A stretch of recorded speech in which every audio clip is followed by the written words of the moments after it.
I mean, this woman is dangerous, ladies and gentlemen. Close it up, just like my wife's vagina. Help! Help! I'm being repressed! Don't be creepy. Does appear to be running smoother. I think I can live with this.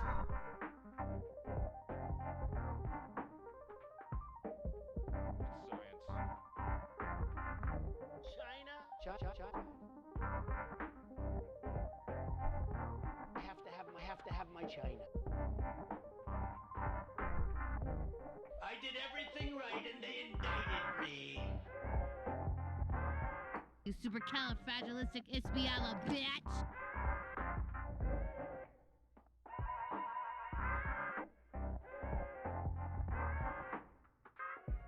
It's a great day. For being sad.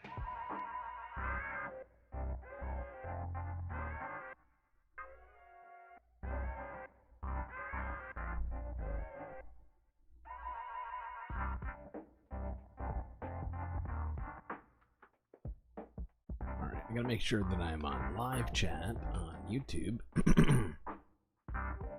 There we go. All looking good. I can live with this.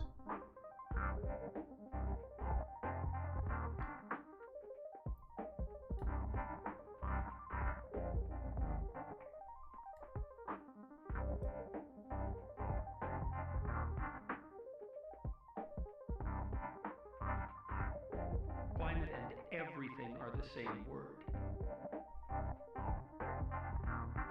This is from 12 Rules for Life. I feel like I'm taking crazy pills!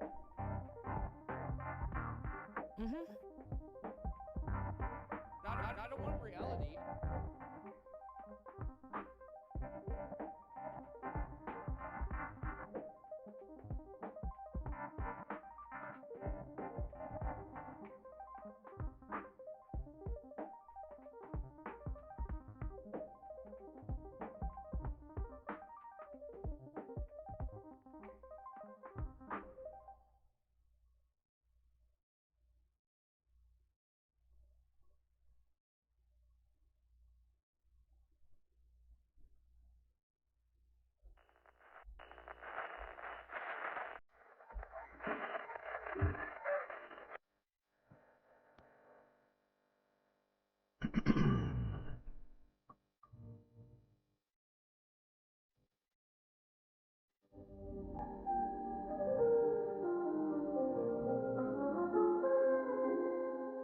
Oh my god.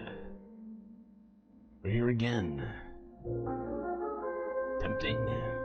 Bring this to the ducking galaxy. The neat smile being stopped by some simpers. The blood is not shadow band. Sleep. Can say for sure. Either way, got a lot to look at here tonight. So we better get right to it. Buckle up, chat. Get a journey to gear through the abyss.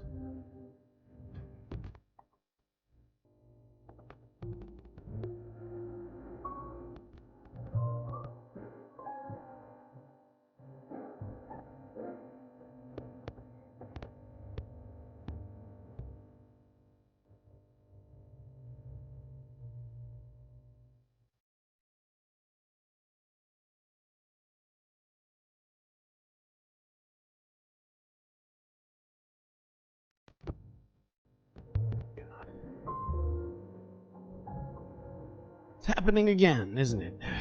How's this possible? Why and also how?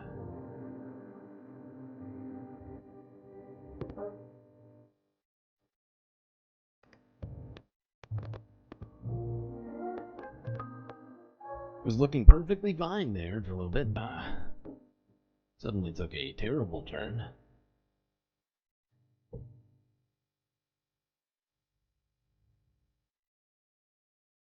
Wish I knew what to attribute to, but exactly.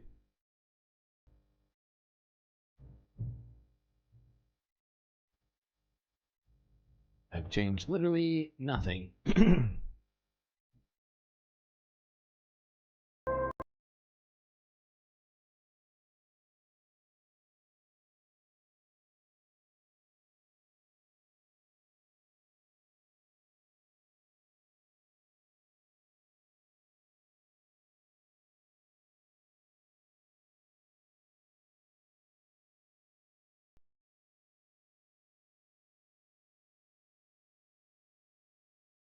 Since the last stream.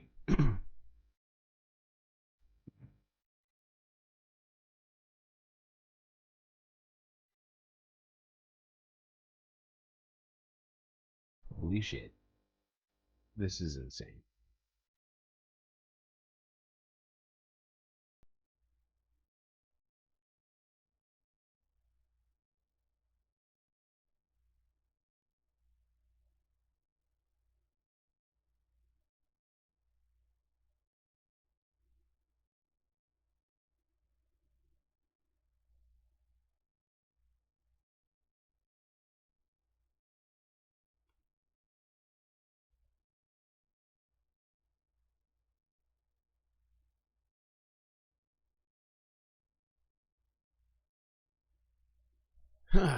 Jesus Christ.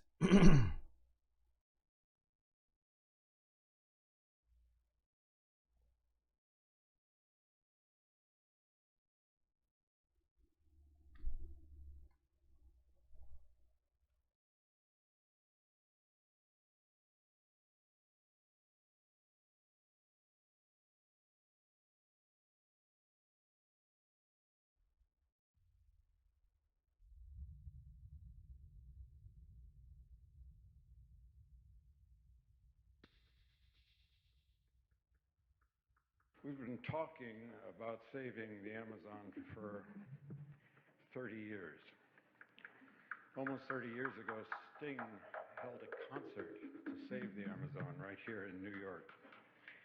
And we're still talking about it. The world's largest rainforest, the Amazon, is crucial to any climate change solution for its capacity to sequester carbon, for its biodiversity, for its fresh water, for the air we breathe, for our morality.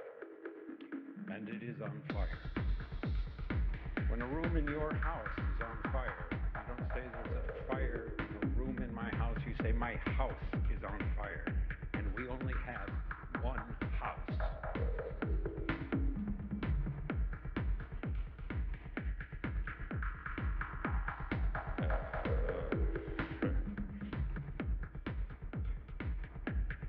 Sorry. Greed is winning the battle for the Amazon. And what we've done to preserve the Amazon, what we work so hard for, is being purposefully undone. We need to protect what we have. We need to restore what we have lost. And we need to defund the mechanisms, the perverse tax subsidies, the lending policies, and the institutional investments that fuel deforestation. It's understood that the protection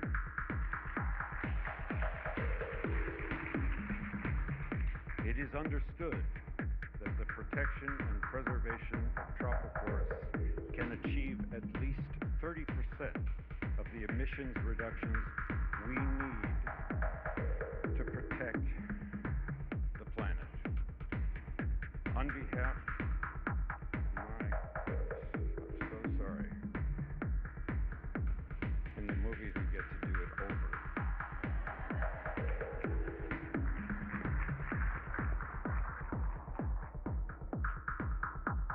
And without the Amazon, without securing the largest standing tropical forest in the world, we cannot achieve climate solution, and nothing else we do will matter.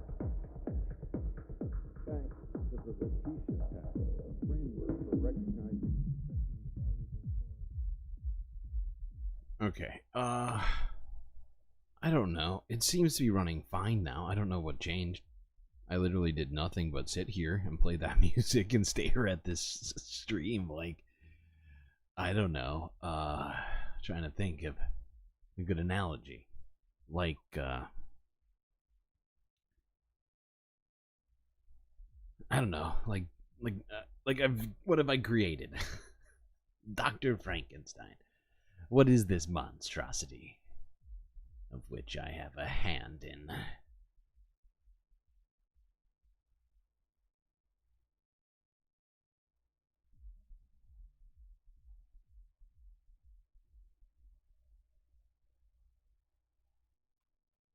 Alright, let's try again. CBS News. Mixed sentiments among House Democrats on Biden's future. By the way, this is from earlier today. We have an update to this as well for after we get through some other stuff. I figured we would start with the kind of sentiment with which the day was riding on, if you will. Right now, Senate Democrats are gathering behind closed doors to discuss President Biden's viability as the party's Democratic candidate. Their talks are just hours after House Democrats. By the way, chat, I'm not going to take away your support characters here. I know that you all worked very hard for them on the first iteration of this stream, and so I wouldn't dare take any of that progress that you made. Democrats held a similar meeting on the direction of the party heading into November, and the discussions are happening amid ongoing concerns with the president's fitness and mental acuity. Right now, 6 congressional Democrats are publicly calling for him to remove himself from the 2024 presidential race. The ones who have stars next to their names on your screen on the very right-hand side have done so privately. However, the president is vowing to stay in the race and beat Donald Trump. CBS News congressional correspondent Nicole Killian is with us now from Capitol Hill. Nicole, we mentioned House Democrats met this morning. No phones to reduce leaks. Senate Democrats are meeting for lunch right now. What can you tell us? Yeah, well, Senate Democrats obviously will be having a similar conversation to House Democrats in terms of the path forward and whether to continue to stand by the president as the nominee of their party. Of course, being outside of the House Democratic caucus meeting this morning, I could tell you there were mixed sentiments coming out of that discussion. Some described it as a family discussion. Some described it as a serious conversation. And while a number of members, by and large, that I spoke with say that they still stand by the president, that they feel that it really is time to just get behind him and move forward and focus on November, there is still a group of members that feels that he should either step aside or has reservations. For instance, I spoke with Texas Congressman Lloyd Doggett, who was the first sitting Democrat to call on the president to step down. He said this meeting today did not change his position in any way. Okay, so yeah. I'm not going to go through this whole thing here, but I'm just trying to get the, what do you call it? The mainstream take on what does CBS want us to be thinking? Control the messaging, or do you get a sense that after this meeting this morning that more could join the 6 who have publicly asked for the president to step down? I think it's really hard to tell. I mean, these are decisions that members have to make.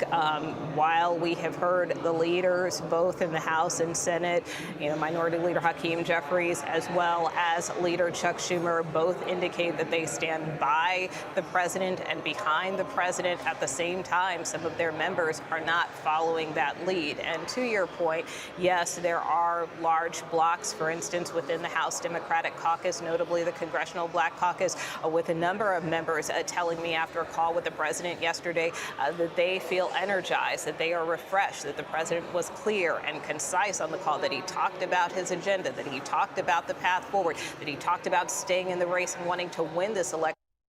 So CBS once again telling us about how great Joe Biden is behind the scenes.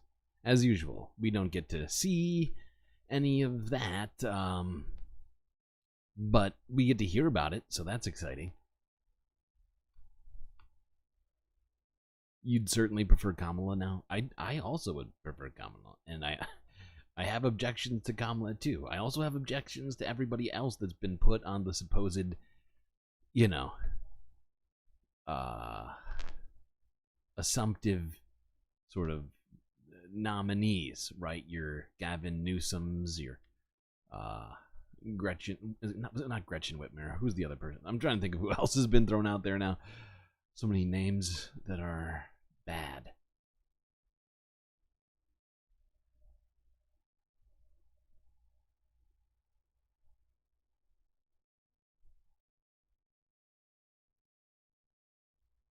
All right, let's go to this. Quickly look at what David Axelrod here has to say on CNN. David, I mean, what do you make of these visits to the White House from a Parkinson's specialist? Well, I don't know what to make of it. I will say this, Anderson. I don't believe the president has Parkinson's disease. They say he doesn't, that he's not being treated for that. I think it would be irresponsible to run if he were being treated for that. I have no question in my mind about that. But questions are going to be raised if you're not simple and direct and about these kinds of issues. It was predictable that people would have curiosity about why this doctor was there, given the issues that were raised by the president's debate performance, and the fact that the press secretary didn't have direct answers to those questions only intensifies the hunt for answers. The media is going to not. The fact is I don't give all that much credence to all of this dementia doctor talk, or what was it? Not dementia, Parkinson's doctor talk. The fact is, we all kind of know that there's some kind of decline happening with Joe Biden, whether or not a doctor was visiting there. You know, like, the fact is yes, there are other people that doctors treat at the White House. There's plenty of staff there who all get treatment on site, but you know, it's certainly not everybody at the that works at the White House that gets that treatment. So it does narrow it down a little bit in my mind. Either way, I don't have a lot of, you know, with that completely excluded from the conversation, I still don't have much faith in Joe Biden. Take her non-answers at face value at this point. Members of Congress who are trying to decide what to do here and whether they should take a position on the president's candidacy are probably going to want to know before they do, well, what is this all about? And I think you can be very sure that the House Republicans are going to treat this like a ball of wool. And I think at this point, they need to be very, very direct. I don't think that's the phrase. I believe it's cats with a ball of yarn. But hey, I guess we can just make up phrases. That's fine. Hold on. I just want to watch a little bit more of this because it was completely fucked when we tried to watch it previously. Wants their medical records released in public. But you know what? He's got his finger on the button. He's got 5,000 nuclear weapons. He's got 1 million troops under arms under his command. And Mr. Jefferson said this, our third president, when a person assumes a public office, they become public property. So I think both candidates, both Mr. Trump and Mr. Biden, should waive doctor-patient confidentiality and send their personal physicians out to, say, Sanjay Gupta, right? Because a political reporter is not going to know the right questions. But we should have more transparency about both of these guys, because I think there are really important questions about each of them. Ashley, I mean, it's a fair point. If you're going to be the president, right? I feel like we should know about your health record, right? We should know as much as we possibly can about the president, right? I mean, it just, you know, it is a job where you're serving the entire American people, not yourself. And it shouldn't be this sort of secret as to whether or not these guys are fit or whatever else might be going on with them, right? It's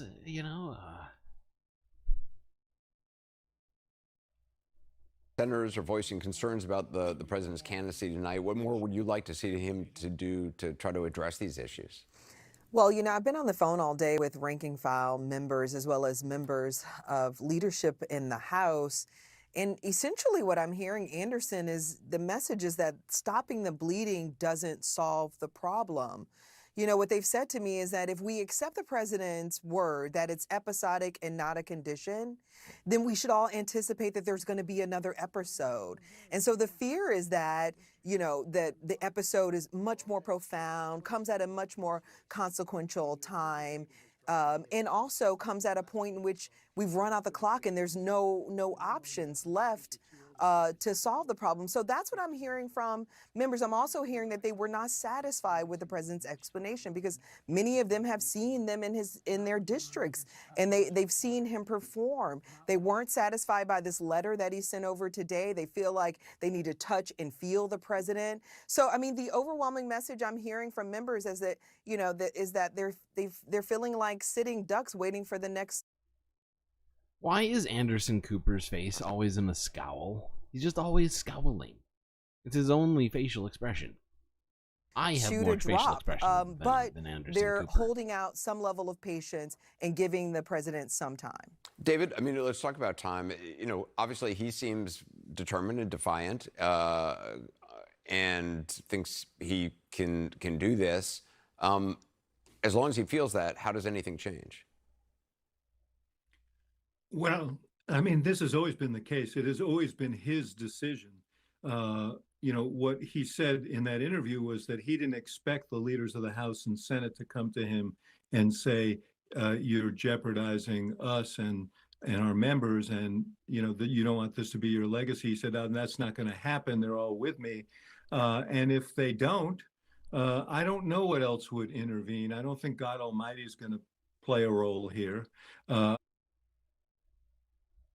Oh my God, it's real. This whole situation's real frustrating to me, right? Because if Joe Biden was accepting the numbers that he's seeing, that we're all seeing, he would be taking a different tack here.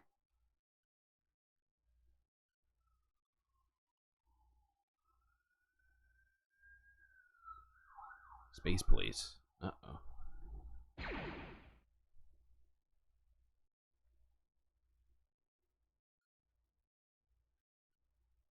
All right, let's go to this one actually, because I need something to break up the monotony. CNN's hair is on fire over Biden's terrible polling.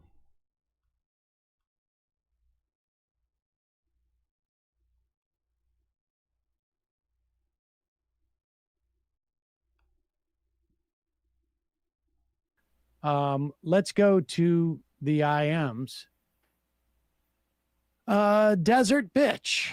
Sam looking so handsome today. Must be UK and France elections. Indeed. Yes. Thank you. Sam sounds like Sam he's on the loves to- phone. Better now.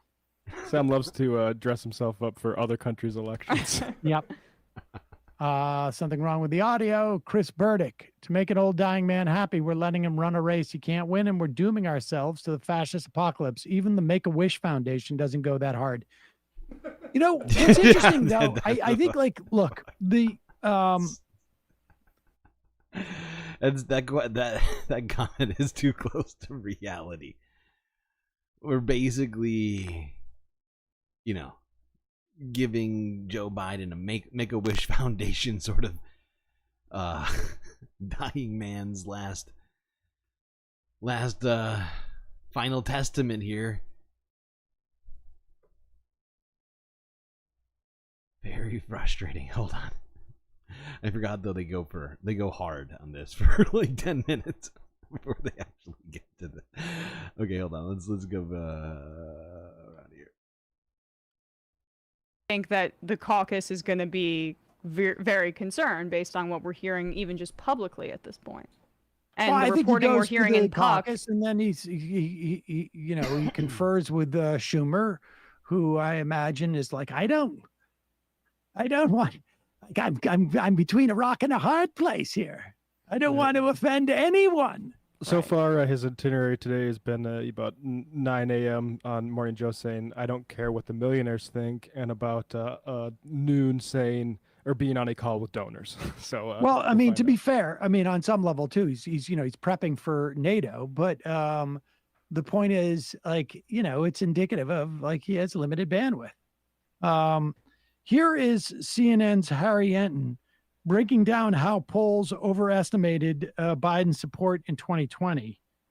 And that Biden right now is in his worst position he's ever been in against Trump. Now, this is, you know, in many respects, this whole thing with Biden is just math. You know, to the extent that you can sort of know what the inputs are, that's the only place where it's unclear. But how this works is pretty straightforward. I just want to point out where the polls are now, where they were at this point back in 2020, and Joe Biden's worst position in the polls back in 2020. Right now, Donald Trump leads in an aggregate of national polls by about 3 percentage points. If you go back 4 years ago at this point, Joe Biden was ahead by 9 points. This right now don't look anything like what we saw 4 years ago at this point. I then decided to take it a step further. What was Biden's worst 2020 polling position? He was ahead by 4 points, which basically matched what he ended up beating Donald Trump by in the national popular vote. So this 3-point advantage for Donald Trump is Donald Trump's best position versus Joe Biden, whether you include the polls this year or you include the polls last cycle. The idea that the polls underestimated Joe Biden last time around, simply put, does not hold any water, Mr. Berman. Not in the general. Hold on. So yeah, Joe Biden in the polls, +9, and that was his best position. It was +4 in his worst position, and he won the election, I believe, by 3 points. So it actually overestimated his abilities. Still won, of course. Simply put, does not hold any water, Mr. Berman. Not in the general election, certainly. What about in terms of being underestimated in the Trump era in general? Yeah, so I decided to expand upon our search. Who outperformed their July national polls? This is major elections during the Trump era. We can start in the midterms, right? Take a look here. This is a 2022 midterm. This is a generic congressional ballot. In fact, Republicans were underestimated by a point. They outperformed their July polls and the actual result by a percentage point. You go back to 2018, Democrats did outperform their polls, but just by a point. Basically, the polls were right on at this particular point in the midterm elections. We talk about the presidential race. Last time around, Donald Trump actually did better in the results than his July polls by 5 points. You go back to 2016, you see something very similar. That is, the July polls actually underestimated Donald Trump. He outperformed his July polls. So the idea in the Trump era that the polls have underestimated Democrats, whether it be in a Joe Biden matchup, whether it be a matchup against Hillary Clinton, whether it be in the midterms, at least in the national polling, that right now shows Donald Trump in his strongest position, simply put, is not true. If anything, the polls have underestimated Republicans during the Trump era, especially in the... So yeah, and this, I always forget this guy's name, but he looks genuinely concerned, this face right here. But yeah, red is confusing. It's a confusing color to use in this instance. I don't blame you for being confused or frustrated by that. But yeah, in fact, Donald Trump was underestimated by 3 points in the 2016 election and by 5 points in the 2020 election. And honestly, the midterm polling has just been pretty much spot on. You know, plus or minus 1% is quite good. Presidential races in 2016 and in 2020. On that is the key point, because all I'm hearing from Blue Anon is that Trump level lies about it. polling. Yeah. And you know, there's also an argument that we don't, you know, the polling is off because we don't know who is actually going to vote, and it's going to be uniquely. But if that's the case, nobody does. When we only have one data point, right? Like everything else is just sort of speculation. The one thing that's real is what we saw on the debate stage. If this was a week before the election, that's what it would be, and that's the end of the story. But it's not. And that gives A, the opportunity to switch candidates, and B, the potential that our existing candidate will run into another situation like that, and there won't be time left to make a change. And so exactly. We've been talking about this since it first happened. The political void that was created, the sort of you know, the atmosphere that we are now going through right now, where, you know, Biden's trying to fill the void by saying, oh, I'm better, I'm fine, it was a bad day, I was sick, I traveled too much, I ate a bad radish, and everybody else saying, well, not everybody else, but a lot of people starting to say, hey, Joe, no, this was bad, this was really bad, actually, and the polls are coming out now saying it's actually, you know, worse.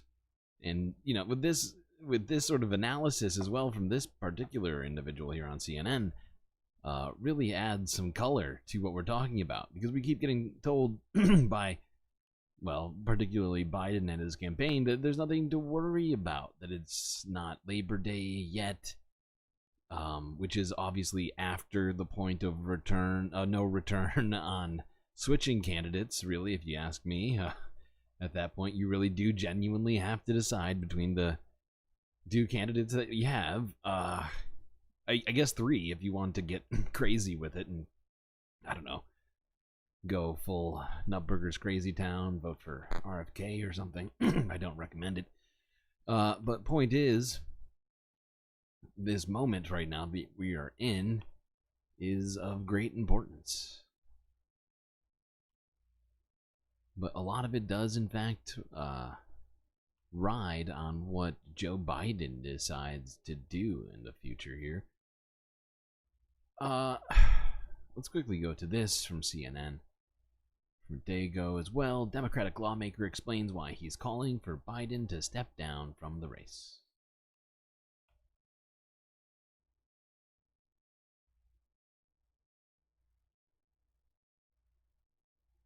Congressman Adam Smith of Washington State, the top Democrat on the House Armed Services Committee. And Congressman, for the record, we usually have you here to talk pure policy and foreign policy and armed services, not politics. But this is a fraught moment in our democracy. Where are you on this issue? What's your message to President Biden and to your fellow Democrats? Well, look, I think he should step aside. I think it's become clear that he's not the best person to carry the Democratic message. And here's the thing.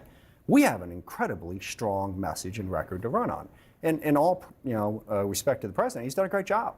Okay, when you look at where the economy was when he came in, how our economy dealt with COVID so much better than any other economy in the world, the progress that we're making, the unemployment rate, stock market. Look, there's a lot of work left to do. Housing's too expensive. Income inequality is still too great. But we've made progress on that too. That the lowest black unemployment, black poverty rate came under this president. I saw just gotta stop that, because let's all remember to never measure the quote-unquote economy in where the stock market happens to be at from one day to the next. It's the worst way to measure these things. Today in the New York Times that some of those areas that have seen the manufacturing jobs flee are actually starting to get better. Okay, and then on the other side, you've got Donald Trump, who's a complete disaster. Project 2025 and his promise to cut taxes more for the rich and corporations while raising tariffs to tax poor people. We got a good message. The president has shown he is not capable of delivering that message in an effective way. Just because, I shouldn't say just, because that 90-minute debate was a lot, but is this based entirely on that event? No. What is? There was concerns leading up to it in the terms of the president's ability to deliver a message, and it hasn't gotten better since the debate. The overall package shows we got a great message. I mean, when you looked at that debate, what all of us were feeling My son, who's in high school, was, we should, sorry, he's in college now, but, any good debater could go back on what Donald Trump is saying. And so many missed opportunities were out there. And we want to deliver an effective message. And then there are the healthcare concerns. And look, a lot of Democrats are saying, well, let's move on. Let's stop talking about it. We're not the ones who are bringing it up. We're not the ones who said anytime, any place. And only Joe Biden was on that stage with Donald Trump. Our constituents are bringing it up. The country is bringing it up. And the White House, campaign strategy of be quiet and fall in line and let's ignore it simply isn't working right now. One of your colleagues talked to me on Background and said that the problem with this issue with President Biden is, and I'm paraphrasing what this member of Congress said to me, is every American has seen this in their own life. Everybody knows. Okay.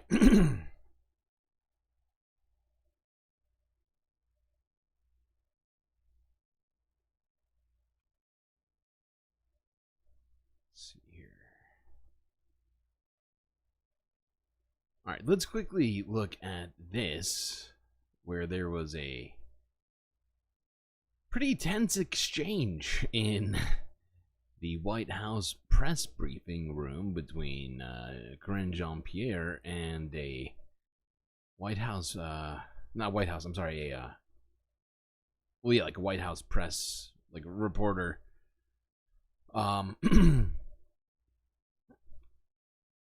As they really wanted to know the name of the neurologist who came to visit the White House.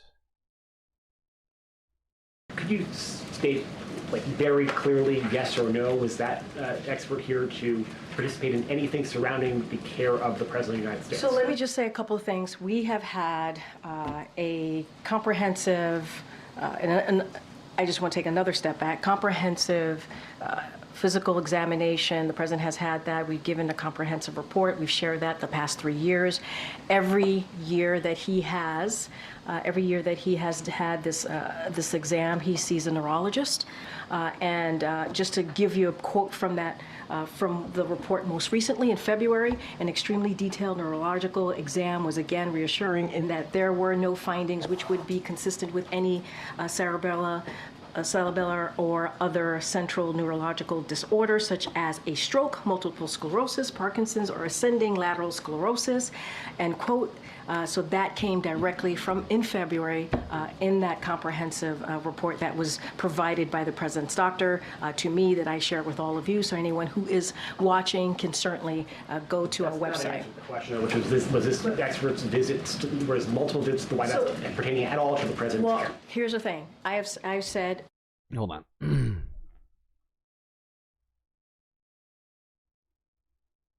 Oh, wait, is that?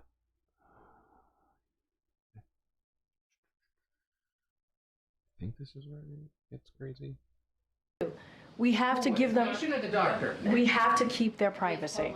It is public information. I hear you. And you're going to allow this to fester longer, Karine, unless the White House answers the hold on a second. There's no reason to go back and forth with me in this aggressive way. Miffed around here about how information's been shared with the press corps about him. What do you missed about? What do you missed about? Everything he just asked about. And then every time I come back and I answer the question that you guys asked. Correctly, you didn't have to come back and clean it up. I never answered the question incorrectly. That is not true. I was asked about a medical exam. I was asked about a physical. That was in the line of question that I answered. And I said, no, he did not have a medical exam. And I still stand by that. Matter of fact, got real heated in here. And it goes on for, I think, literally this entire thing, right? Yeah. Just going back and forth. I'm not going to watch the whole thing, but this is the current vibe in the White House press room right now. Which, I'm not going to lie, I feel like this vibe is going to continue. Instead of touting Joe Biden's accomplishments at home, Democrats are going to be fielding these kinds of questions over and over because it's easy to harp on. Right? This is part of the problem, is that he's opened this door himself by performing as he did in the debate. The debate, which once again we have mentioned at multiple occasions, was laid out by his own team with very specific instructions on how it would be dealt with, which were different than previous debates.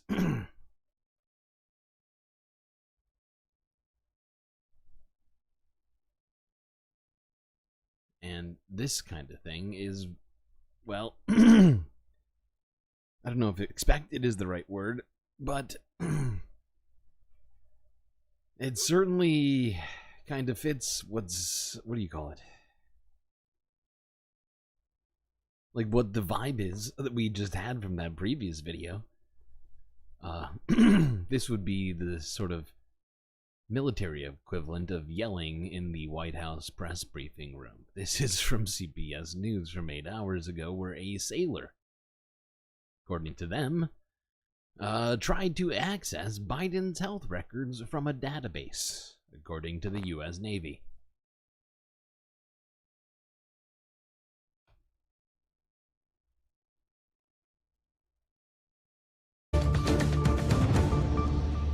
New this hour, we have just learned a junior Navy sailor tried but was not able to access the medical records of President Biden from a military medical database. The U.S. Navy confirms the sailor attempted to do so 3 times in February. We're told the Navy disciplined the sailor after an investigation into the attempted breach ended in late April. So yeah, obviously the military wasn't going to give up. What's the consensus? Is there consensus? Hold on. Yeah, so obviously the military wasn't going to give out all the information on that, but according to them, this this Navy sailor attempted to get Joe Biden's records, failed, but these are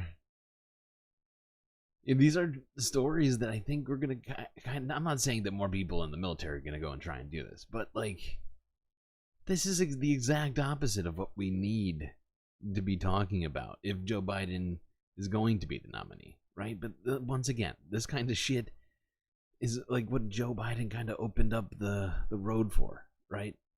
Saying this is an existential threat to Americans, to our democracy.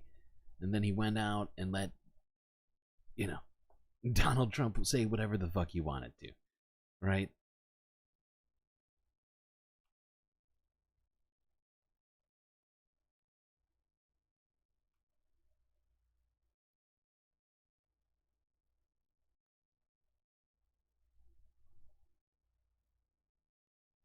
Biden is old.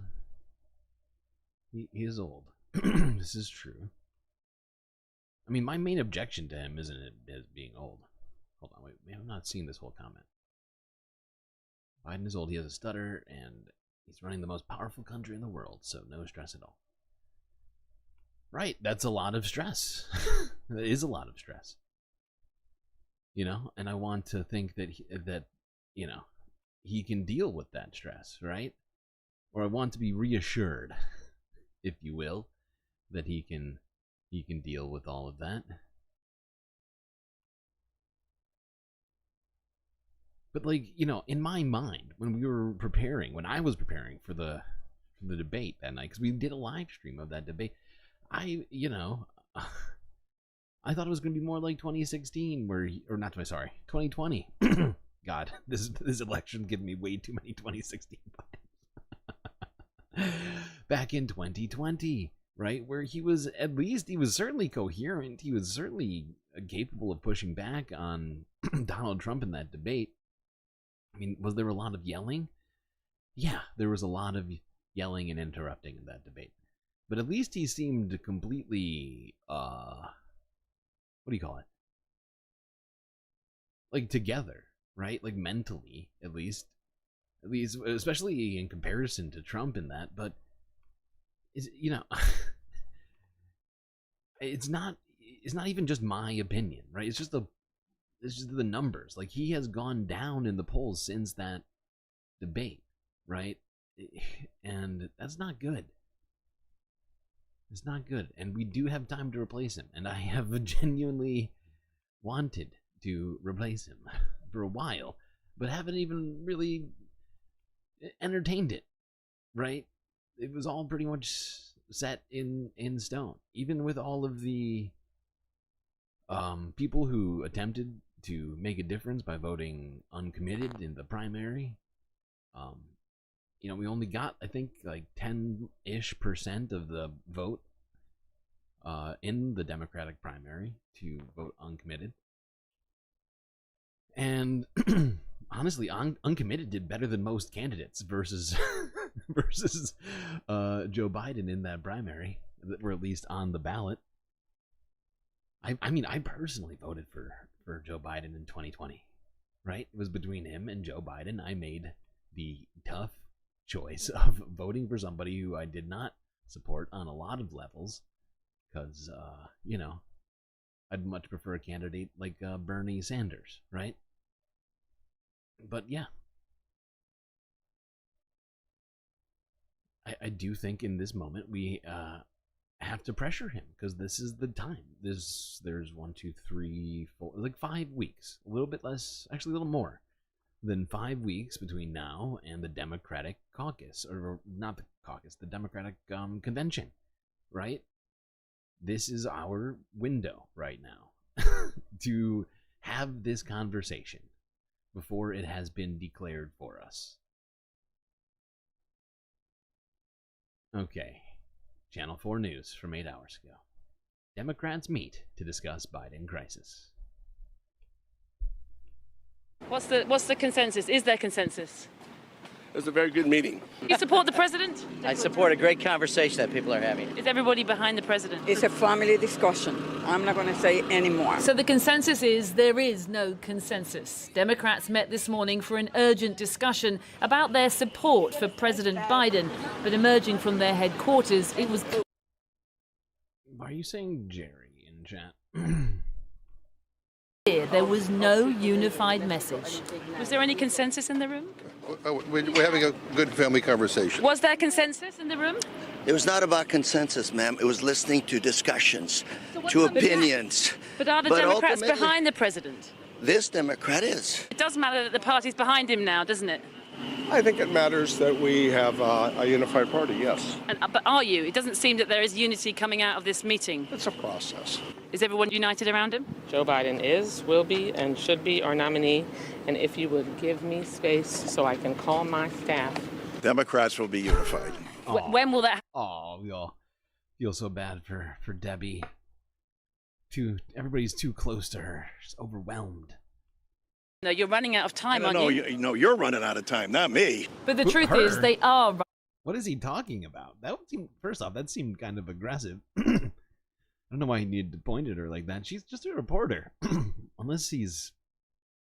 Is that like a reference to her age or something? It seemed rude on so many levels and unnecessary. I don't know why you would yell and point at a reporter asking a simple question. What happened, though? You're running out of time, aren't you? No, you're running out of time, not me. But the truth is, they are running out of time, with just 41 days until the start of the Democratic convention, when Joe Biden is due to be officially crowned as their nominee to run for... The truth is, they are running out of time. Yeah, exactly. What we were just saying. God. Was it again? 5 weeks? But some are clear that he's no longer the man for the job after his disastrous debate performance in Atlanta. He just has to step down because he can't win, and my colleagues need to recognize that. Are you supporting him, sir? I'm going to support the nominee of my party. I'd certainly support President Biden, but I think we would be less endangered of a Trump presidency if we had a different candidate. Biden dispatched his Vice President Kamala Harris to campaign in Nevada today. In the unlikely event he does step down as the party's candidate, she could replace him, though others would throw their hat in the ring for the nomination too. But the First Lady says her husband's going nowhere. For all the talk out there about this race, Joe has made it clear that he's all in. Jill Biden was on a whirlwind tour of swing states that polls show President Biden is trailing in relative to Donald Trump. And he looked extremely pale, to put it nicely. And he popped up on Fox News, having been uncharacteristic. Okay. So yeah, I just figured you would watch that, as Channel 4 had a pretty, actually the best montage of before and after at that meeting between congressional Democrats over the current candidacy of Joe Biden here. All right, let's move away from Joe. Let's talk about a few other political things, or at least a couple other political things here in the United States. How should I do this? You know, we'll do this one first. Leave the other one. That's more fun. Yeah, we'll do that one after it.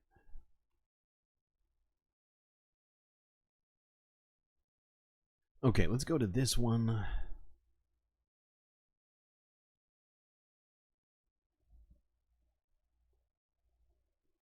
The, who did this? Oh. The damage report with, oh shit, John Iadarola did a nice little clipping of this for us. Trump refuses to pick vice president contender over this. All right, that's not how... that's not quite how you'd word that, but okay.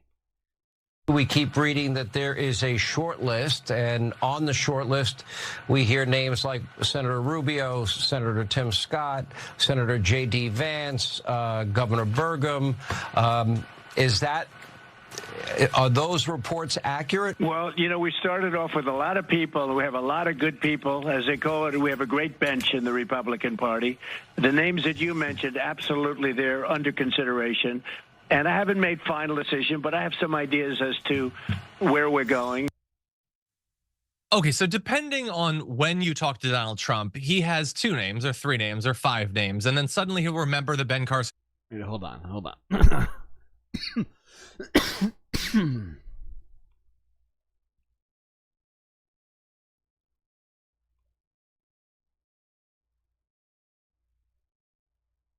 Wait, is it this? I think it's here. Yeah, I think it's right here. Okay. Oh, son of a bitch. Let me scroll. There we go. Is of a J.D. Vance, who has a better chance of being the VP. And I'm going to let reporter Mark Caputo point out what one of the stumbling blocks might be. You actually have reporting, Mark, on how looks are playing into the VP choice, specifically with J.D. Vance and Governor Burgum. Right. Of all things that Donald Trump doesn't really like, it's facial hair. If you'll notice, most of the guys around him are clean shaven, and there's some buzz in Trump's orbit like, look, if J.D. Vance doesn't get it, it's because of the beard. Now that sounds ridiculous. It's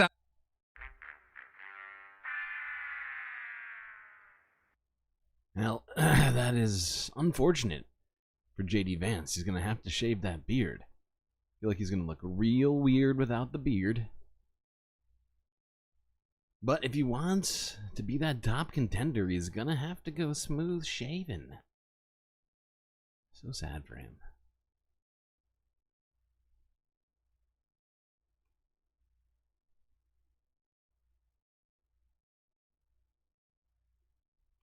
All right. What are these complaints that I've used a TYT video to clip? Well, nobody else had that one, and I couldn't find it. So, we used it.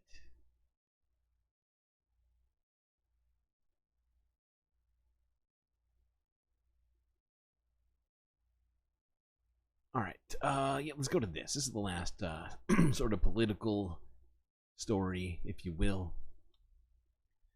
At least for America, although, once again, I feel like I say it, at least said it a couple times. Seems like most of these things are all downstream from politics, really.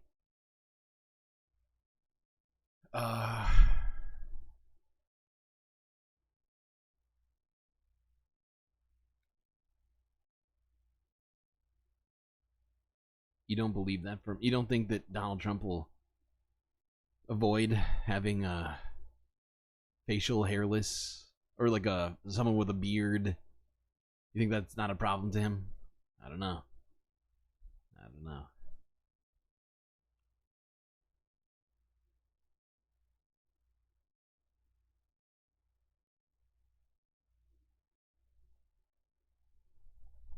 It's honestly not a big deal. I'm just putting it there for fun.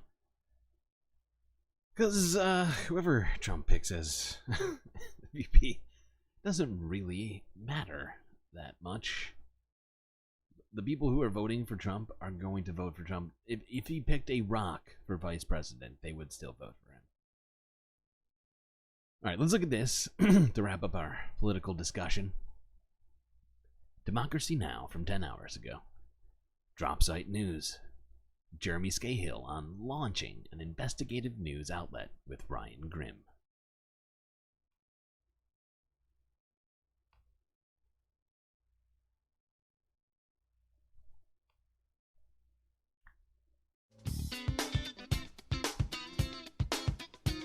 We want to talk about, as we talk about news organizations, your new news organization, Dropsite News. You've just left The Intercept after co-founding it 11 years ago. Regarding Dropsite News, it's not any secret that the world that we live in right now has a lot of dark things going on.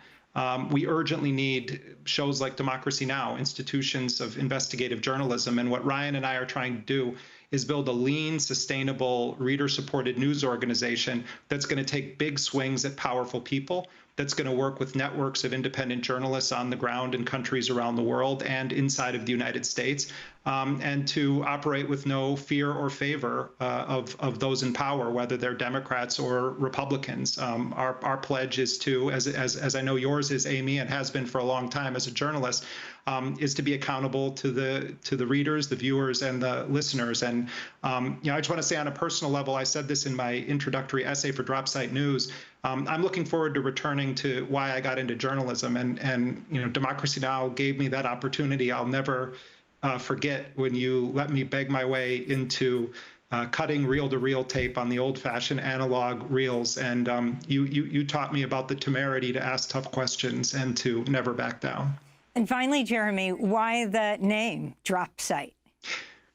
Well, a Dropsite is a term of espionage, where it's a place where spies can leave a secret for one another. It's an agreed-upon location. It also is a place where you can drop supplies behind enemy lines, to resupply your forces. 5 seconds. It's also a place where you can drop documents. So we're looking forward to working also with whistleblowers.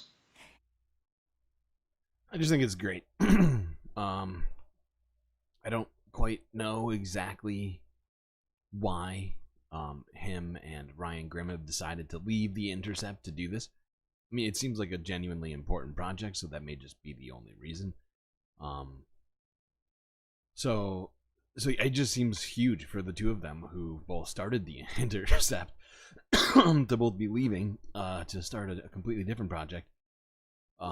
It's huge, really. And this really gives me big time WikiLeaks vibes, in a good way, of course. Because I think we need more of this sort of independent news media happening, with people who are more qualified than me, at least, to be doing it. I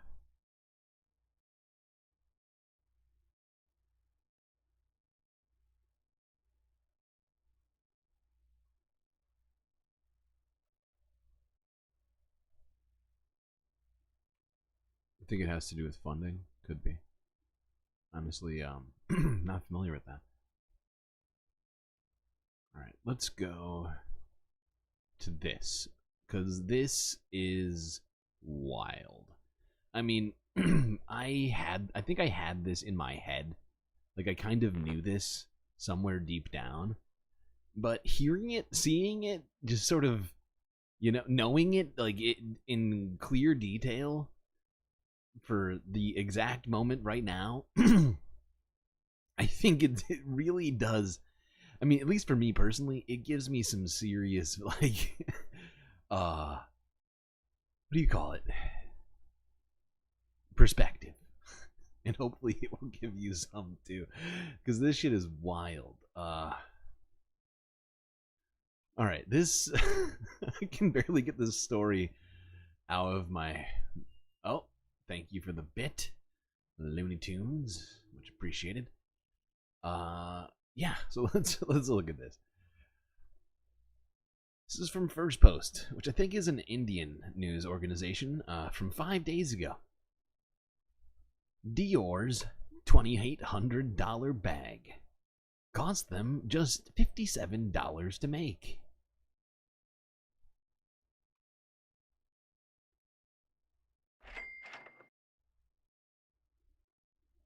Help! Help! I'm being repressed!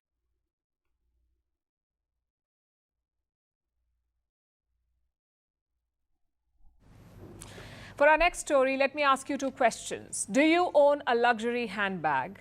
And do you plan to buy one? Well, then, here's some news for you. Recently, Italian prosecutors investigated the factories of Dior and Armani, and this is what they found: unsafe working conditions and illegal workers.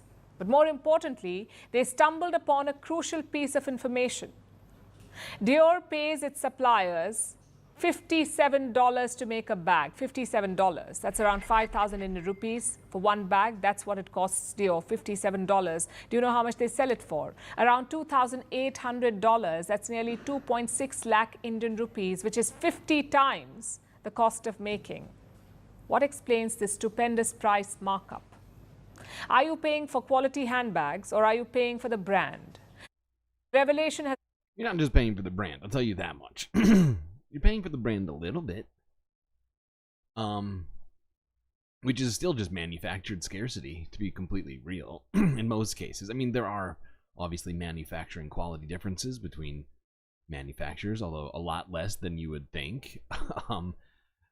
Especially when you take into things like this into account, that they're only spending $57 per fucking bag, okay? And the fact is, I don't give a shit about Dior personally. Like, I don't think about them on most days. Name a day. Probably didn't think about Dior. But this is it's like a multi-pronged story, right? Because we're not only talking about worker exploitation here, right? We're not only talking about just like corporate greed, because the fact is, part of that massive $2,750 profit on a $2,800 bag, so much of that money went to stock buybacks for LVMH, which owns Dior. They spent $1.5 billion in stock repurchases in 2023. And that's just 2023. I only looked up 2023. I was like, let's just look at 2023. It was disgusting. It was a gross example of fucking this sort of late stage vulturistic capitalism of the ultra rich and massive multinational corporate ownership of our society, right? Just a massive wealth transfer right there. $1.5 trillion right into the hands of the biggest shareholders of the parent company of Dior, right? And here's the final point that I have about is not about either of these things. Technically, this is my last point, which I think you should remember when looking at all things that you buy from now on, at least for a while. I'll let you know when to stop. But just remember this when looking at things on Amazon or wherever else you might be shopping, right? How much of this is pure profit? And how much of this is supposed quote-unquote inflation by way of demand, right? Just ask yourself that question, okay? Because clearly inflation had nothing to do with how much you paid Dior for a handbag, okay? Between, between you and me. If they have a, what do you call it? Hold on, let me do the math on this, because 50 times what? Would be 56. So like, yeah, if they have like a 5,500% profit margin, Now, granted, that's just the cost of making the bag. I'm sure they have to pay people, technically, for all the other things that Dior does, like marketing, all the very necessary things that they do. My point is that, you know, just consider that number next time you think about making, especially bigger purchases, such as a handbag. Although, really, this also exists in a lot of other places in our economy, not just in retail. Not going to go down the list, but it's big.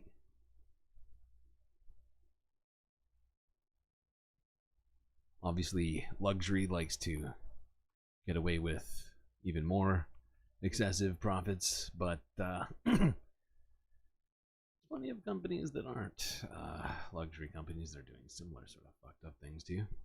All right, let's move on. Actually, wait, no, I take it back. I totally forgot. Hold on. Where was it? No, I just cut this off. Where do they talk about? You know, I'm just going to tell you because I can't remember where they put it, and it's like a 10-minute video. But somewhere in this video, they say that at Dior's factories, there were people literally living inside the factories on cots, sleeping there so that they could literally get up from sleeping to going straight back to work. I mean, this is straight up, you know, this is it's a sweatshop, right? It's just, it is disgusting. Okay. Now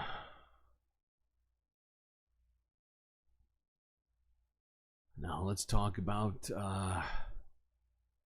section of the population in the United States who do not have the luxury of making decisions about designer handbags. That is the unhoused. First, let's start here. King 5 Seattle from a day ago. King County homelessness agencies activate emergency response plans amid the current heat wave.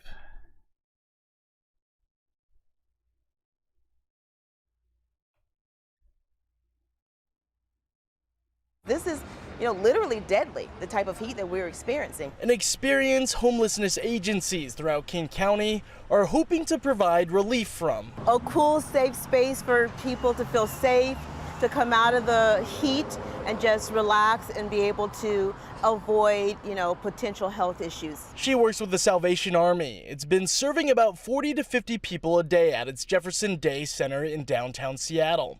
It's one of the contract providers the King County Regional Homelessness Authority called upon to open up county-wide as temperatures soar. Even if people are living outside, they're still our neighbors. They're still just like you and I, and they have a right. Housing is a basic human need, and they might not have it at this moment, but yeah, and the way she said it's funny to me because not even, I mean, these, the people that are unhoused living on the street are the most in danger of the negative effects from the heat.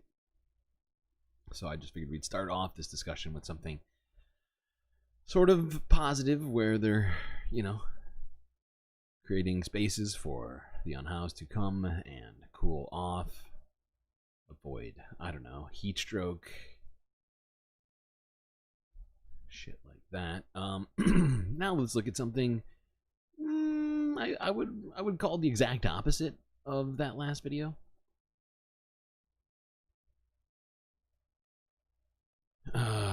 Sorry. Sorry, chat. I don't make the news. At least I tried to break things up with a slightly positive sounding sort of story. Let's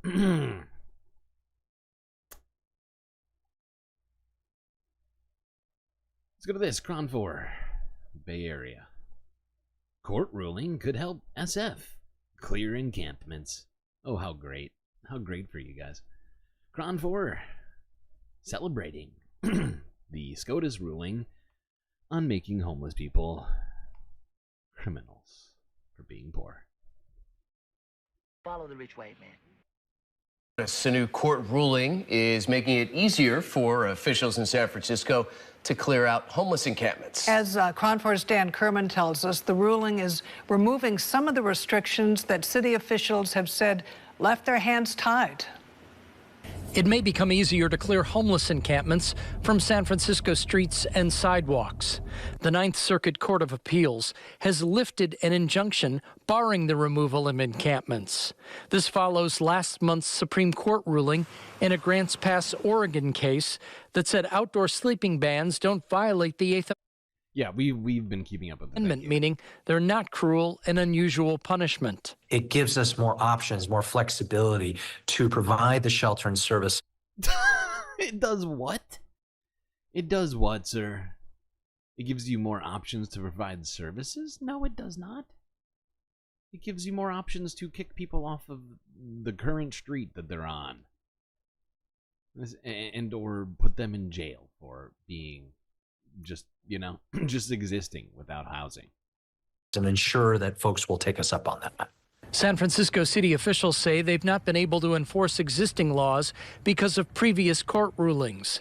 These new decisions, they say, should lead to improvements. It'll help us address some of our most challenging encampments where services are often refused and re-encampments are common. The Ninth Circuit left. I love how he's just kind of ignoring, like, the myriad of objections to many of the, like, often not state-run facilities, but, I mean, they receive state dollars oftentimes, but often religious institutional-run facilities that have, you know, like, I think you can imagine what sort of things, sort of rules and things they might have that people might object to, right? Like, I don't know if you've ever familiarized yourself with the 12-step program or what's it called?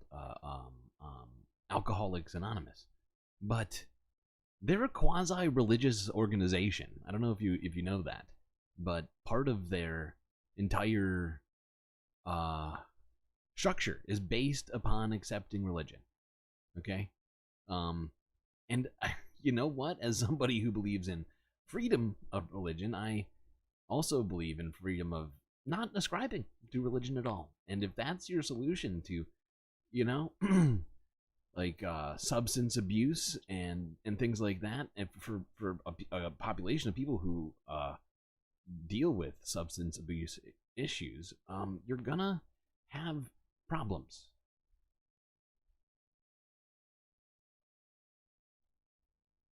Because not everybody believes in God, not everybody wants to believe in God, and it's not, you know, like, that's only one of many sort of objections I have, but I think it's the most prominent one because religious organizations have been kind of left with this in many cases.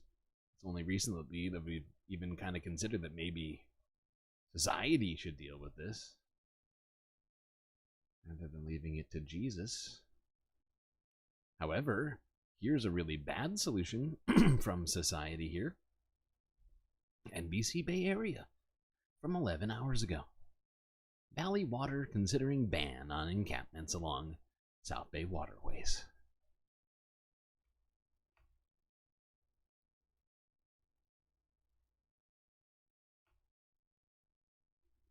Happening today, the South Bay's largest water agency is considering a controversial new proposal that opponents say actually targets the unhoused. It would ban encampments along South Bay creeks and waterways. Leaders are calling it a matter of safety. Others argue it'll criminalize being homeless. Today in the Bay's Ginger Conejero-Saab joins us live in Palo Alto this morning. And Ginger, if this ordinance is adopted, when will it actually kick in? When will it take effect? Well, Laura, there will be a 30-day waiting period after the ordinance is passed, if it is passed today. So we do have about a month or so before anything would actually take into effect. Now, Valley Water is making it very clear their intent is not to criminalize the unhoused, but they say that they want to focus on education and cleaning up encampment-generated trash. That makes no sense. Why would you word it as a ban on encampments near all waterways if it's an educational program? I think if it was an educational program, you'd say, here's an educational program on keeping waterways clean. Here's a program on providing encampments with, I don't know, garbage services so that they have somewhere to put it, right? Just ideas that are coming to mind. Now, last year, they say they removed around 800 tons of debris, and this year they've already surpassed that. Preliminary reports say, or they show, that they've already removed 1,000 tons of trash from these encampments, and that is why later today, this water utility, Valley Water, will propose to create water resource protection zones around its waterways. Water resource protection zones, a fancy way of saying no unhoused people zone, right? And the fact is, this is one of those, you're criminalizing homeless people doubly, right? In this case, because the fact is they're already being criminalized from one end with the Supreme Court. Now they're trying to do it here in the Bay Area. And what I find fascinating about this, you might not, I mean, I personally don't go.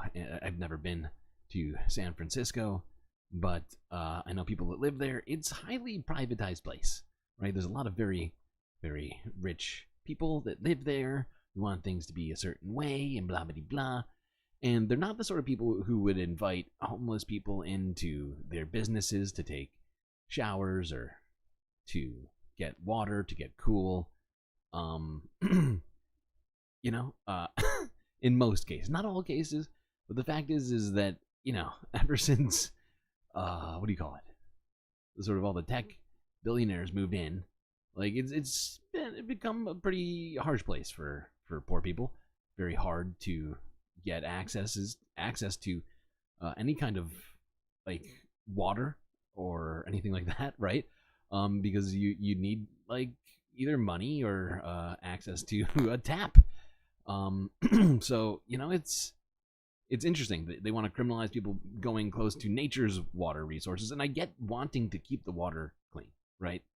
100%. We talk about keeping the environment usable for humanity, but this is an example of humanity trying to use the water resource because they have no other choices. If we provided them with other choices, things would probably change themselves, right? That you wouldn't have to worry about this particular problem, right? But no, that's not the solution. Now it's just to force the people who are struggling with water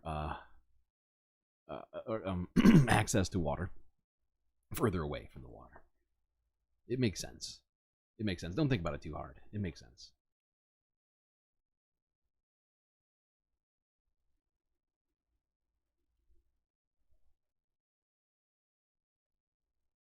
Like it's stuff like that makes me pretty certain that there's like groups of people in this world, pretty like big enough groups of people that they are making laws and things like this, who genuinely would just prefer it if homeless people died. I know that's a fucked up, dark thing to say, but that's genuinely, when I hear things like this, I say to myself, what is the outcome that you want from this, right? Are you hoping that these people literally become so dehydrated or whatever else that they are forced into, I don't know, you think they're going to get a job, just by needing water, like being so dehydrated they're on the verge of death? Like, what is it? Like, what is you can't, you're prioritizing all the wrong shit, like, and in the wrong order.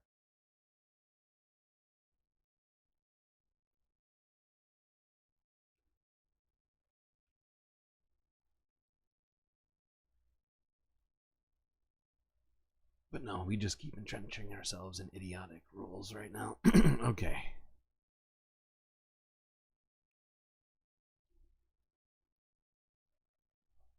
you know, let's look at this next thing, because I think it's a sort of a, what do you call it?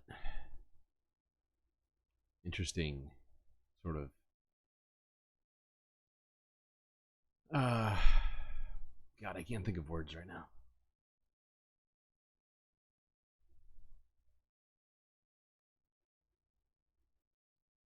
Let's just look at this. 6 ABC 12 hours ago. Renderings show the new $100 million Avenue of the Arts 2.0 plan to transform Philadelphia's Broad Street.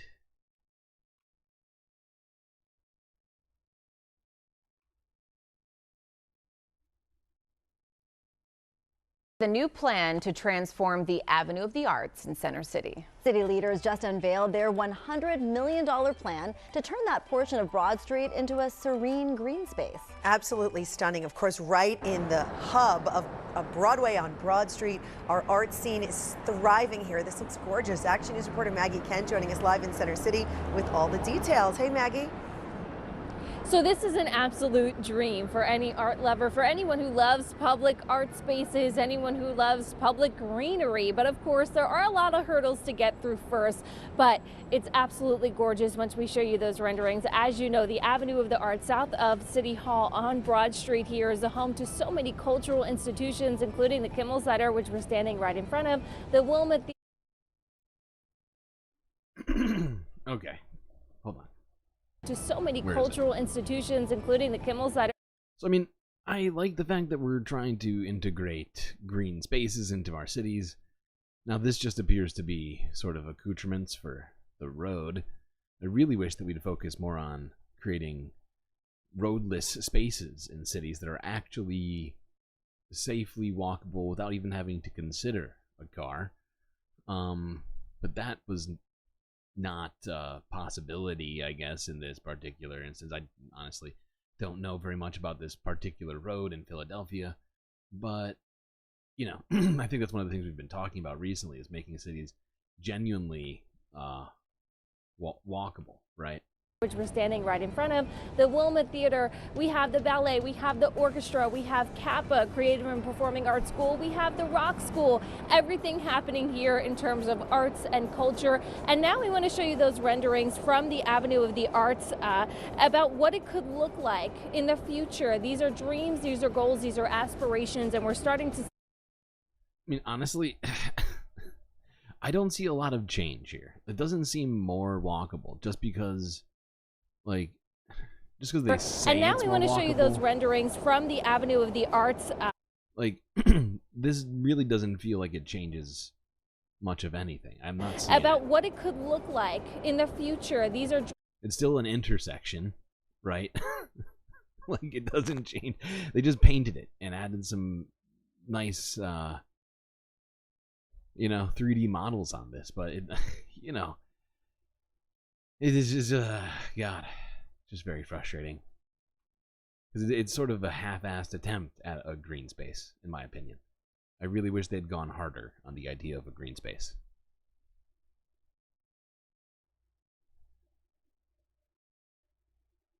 Meanwhile, Philadelphia also does have a homeless problem, which they could have spent that money on. I don't know, maybe I'll be wrong. Maybe it'll be fantastic for Philadelphia. I don't know. All right, let's go to this.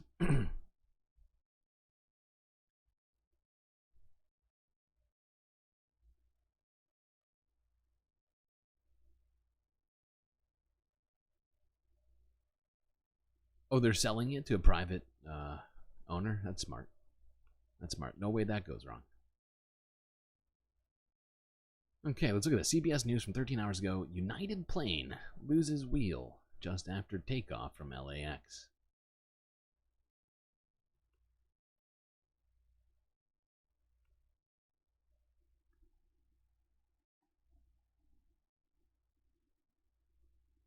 United Airlines faces more questions this morning after a wheel fell off a Boeing 757 just after taking off in Los Angeles yesterday. Keep in mind, this is the second time that has happened to a United jet this year. Chris Van Cleve has more on this incident. This video shows the United Boeing 757 during a normal takeoff from LAX Sunday. But what happened Monday morning was anything but normal. United 1001, we were just told a tire came off your aircraft. Okay, stand by. Operating as Flight 1001, the yeah. 29-year-old plane left LA for Denver with 181 people on board when it lost a wheel, which came crashing down onto the runway. That 75 that just took off, I believe United, its tire came off and came rolling past us. Alan Stubblefield was on the flight. If you, yeah, if you were on this flight and you saw this fucking tire going by, I'd be like, you know what? Can we go back? Can we go back to the old gateway there? I forgot something. We're within probably 2 minutes of landing, and that's when the pilot came on and said, everybody to their emergency positions. And all of the flight attendants immediately went into brace, brace, brace, brace, brace, brace. Each set of landing gears. Oh, God. So at least they had enough wheels to land, so, you know, I guess a good job.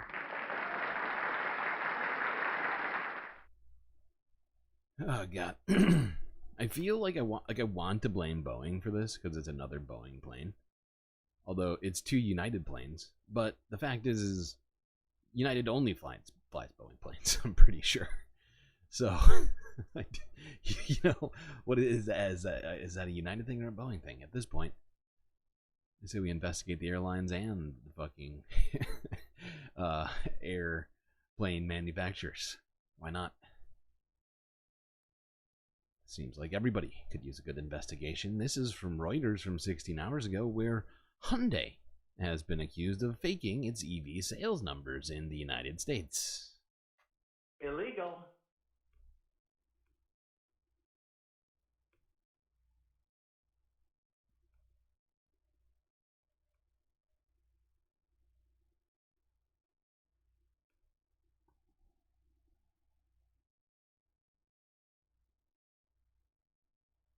A new lawsuit in the US accuses Hyundai of faking EV sales numbers there.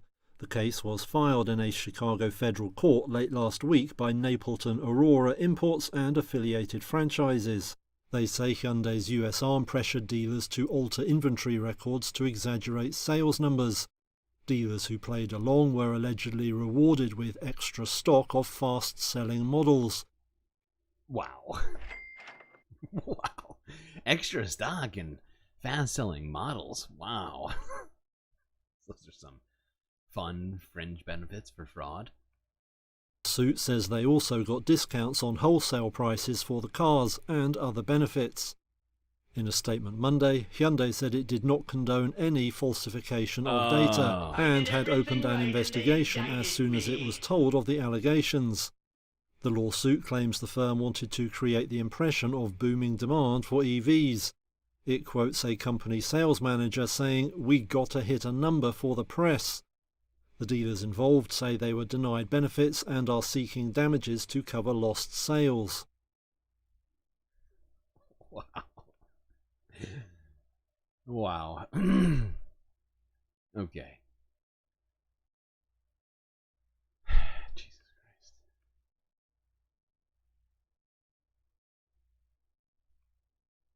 This is why we should never have left it up to companies to fix the climate, to fix the environment, to fix the system in which of energy in which we benefit from and utilize on a daily basis. You know, we gave a lot of companies a lot of what do you call it? Benefits for creating and selling green technology, getting like kickbacks for having certain numbers of like sales, if I'm not mistaken. And this feels like something of a, what do you call it, downstream effect of all that. I know I keep saying it, but I feel like we really need to start thinking about like non capitalistic solutions to these things.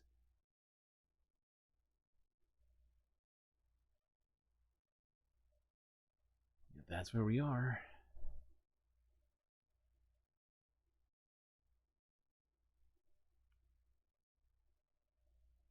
So we got that. Oh, you know, let's talk about this. BP. British Petroleum. Yes, indeed. Warning of a Q2 profit hit. Shares drop. Oh no, so sad. So sad.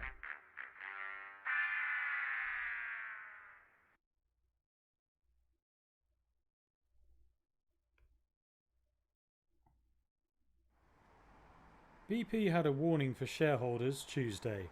The energy giant said weak refining margins and oil trading were likely to hurt its second quarter profit. Investors were spooked and shares fell over 3% after the update. BP expects refining margins to take a hit of up to $700 million. It also expects to record up to $2 billion in charges in the second quarter, mainly tied to a review of its Gelsenkirchen refinery in Germany. BP said its upstream production in Q2 is expected to be broadly flat compared with the previous 3 months. Good. It should go down. Fact is we recently listened to a story about them completely deciding to shut down all of their green energy production, which they never really did produce. Did it say if the DOJ intends to do anything about Hyundai? So far, it just sounds like it's an accusation from a whistleblower of some kind. And there's been no DOJ investigation. Good question. There's been, yeah, exactly 0 investigations launched into this. You would hope they are doing something, at least in terms of considering doing something like that. But no, did not hear about there being any investigation as of yet. Analysts expect the company's net income to come in at just over $3.1 billion. BP's update follows similar news from US rival ExxonMobil earlier this week. It too warned lower refining margins and natural gas prices would hurt second quarter profit. So sad. BP, less profits. How will they ever gas up their G6s? That's very sad. It's a great day for being sad. Okay, let's go on to an actual sad story. Well, at least for some people here. I don't know if any of you have ever consumed any sort of mushroom-infused consumables before. But here is a story out from earlier today where mushroom-infused chocolates and gummies have been recalled after being linked to hospitalizations and illness.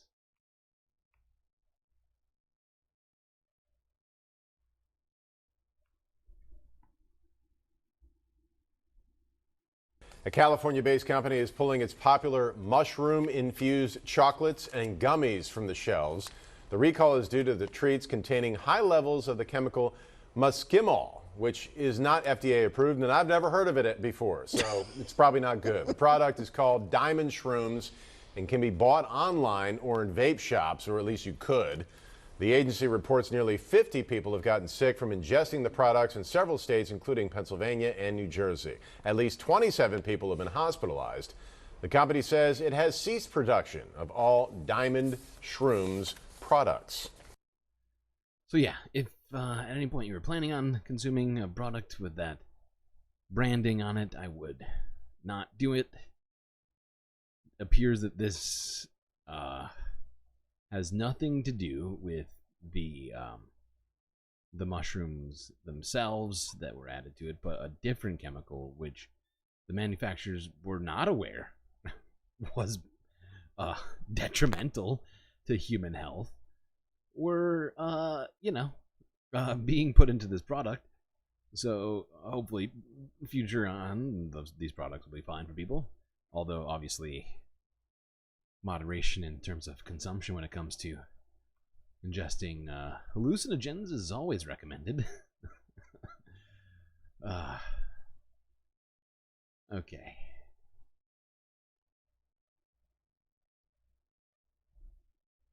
Let's look at another consumer-related story. Bunch of consumer stories here today. This is from Global News from 7 hours ago. Tampons may contain toxic levels of lead and arsenic, according to a new study.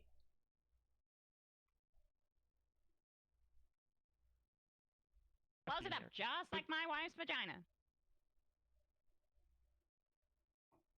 Tampons are made of cotton, and cotton sometimes has a lot of chemicals in it. Could tampons have chemicals in them? That was the driving question behind Jenny Shearston's latest research. The environmental epidemiologist team tested a wide range of tampons for 16 different metals. She wasn't able to name those brands for legal reasons. We found metals in everything that we tested, regardless of what its brand was or characteristics of the product. One of the metals was lead, which was detected in trace amounts. That is a worry for Dr. Ebony January, an OB based in New York City. Lead is not safe at any level, right? A lot of the metals that they found, we naturally have in our body naturally uses for various things. However, when it's at a toxic level, that is what's of most concern to me. Even though the data shows there are tiny concentrations of metals, including lead, researchers say the health risks are not yet clear. We don't know if the lead can actually come out of the tampon and be absorbed into the body. Dr. January says an infection is not a far-fetched possibility.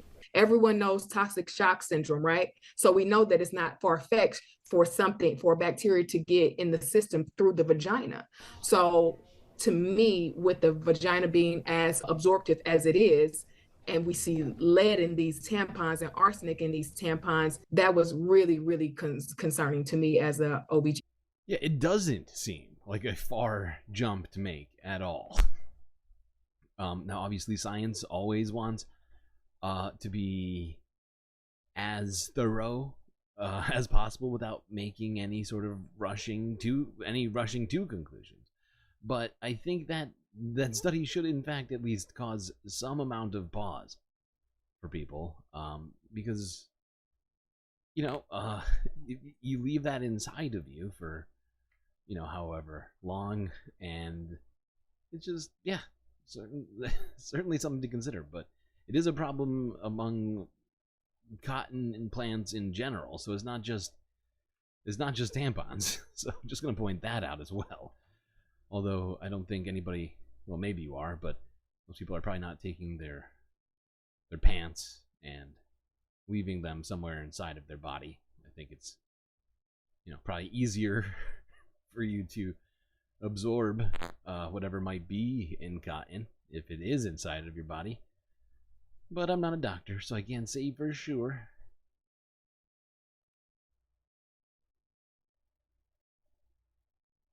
All right. Got a couple more things to talk about relating to health.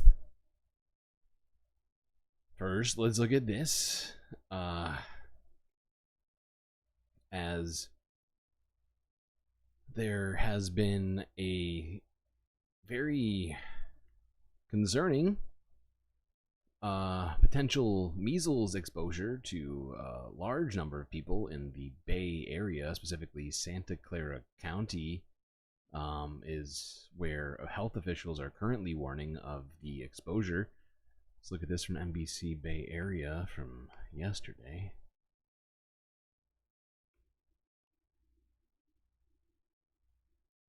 Santa Clara County health leaders are now working to alert dozens of people who may have been exposed to measles. They say the hypercontagious virus was brought into the county by someone visiting from out of state. As NBC Bay Area's Marianne Favre reports, they're specifically concerned about 3 places that person visited. Health leaders say after the infected person visited the Bay Area, they got on a flight at San Jose International Airport, potentially infecting more than 90 Santa Clara County residents on that flight. This Starbucks on Blossom Hill Road in Los Gatos is one of 3 places county health leaders say a person with highly contagious measles visited on July 1st, sometime between 9:30 and 11:30 in the morning. The sick person then dined at Taqueria Los Pericos on Water Street in Santa Cruz from 6 to 10 p.m. the same day. Doctors say the next morning the infected person headed to San Jose International and was there from 5:15 to 7:30 in the morning before catching a Southwest flight to Chicago. Now public health leaders are trying to reach more than 90 Santa Clara County residents on that flight who may have been exposed. And so yeah, all the people that are on the plane, you'd also think you would be telling every single person at that airport too, because they had to walk through the airport, right? They probably had to go to the ticket counter, probably go through security, among other things, right? They might have used the bathroom there. Who knows? Who fucking knows? They certainly didn't teleport into the plane. And then Starbucks and a taco shop. My God, and a sit down at a taco shop. I mean, my God, dine in at the taco shop. We really need to do something about these unvaccinated people. I'm not sure what it is. Aside from mandating that children be vaccinated federally by a certain age. I mean, we already have a lot of those sorts of things, like with school districts, if I'm not mistaken, needing proof of vaccinations. While these anti-vaxxers are managing to, create these problems still. You remember measles outbreaks in elementary school?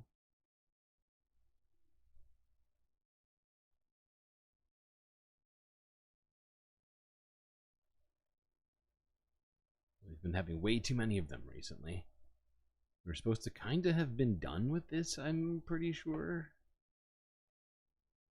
Especially in the United States. Alright, let's go to this final health-related story to get us talking about the climate. This is from Al Jazeera English. Why is antibiotic resistance worsening with climate change? Resistance to antibiotics could cause 10 million deaths a year from 2050. That's according to the United Nations. Scientists say climate change is another factor driving the looming crisis. Why is there such a risk? And what's being done about it? This is Inside Story.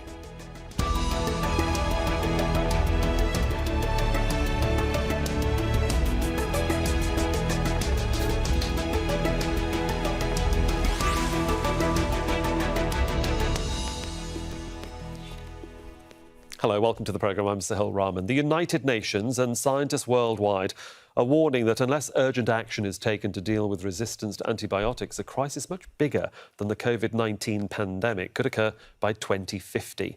The UN estimates as many as 10 million people could die every year from what's known as antimicrobial resistance, or AMR. That's many more deaths in just 1 year than the 7 million lives lost during the pandemic. So why is this happening and what can be done to address it? We'll discuss that in detail with our guest shortly. But first, let's take a quick look at the problem.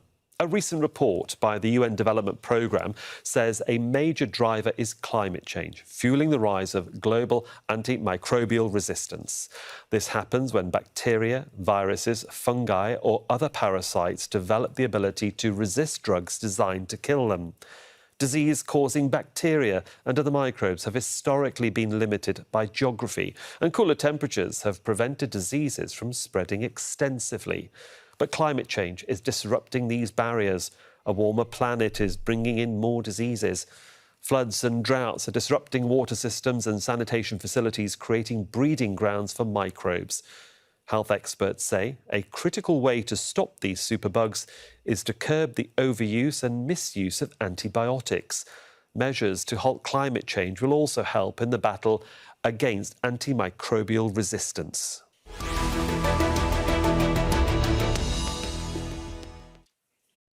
So yeah, this is pretty disturbing, and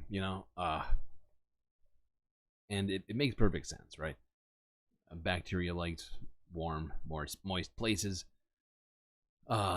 and we are creating more and more of that, as well as, the fact is stuff like this is not as limited by geography as it once was, of course, because of the fact that we are a global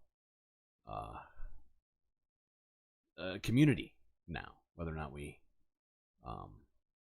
think of it like that, with with all the technology, we can pretty much get from one place, one side of the globe to the other side, very quickly.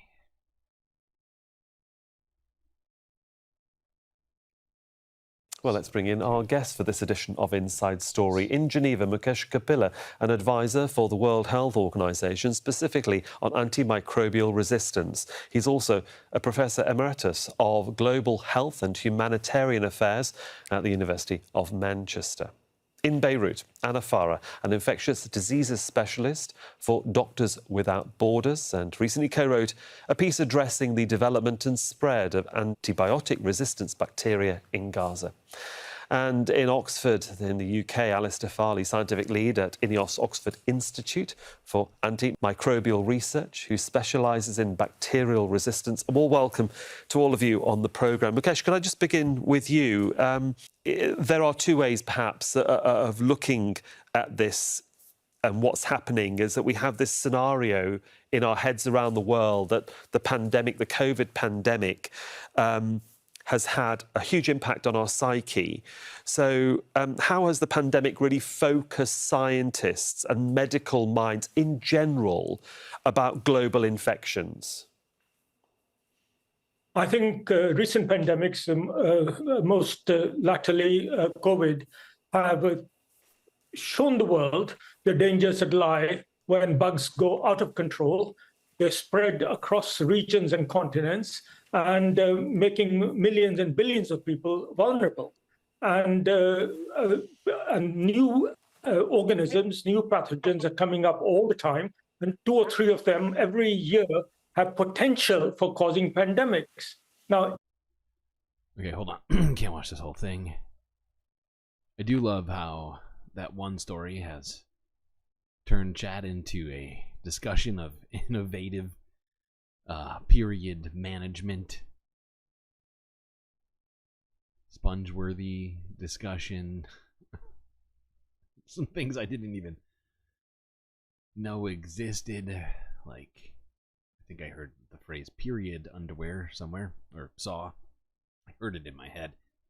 Okay.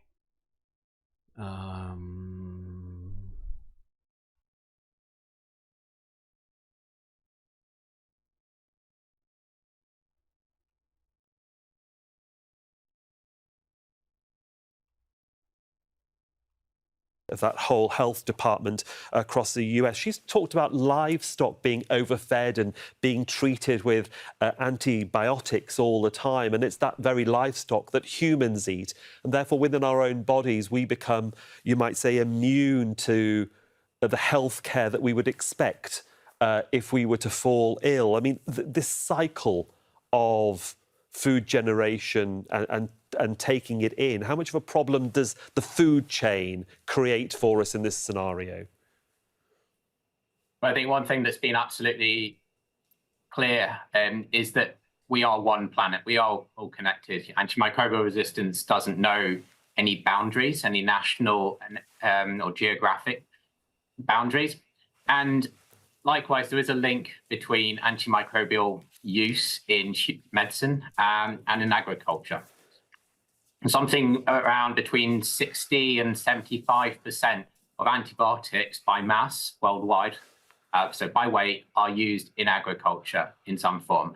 And in some cases, this is used to treat an infection, but in many cases, it's used preventatively. And therefore, to prevent the widespread spread of an infection across a flock. Now, the wash-off for this can spread out into the environment, for example, and that is documented. But what is clear is that use of antibiotics in agriculture is spreading resistance. So specific resistance genes that confer resistance to human drugs is exacerbated by use in agriculture. You're all nodding in. Exactly, because it creates like a breeding ground, essentially, for bacteria to figure out, evolutionary ways to get around the things that these drugs do for humans, right?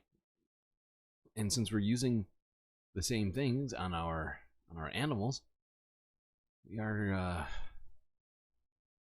we're essentially creating two different situations there, right? One, humans are becoming less affected by these drugs because of being vicariously introduced to it through our food sources, and then those same bacterias that the drugs are supposed to prevent us from seeing the worst effects of and whatnot are suddenly less effective because the bacteria or whatever else has figured out ways to to get around it as well. So it's double whammy. It's not good.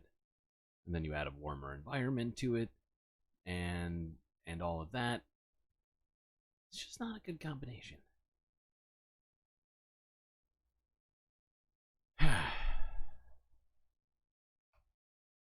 Whoopsies, I just clicked the wrong thing.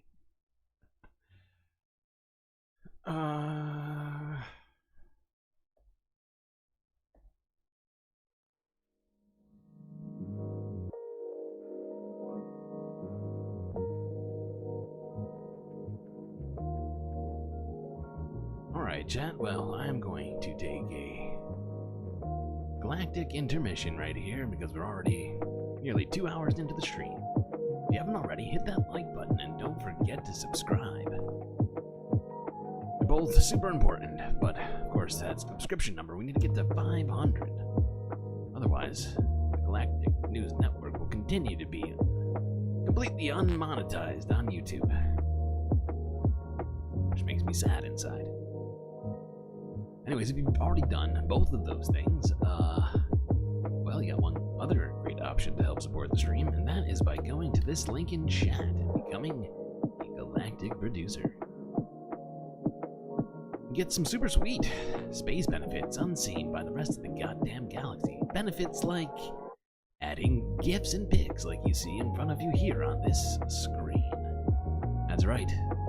So the people dancing in front of your eyes or relaxing in the pool are added by your Galactic patrons. You can also get shoutouts at the end of every stream. Get access to a super secret Discord channel and much more. Anyway, chat, I will be right back. Grab yourself that drink, maybe a snack. Perhaps shake your limbs off. Dance around. Maybe you've been waiting to use the bathroom for 2 hours. Good God, that's a long time. You shouldn't have waited. But if you have been, now's your chance.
Now I'm really back. All right.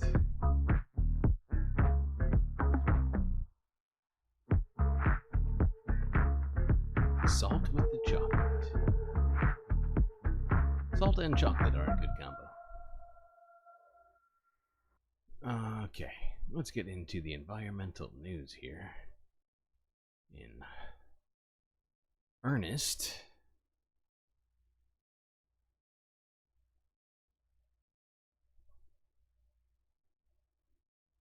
All right, let's go to this to start it off. Global news from 2 hours ago. This is actually something of a scientific breakthrough to some degree. Yeah, extreme weather attribution technology links summer's first heat wave to climate change.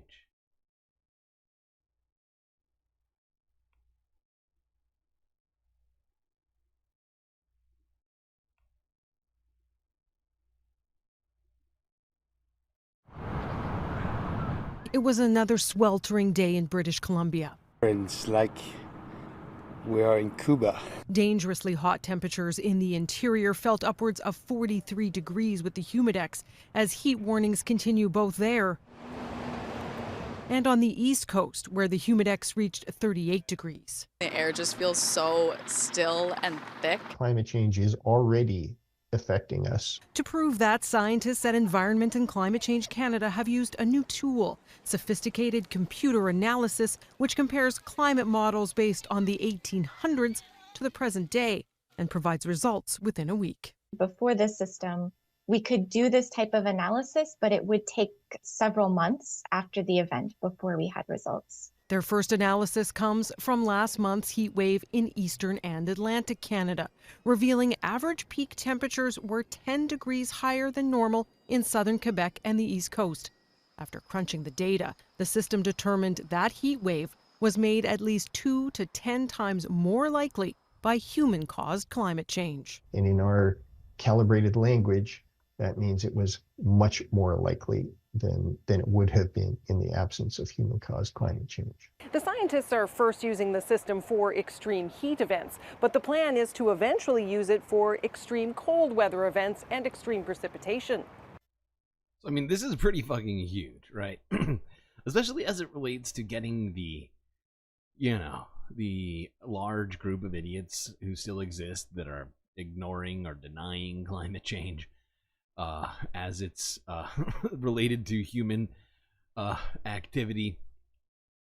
And, when you have technology like this that can tell you a month or less than like a month after the first heat wave happened, or after any weather event, be able to determine whether or not it was at all linked to human related climate change. I mean, I think it makes it a lot easier to make the argument. That's all I'm saying. If you can get that data immediately, be like, yup, that was us. Remember how you were fucking boiling, sitting in your car last week? Well, guess what? You joined the Patreon. Well, thank you. Thank you, Rude Interplanet Janet. Much appreciated.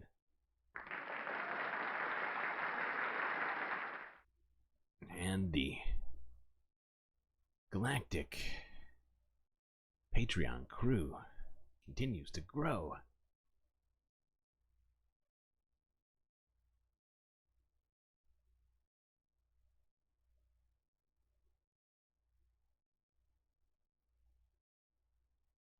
Okay, let's go on to the next.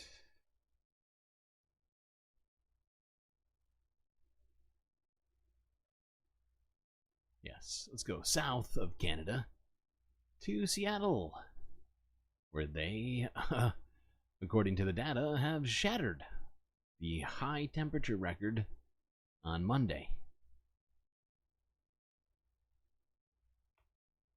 So, yesterday. Wait, no, 2 days ago. Well, technically, we'll call it yesterday.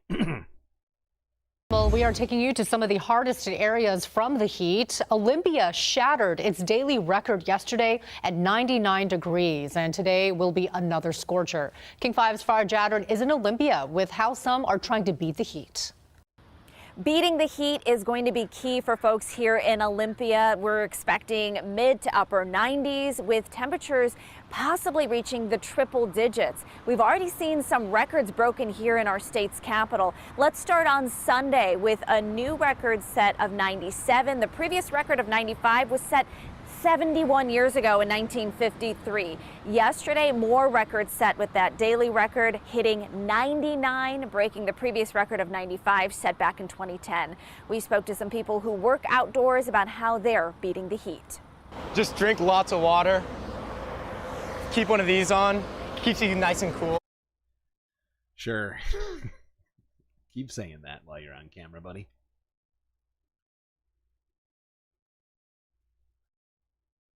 Either way, I just really wanted that story to hit that headline because historical heat waves, seemingly record-breaking temperatures in one place or another every single day. And it's a weird world that we are living in right now, where that is the case. It shouldn't be the case. Never was the case until more recently. And now it's just happening at a frequency that is genuinely alarming.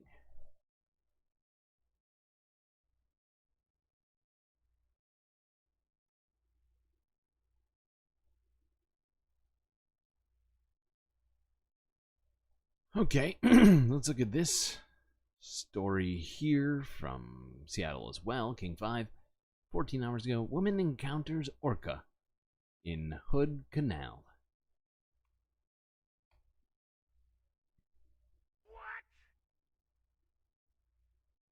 An unforgettable day in the Hood Canal. Kim Morgan sent us this video when her boat encountered an orca over the weekend. You can see it there in the waters. Whoa. Kim said she was crabbing with her family when suddenly...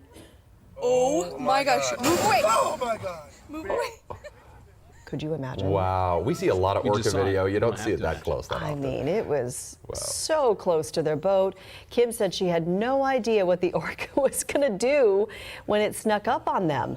According to wildlife officials, orcas are known to spread out when looking for food, and they may approach boaters. If that happens, here's what you do. Turn your engine off. Wait for them to leave. Under state law, boaters are required to stay at least 400 yards away from southern resident orcas. But that doesn't stop the orcas from coming to you. Orca law doesn't count in this case. They don't have orca law rules the ocean. But yeah, I'm pretty sure that I think they showed the map, but I got distracted trying to read So we're here in Death Valley to kind of explore what it's like.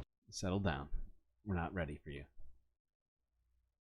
But yeah, that's quite inland, especially for a whale of that size to be looking for food. But we've seen a lot of weird examples, not just of whales being in strange places, but all sorts of sea life being in the wrong places.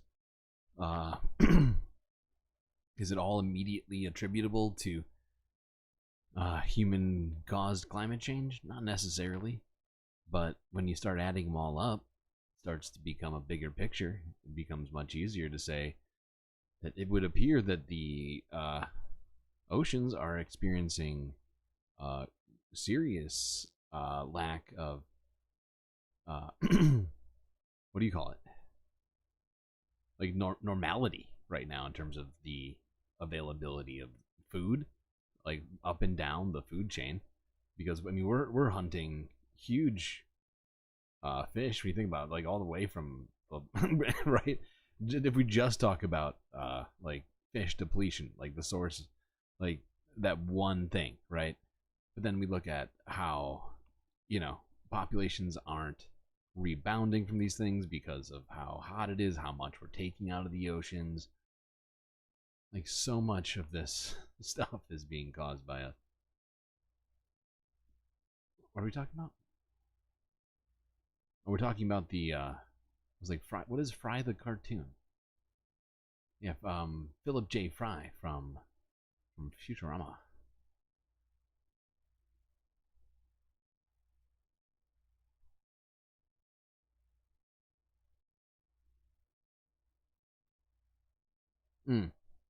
How do you access the wonderful space benefits on Patreon? You will be receiving a short questionnaire on Patreon, like on the app, through the messaging on there.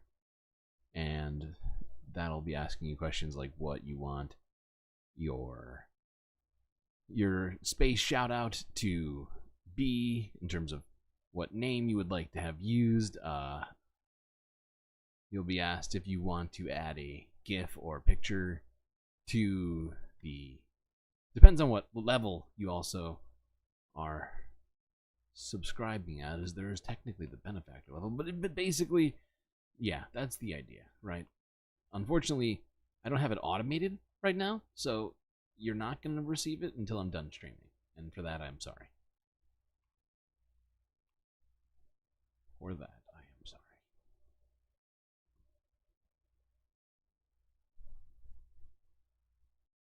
All right, now let's talk about the heat wave a little bit more here. What it feels like to visit Death Valley. We're here in Death Valley to kind of explore what it's like just to visit this place and experience this level of heat. Now, it's important to note this isn't the official temperature Death Valley.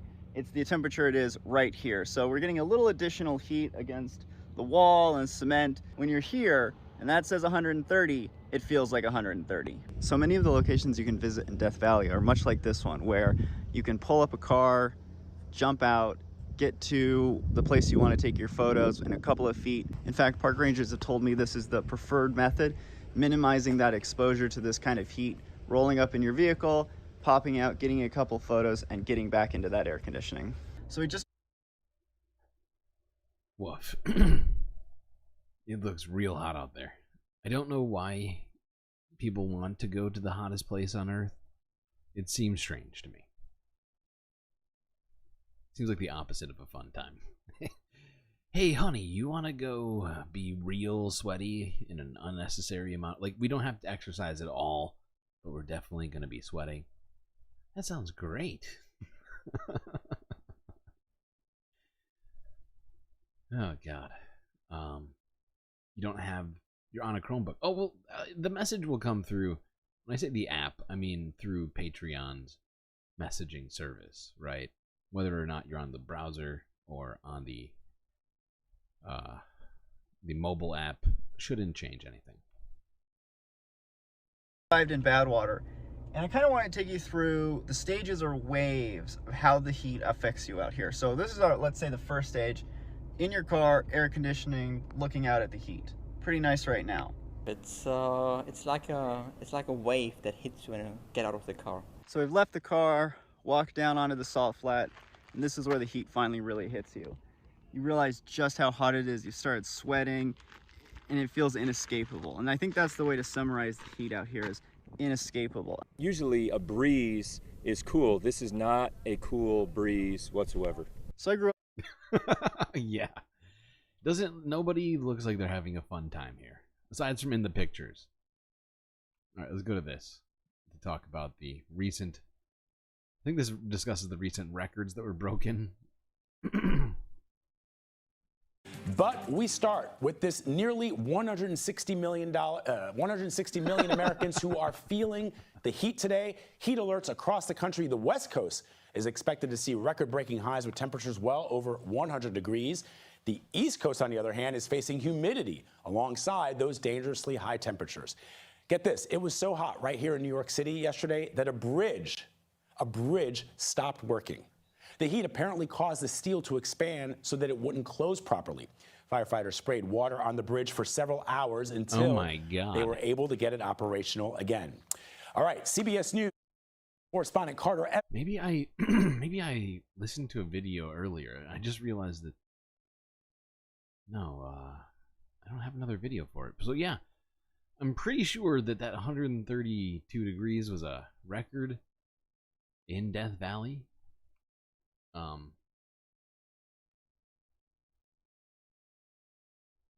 But this is insane. We have infrastructure breaking down because it's so hot in July.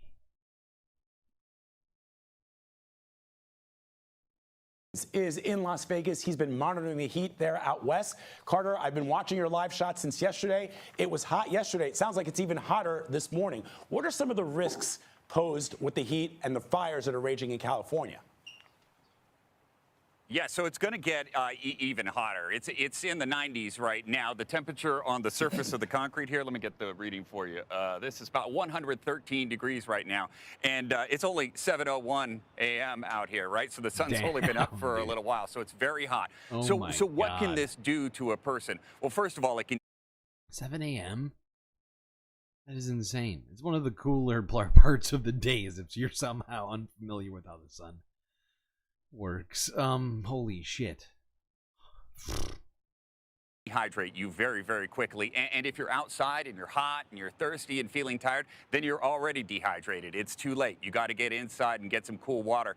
The other thing that I think a lot of people don't think about is when the ground, the pavement is this hot. If you touch it, if you fall down and you're there for any period of time, more than a few seconds, you're going to get burned. 2nd and 3rd degree burns. About half the people in the burn center here in Las Vegas right now are there with pavement burns. All right, Carter Evans for us in Las Vegas. That is fucked up. That is fucked up. Does not bode well for unhoused people in Vegas at all.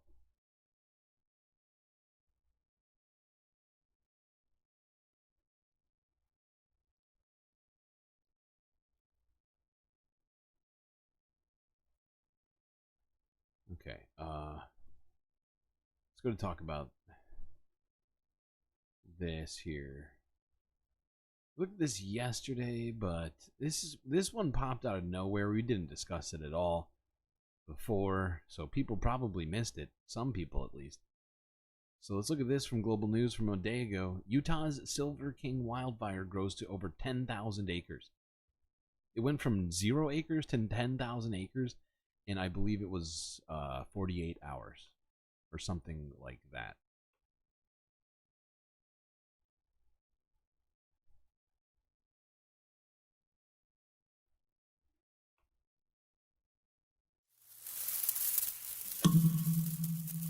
Fire officials say the King wildfire has grown to more than 10,000 acres and exhibiting extreme fire behavior. Agency administrators, the signatures of delegation and stuff, and just sit down and validate objectives.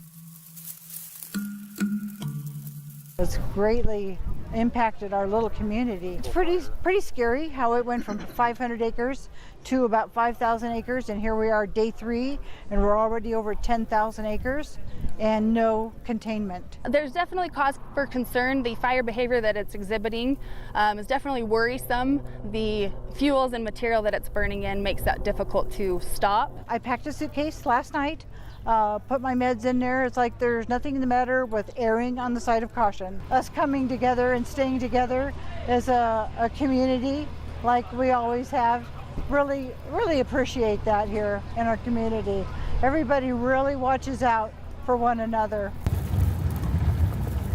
Engines, crews, aircrafts, and dozers were working in excessive heat conditions to limit the fire's spread, but conditions continue to get worse. The governor has urged residents to stay informed through local news and official updates on evacuations.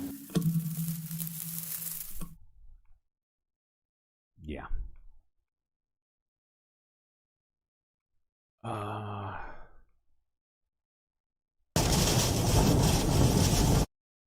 Yeah, so it's pretty disturbing just how fast that fire has picked up, how large it is, how early in the season it still is for something like this to be occurring in Utah.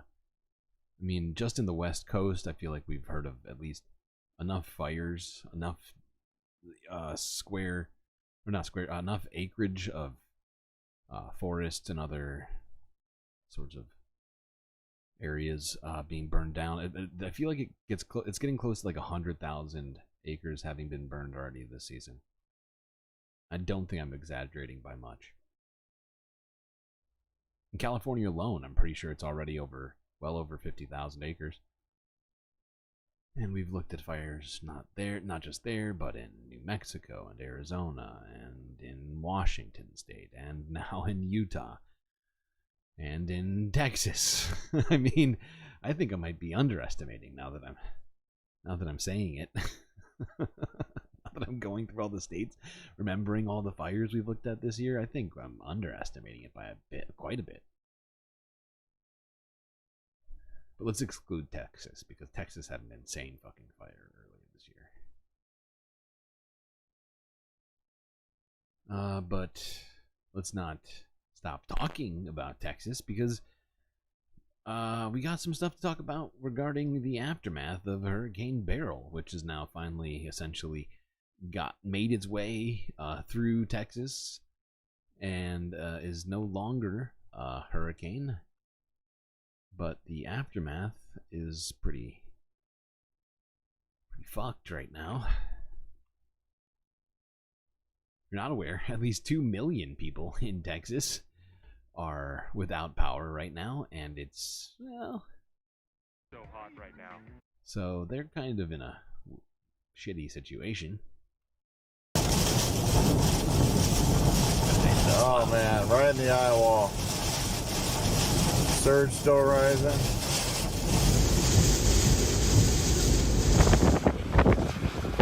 Hold on, I gotta turn the volume down. It's blasting me in the ears. Oh, and I have to read. At least 3 people have been killed in the Houston area by the powerful weather system. Major flooding has caused roads and inundated property.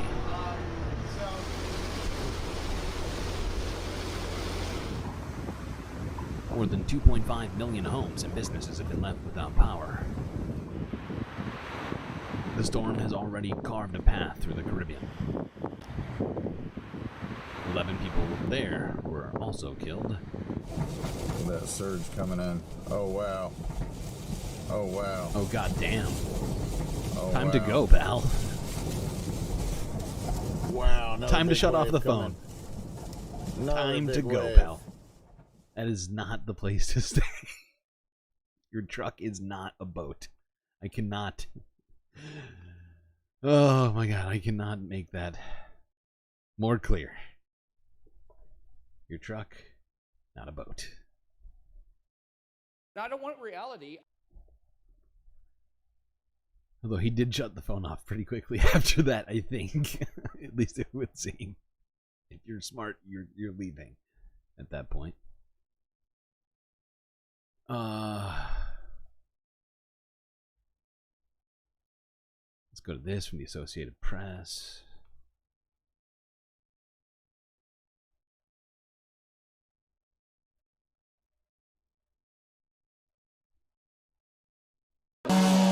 Normally, we're the ones helping people, and so this is the first time that it's actually hit close to home. It's overwhelming. As soon as this is cleared up, we're going to make our way around because other neighbors have damage. And there's people here, they probably have to rebuild their house from the bottom up, you know, to us, you know, just having a broken window and a little bit of the roof fly off, you know, their house is gone. And right now, when they want, hopefully we'll get it back soon. The way that he said a little bit of the roof fly off, dude, that just broke me inside.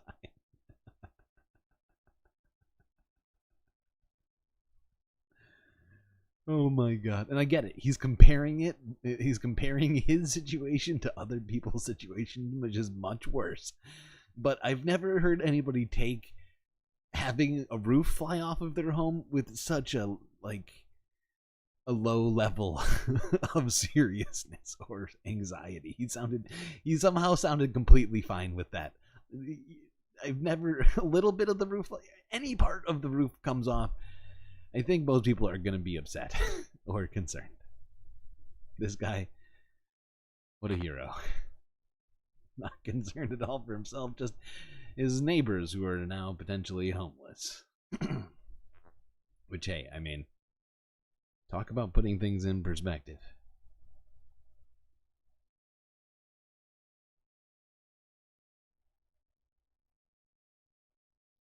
Although he could just be in complete shock right now. Okay. What do I do? All right, yeah. Let's go to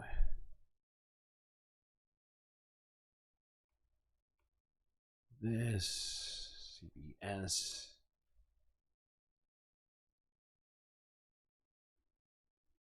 Turning now to Hurricane Beryl, which is now a tropical depression, which has left parts of Texas devastated and many areas underwater. At least 8 people dead, and the storm also caused destructive tornadoes on top of everything else. Janet Shamlian is in Houston, where many people still...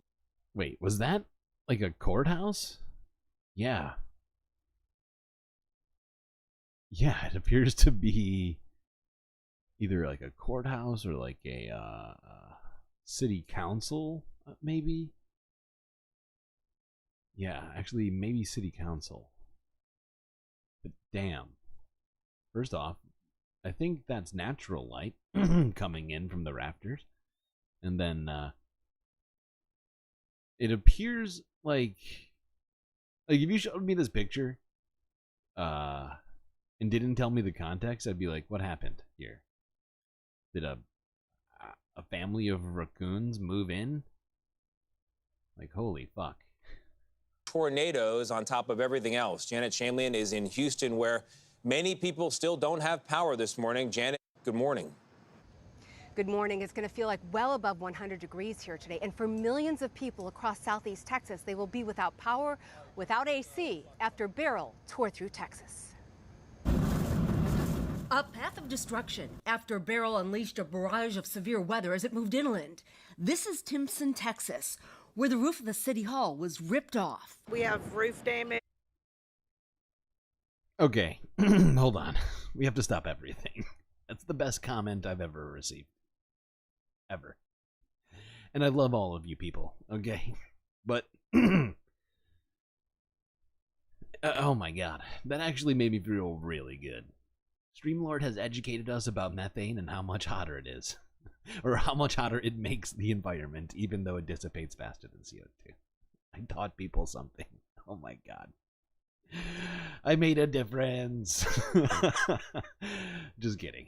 Just fucking with you. I love all of you and all of your chats, but that was a very meaningful to me.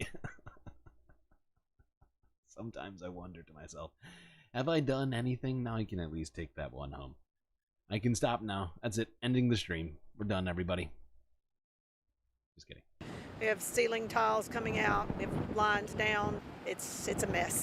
A massive tree fell on Haley Laredo's home in Houston, killing her 73-year-old mother-in-law, who was in bed. My son was screaming, "Grandma," because he saw me like crying and telling my husband, "Go check on your mom." And he started freaking out. He was like, "Grandma," he said, "call 911. Down trees littered streets, from winds gusting up to 90 miles an hour and torrential rain.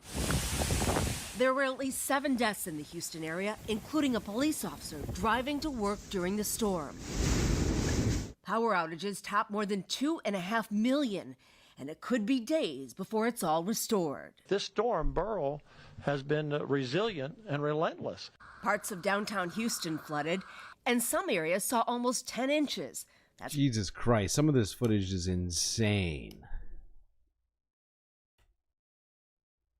all restored. This storm, Beryl, has been resilient and relentless. Parts of downtown Houston flooded, and some areas saw almost 10 inches. That's more than 2 months of rainfall in one day. People abandoned cars on water-engulfed roadways, and first responders made at least 24 high-water rescues, including this driver on flooded Highway 288, as officials warned residents they're not out of the woods yet. Don't let the clear skies fool you. We still have dangerous circumstances. We still have high water across our city.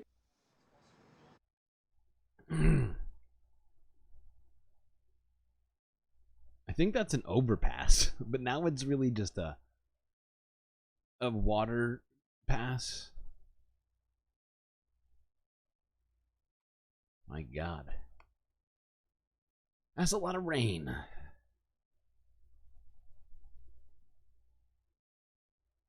And not, and I mean, hurricanes don't just bring rain.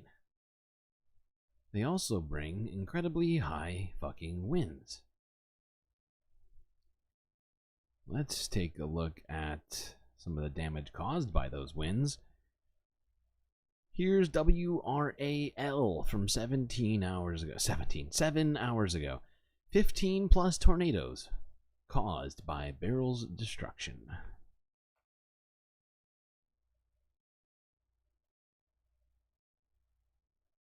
Oh, wait, first. No, whatever, we'll do it in this order. This is fine. This is fine.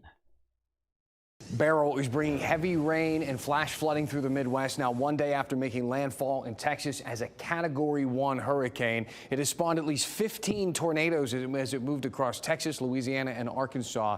As you see the path there, the storm is being blamed for at least 8 deaths in the U.S. It's caused millions of people to lose power at its peak. As Texans are working now to clean up after the storm, they're also dealing with intense heat. Temperatures there in the Yeah, they're dealing with temperatures in the 90s, the high 90s, and multiple millions of people do not have air conditioning.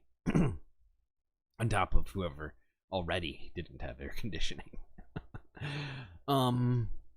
This is something that I was actually just somehow unaware of up until now, and it makes perfect sense. I mean, the speed of the winds and hurricanes is quite high.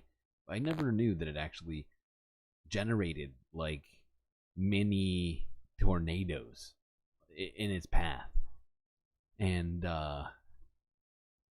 yeah, that makes hurricanes just all the more terrifying. Makes me glad I'm in space and not on Earth.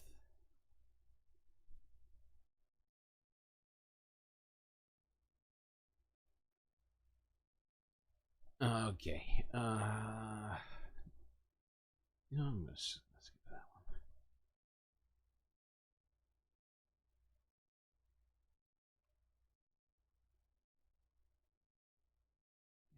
one. Let's go to this from Al Jazeera English. U.S. hit by extreme weather. Even Al Jazeera is noticing how extreme our weather is. How great. You can tell all the way from Qatar, huh? Unbearable heat, relentless fires, and a dangerous storm. Severe weather is battering the U.S. Hurricane Beryl slammed into the Texas Gulf Coast near Galveston with strong wind and drenching rain, causing heavy damage in some areas as well as widespread flooding. It's pretty bad. Down power lines, trees, fences, just litter and stuff, debris everywhere. At least 2 people were killed by falling trees. Others had a narrow escape. That tree limb right there could have been through the roof of our house instead of our shed. That one could have gone on our house instead of this way. So we'd just be grateful. Now downgraded to a tropical storm, Beryl has knocked out power to more than 1 million households and disrupted airline traffic. Near Santa Barbara, California's biggest fire of the year has burned more than 8,000 hectares and forced evacuations. Other fires are burning across the state. Firefighters fought back a blaze threatening homes in Placerville. When we seen it right there, it was so close. I mean, we seen it and it was like, oh wow. Fighting the fires is made more difficult by an intense heat wave enveloping the West. Temperatures broke records. In Death Valley. That's hot. Okay. Yeah, I just figured that'd be a good way to kind of wrap up our discussion of climate-related events in the United States, or at least in, well, the Americas, as we talked about Canada as well. Let's move on and go across the pond. Channel 4 News from 9 hours ago asking the question, how will labor deal with water firms facing financial pressure?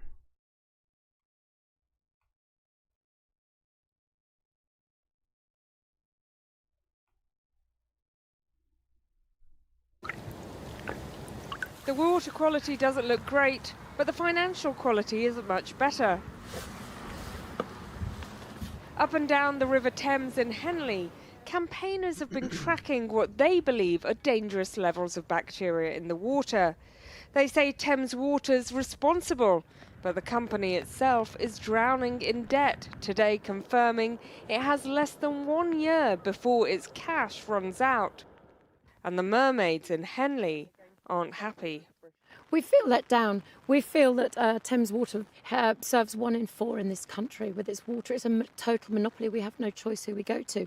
And what they've done is completely mismanage and spend our money on dividends and payouts to executives that it doesn't need. It's just poo and pipes. Yeah. It is not complicated. It has been made complicated in order to make money. If I did my job that badly, I would have been fired a long time ago. They need to go. This year... Bam. Oh, God. Not just the United States dealing with privatized things.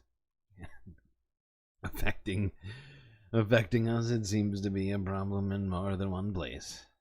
Thames results swung from a loss to a £75 million profit. It paid a £195 million dividend to its parent, Kemble, apparently to cover the pension scheme and tax losses. The enormous debt pile at Thames continued ratcheting up to £15.2 billion. However, both the company's CEO and finance director received bonuses. The CEO netted £195,000 in bonus, while the CFO was awarded almost £500,000 for his services. Thames Water told us they were planning to spend £20 billion to improve safe drinking water. And at Henley, they said they are upgrading their treatment works, which will be ready in 2026. It's been a rocky journey for the water firm, which is owned through a complicated network of holding companies and finance layers, 8 to be exact. Money is owed everywhere, and shareholders have That seems like the exact opposite sort of, what do you call it? Sort of entity you would want dealing with water for the public. Completely shadowy private corporation. used to stump up the extra cash needed, despite increasing calls for further investment in the broken sewage system. Super strange. Oh, God. Yeah, Bad Lefty's right. Nobody should be making profits from things that are essential for human life. And yet we seem to have just so many of these systems that are essential to humanity being managed by people whose incentives are not human-centric, but profit-centric.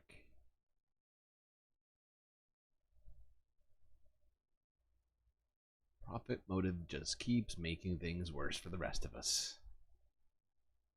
Very unfortunate. Really, really keep racking my brain on how to start the revolution against capitalism. Meanwhile, second I end this show, I have to turn the lights off here in the space station, go back down to Earth, where to pay things with Earth money.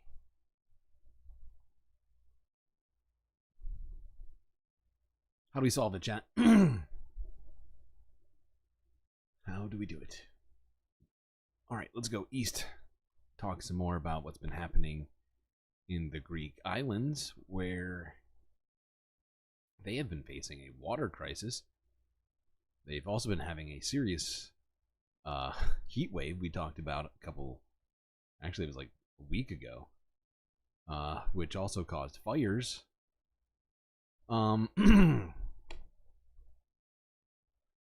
But they are also dealing with this.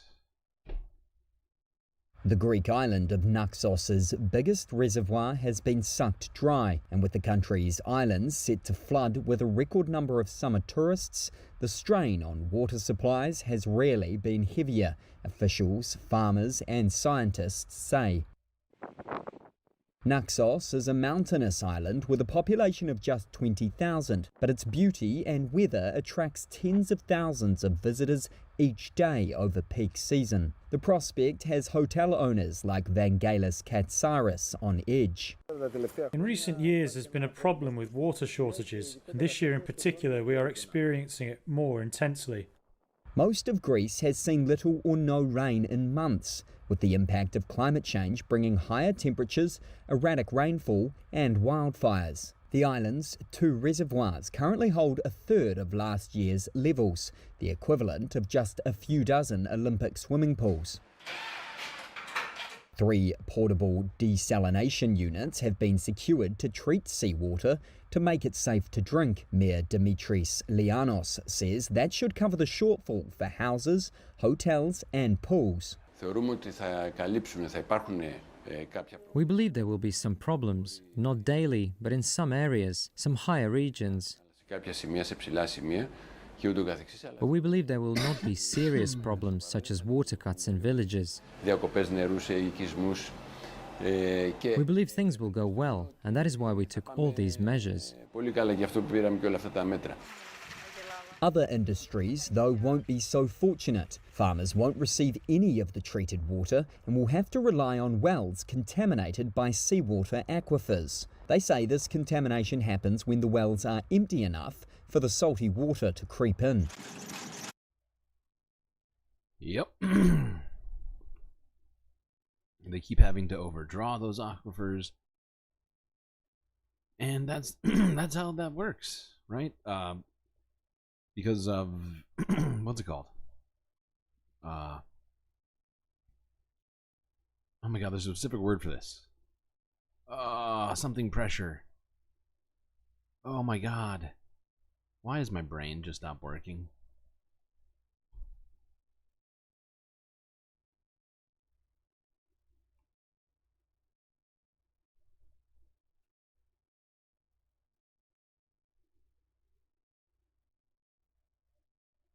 Yeah, we got some serious stuff to deal with. And, you know, unfortunately for Greece, their water problems are exacerbated by the number of people who frequent Greece as a tourist destination. Of course, most of their economy is reliant on that tourism. Well, at least a fair portion. Most might be the wrong word, but a large portion. Yeah, we gotta really cool down this planet real quick. It's really not a question anymore. It's more of a how fast can we do that? It's no, we gotta stop talking about, because the fact is we keep hearing about climate goals, in terms of like 1.5 degrees. That's not a goal. That's a ceiling, right? We gotta be shooting for the opposite of that, negative 1.5 degrees, right? Like we really do. And I know that sounds insane and radical, but the fact is that if we don't, this kind of stuff is going to keep happening because of how much carbon is already in the system, in our atmospheric system, right? That is holding in all of this heat, that is causing all of these things to get just worse and worse, right? Obviously, humans drawing on resources contributes to these to some degree. But the fact is, we wouldn't be having these same conversations if it was 1.5 degrees cooler on the planet right now. Or they would be in completely different conversations. Like, just, you know what I mean? Like, this wouldn't be the question. We wouldn't be having these fucking problems. Most of them.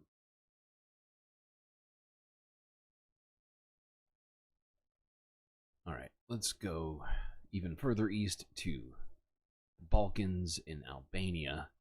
Firefighters and military carrying out efforts to extinguish wildfires in the south.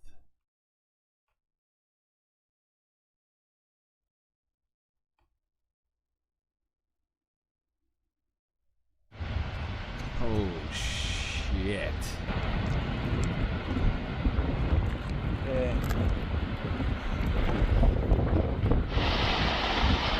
Fuck me.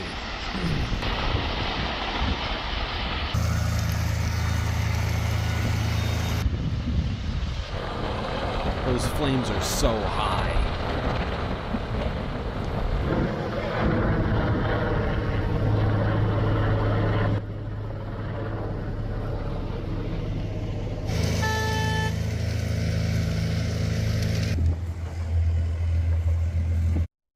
We need to mine Haley's comment and put a giant ice cube in the ocean. Are these just cartoon ideas?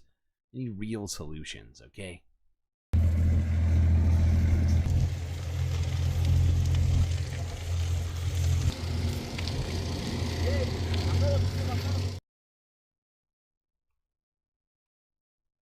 Your Serbian aunt is super liberal until you mention Albania.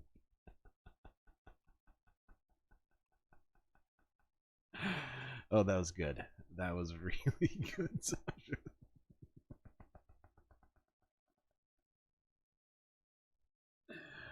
Oh, no.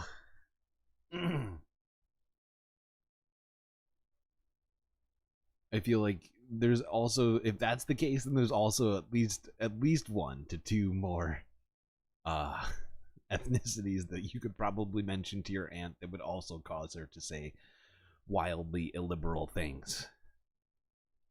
Bosnians would be the first thing that comes to mind.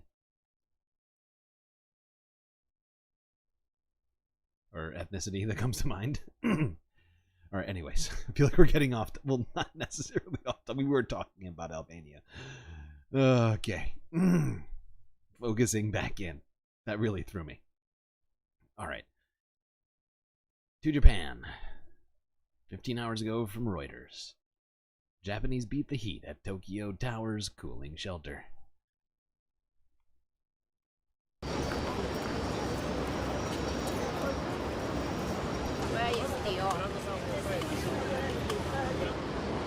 Japan's heat. Oh, shit.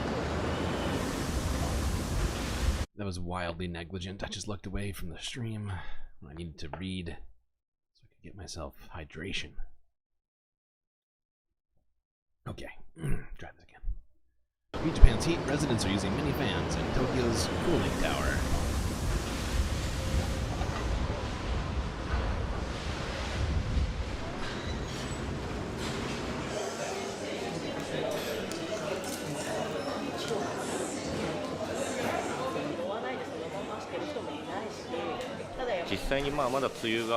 Even though the rainy season hasn't ended yet, we are already in a blazing heat. Over 95 degrees Fahrenheit. So I feel like it's hotter than last year. It's very hot outside. The heat from taxis, the heat from the air conditioners of buildings. So many places where it's so hot, the actual temperature is higher than the average. So I think it's very good that such facilities are made.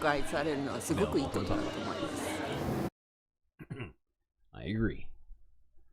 Does seem like a good plan for society to attempt to mitigate these things for, you know, for itself. Well, I'm not picking on Sasha G's aunt, okay? It was just brought up by Sasha, and I felt it necessary to respond to it since I laughed out loud about it.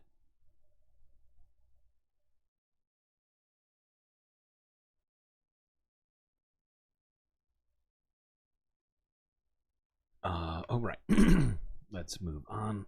Wait, is that the last one? No, one more. One more environmental story. But this is something, it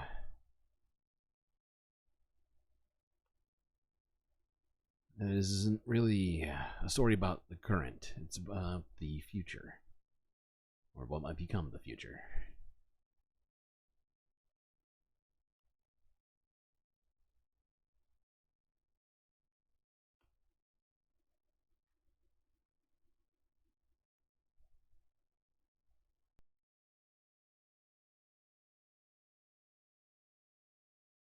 Greetings from the future.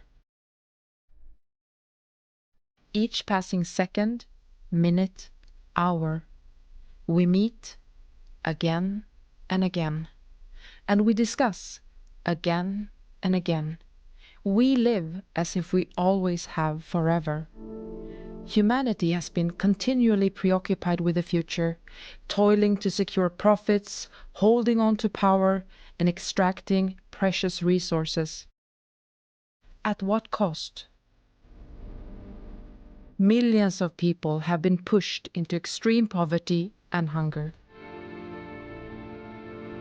Conflict is upending countless lives, and environmental crises are threatening our planet. But the solution is clear and simple. We've had a blueprint for a healthy planet and thriving societies, allowing us to work together, not for our own agenda, but for the 2030 agenda. We stand at a critical moment of choice and consequence. The thirst for information has led to rich data to guide our decisions. We know what to do. We must act now and act boldly.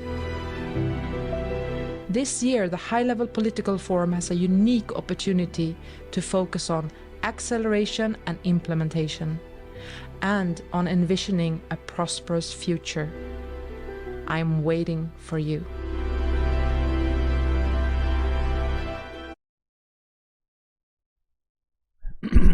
It appears that this forum has started already 2 days ago on Monday.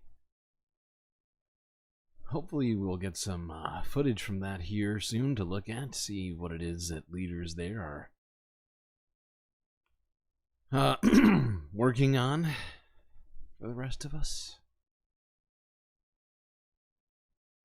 What's about 350?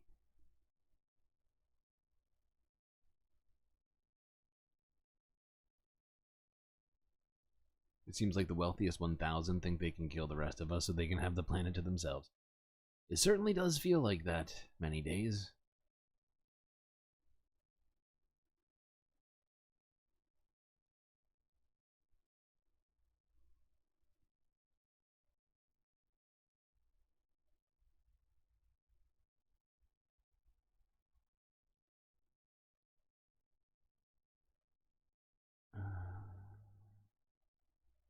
What do I have here?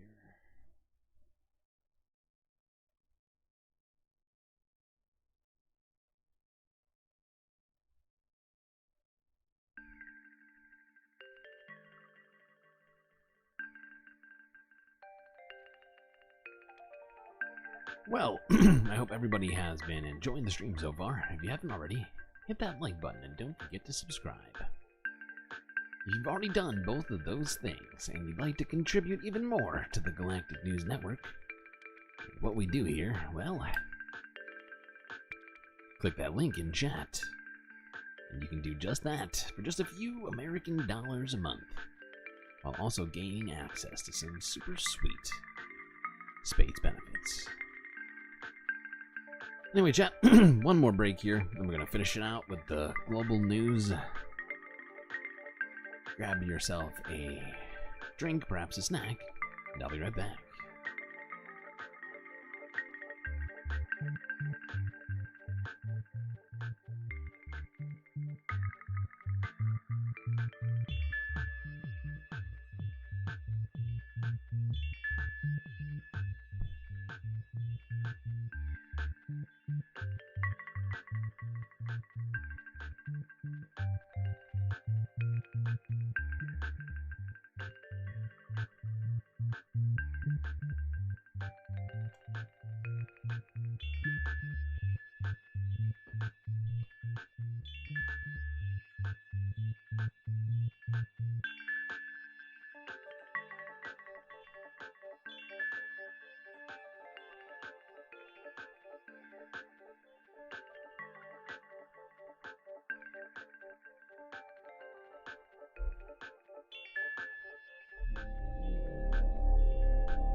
The next speaker is Mr. Kenneth Clark.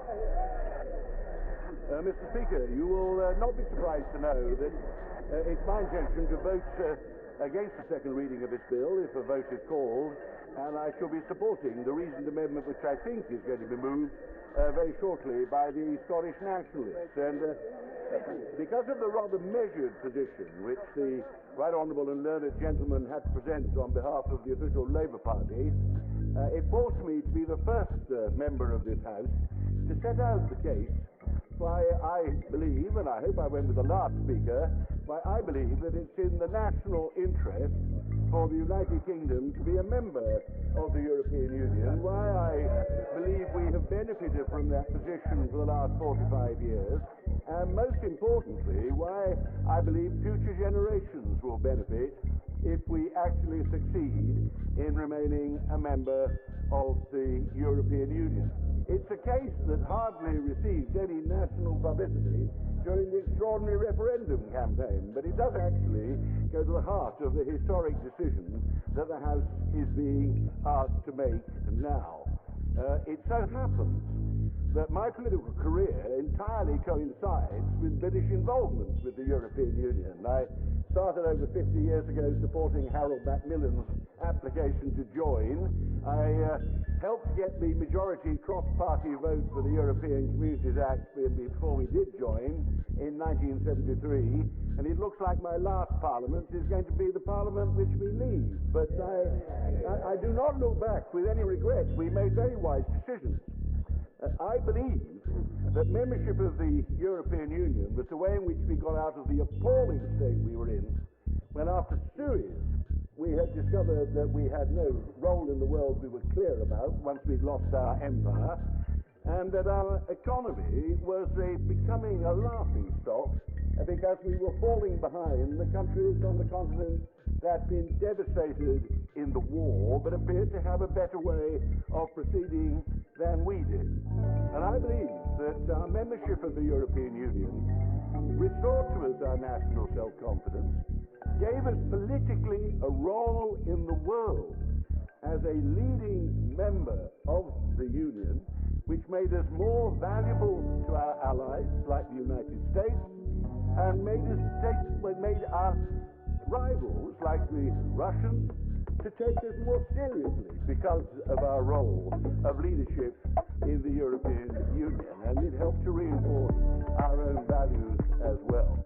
And our economy benefited enormously and continued to benefit even more as the market developed from our close and successful involvement in developing trading relationships with the inhabitants of the continent. I'm very fortunate to record this early. I apologize to my old friend and right honourable friend, but there are 93 other members still waiting to be called, so if you forgive me, I won't. In fact, the Conservative governments in which I served made very positive contributions to the development of the European Union. There were two areas in which we were the leading contender and made a big difference. The first was when the Thatcher government led the way in the creation of the single market. The customs union, so-called common market, had served its purpose, but regulatory barriers matter more than tariffs in the modern world. And but for the Thatcher government, the others would not have been induced to remove those barriers, and I think the British benefited more from the single market than any other member state. It has contributed to our comparative economic success today.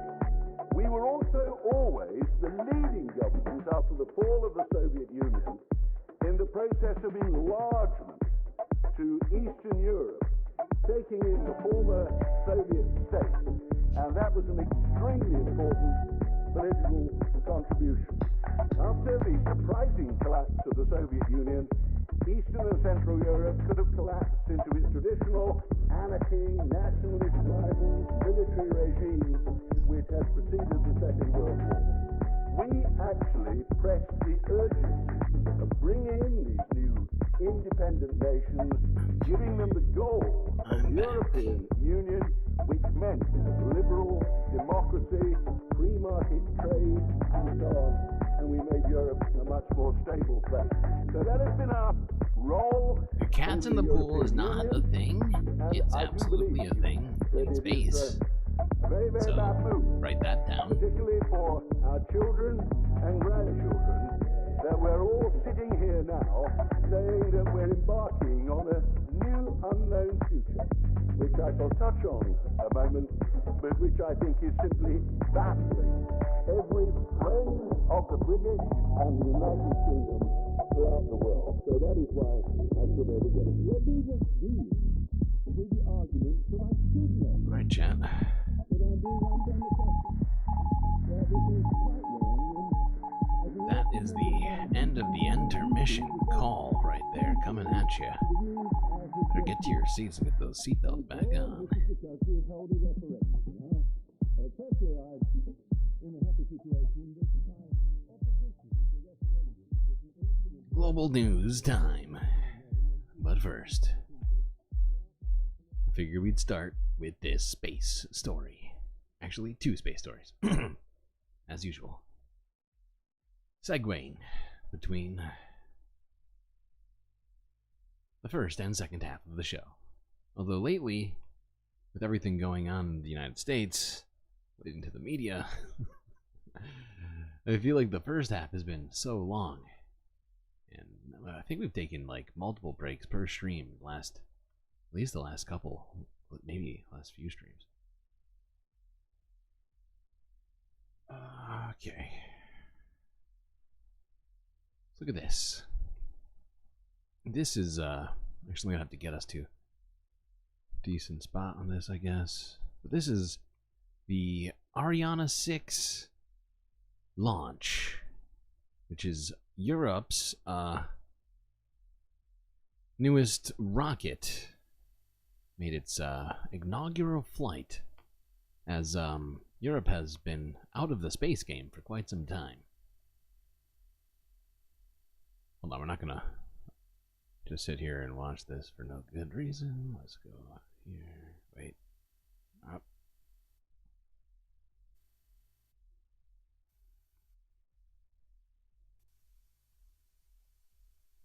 Seems like they got a bunch of people. Oh my god. All of Europe's here for this launch, apparently. Alright, we need music for this because it's just completely silent. Somebody say something. For the love of God. You, sir, how are you feeling? Okay. Okay. Never mind. Figured I'd ask.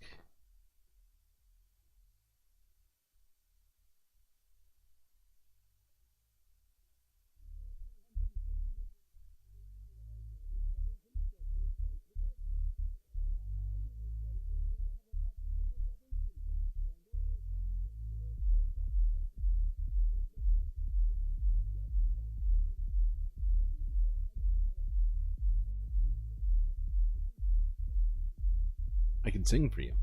Interesting. It's an interesting idea. So interesting, I'm going to have to think about it for however long this video takes.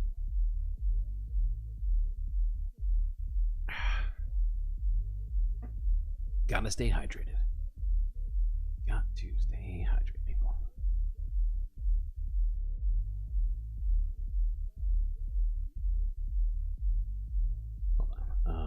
When does it actually launch? Okay, let's get a little ahead here. I guess we could do with this moving a little faster.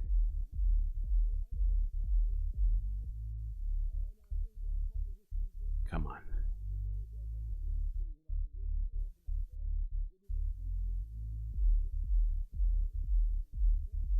Think about it in song. What is this? A musical? Attention pour moins d'1 minute.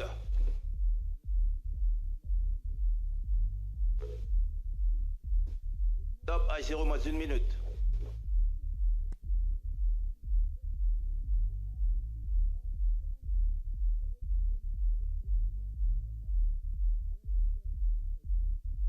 If you didn't follow that, this guy is saying that the launch will commence in about a minute. Well, exactly a minute. Not now, but when he said it.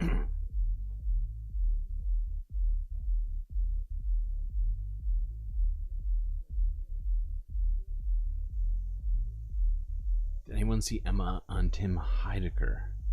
No, I did not see that.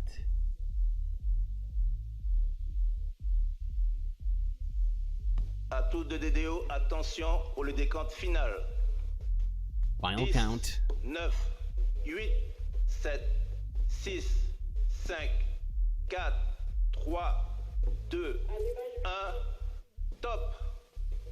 Allumage 2 ESR, décollage.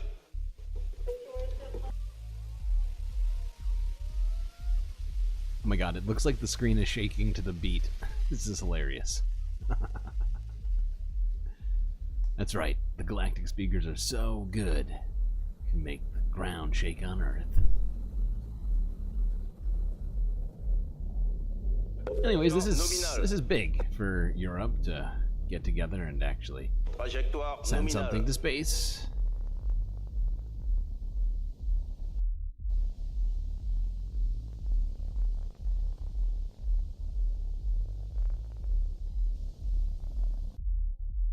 Trajectoire nominale.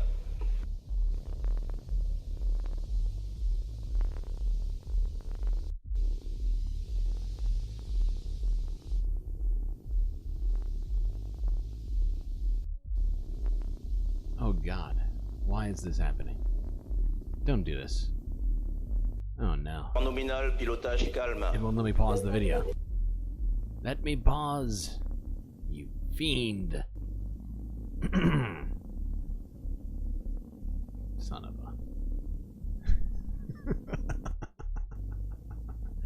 Well, we were stuck watching the space launch longer than I was planning to. Trajectoire nominale.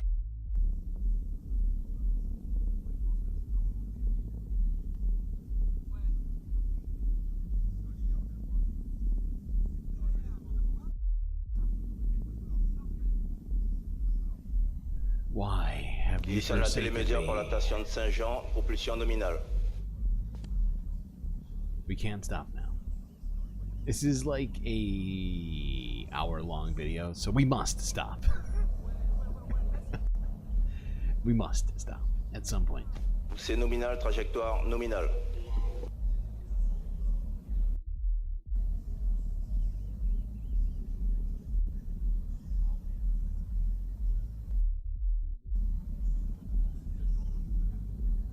This is an E. I think an.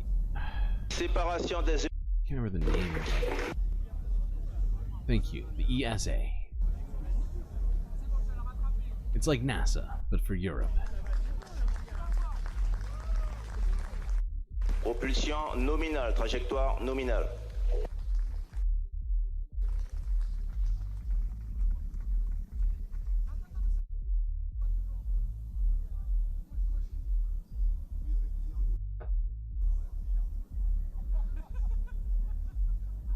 Oh no. Trajectoire nominale. I left my vape in the bathroom. The space station. BRB.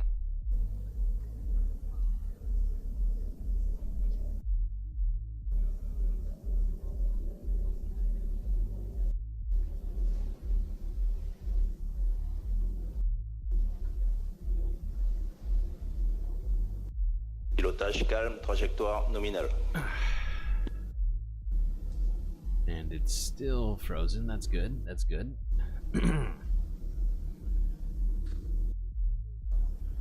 Why do you insist on being this way?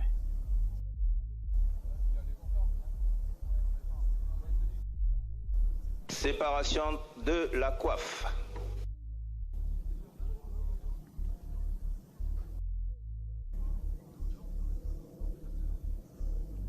Ugh. And I mean, I could just quit this application right now. I'm about to do it in a second. This is way, like, at this point, like, I was planning on being done with this, like, minutes ago. Oh, yes, there we go. There we go. Hold on. It's responding, kind of. Okay. Wait, nope, not really responding. It's actually just having a temper tantrum. Might take it back. Okay, I think I might have to shut this down.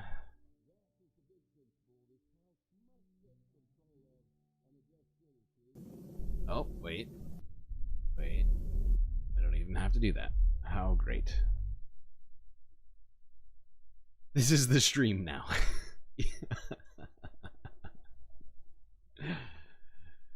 Maybe we should, you know, just focus only on space news, huh? It's much more upbeat than the rest of Earth news. Oh God. Why am I in a black void? What is happening?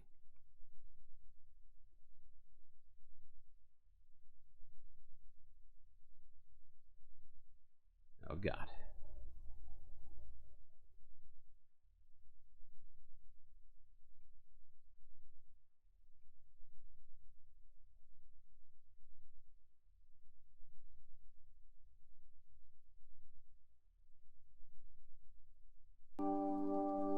What is happening?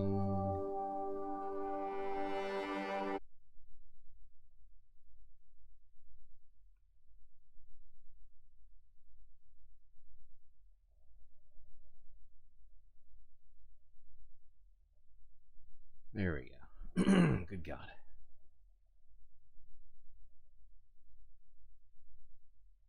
You think the space bathroom is exacting its revenge on the stream? Wow. Or on me personally? Hurtful. Hurtful bathroom. I don't appreciate that whatsoever. I don't know what I ever did to you.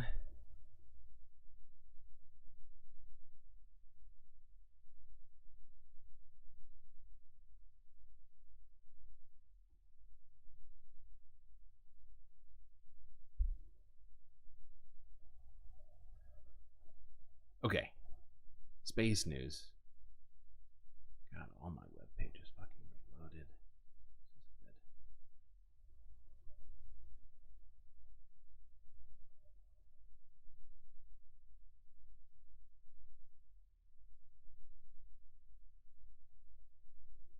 Let's hear what Channing Tatum has to say on moon landing conspiracies. Oh God. It's about to happen, Channing.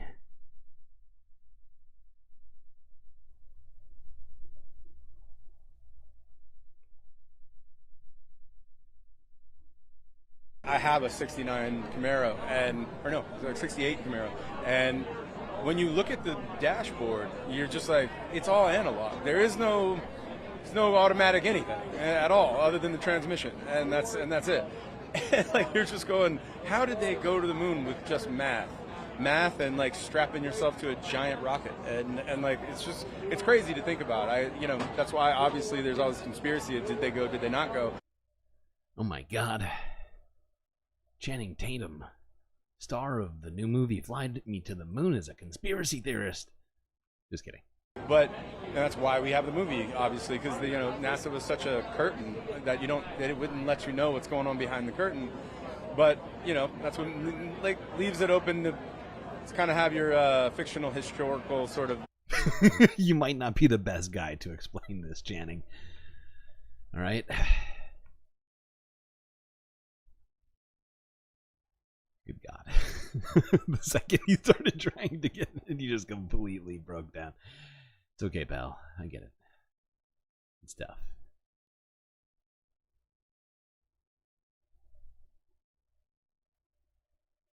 I'm sure the movie's probably good. I'm sure he didn't actually have. I'm sure he's not the one who wrote the movie. He's just the one acting in it. He doesn't have to know what he's talking about to make it look good. Guantanamo?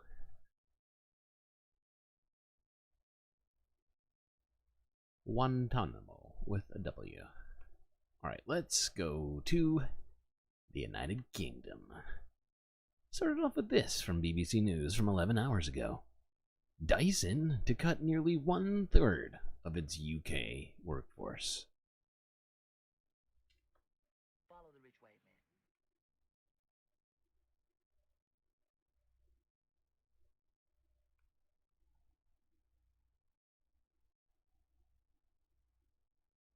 Let's turn to that news coming out of Dyson a little earlier in the afternoon, that they are going to cut a third of their workforce in the UK. That's about 1,000 jobs at risk as part of a global restructure.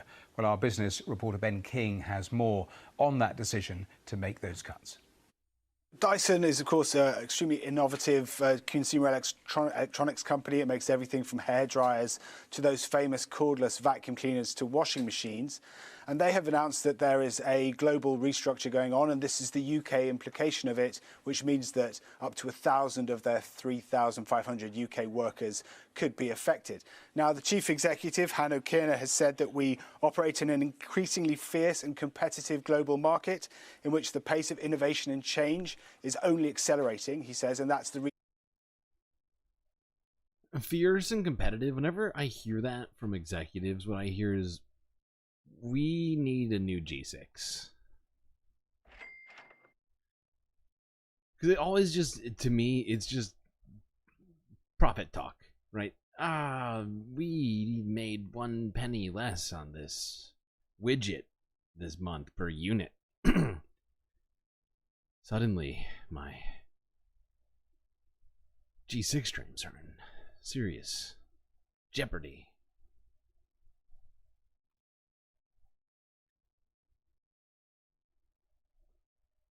I could be wrong, but it almost always feels like that to me.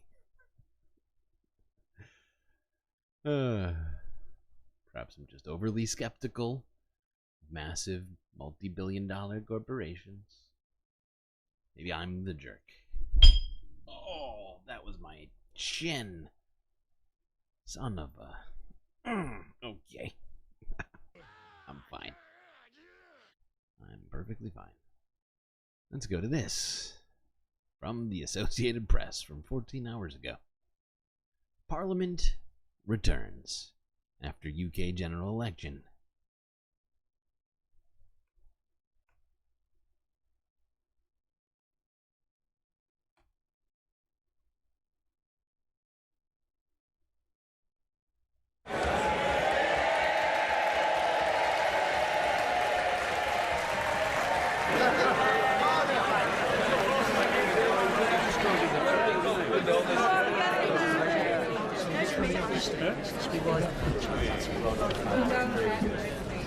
Before I take the chair as Speaker-elect, I wish to thank the House for the honour that is again bestowed upon me. I am aware that it is the greatest honour it can give any of its members. I propose to do all within my power to preserve and cherish its best traditions. I now call the Prime Minister, Sir Keir Starmer.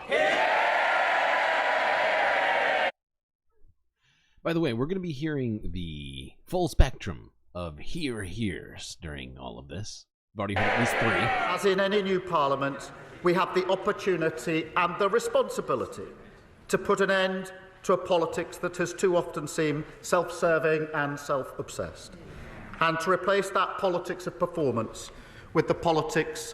That was the barely audible hear. ...of service. I now call... That was more of a begrudging hear. Leader of the Opposition, Rishi Can I start by congratulating the Prime Minister on his election victory, and as he takes on his formidable task, he and his family deserve the good wishes of all of us in this House. Now, in our politics, we can argue... That reminds me of John Bercow. I miss John Bercow. Just for his phenomenal orders. Just whenever he said order, it was just in this sort of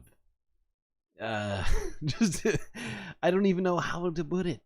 It was almost like reprimanding and yet somehow reassuring at the same time. No,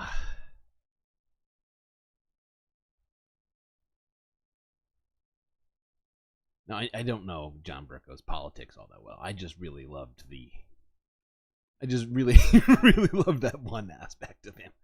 Okay, all right. Now, I just wanted to watch that to kind of get us in the vibe, get us in that British vibe. Let's go here to Democracy Now! where they're discussing a number of things here, not just UK. The Labour Party's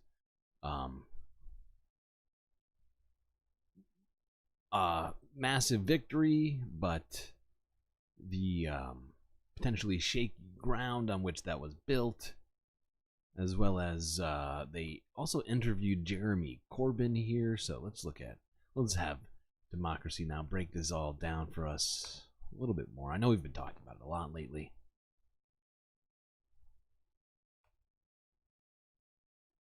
Also with us to discuss Thursday's election in Britain is Nasreen Malik, author and columnist for The Guardian, where her latest piece is headlined, "Pro-Palestine votes aren't sectarian. Dismissing them would be a dangerous mistake for Labour." Her book is titled "We Need New Stories, Challenging the Toxic Myths Behind Our Age of Discontent." Your assessment of what happened in Britain as you speak to us from Nairobi, from Kenya.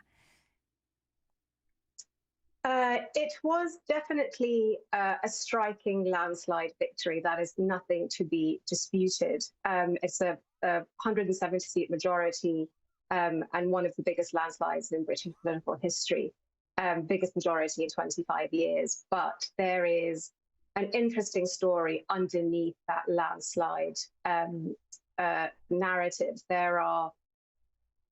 Yeah, bad lefty. He was... talking about John Bercow, I assume. He was a former Tory, became a very centrist figure, even more so after he became Speaker.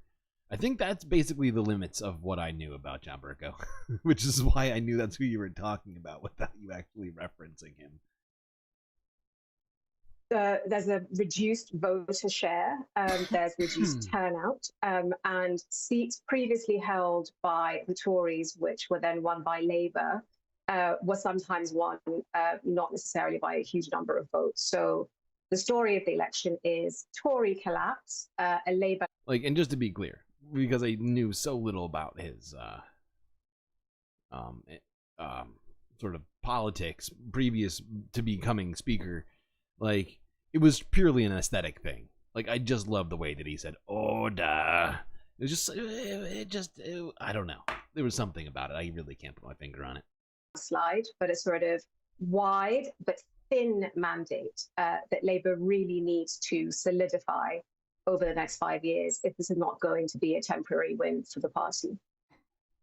You can talk about the new Prime Minister, Keir Starmer's positions on domestic issues like the dire condition of public services. Yeah, that was a funny sign. Employment, and then as well as, and you took this on in your latest piece, Gaza.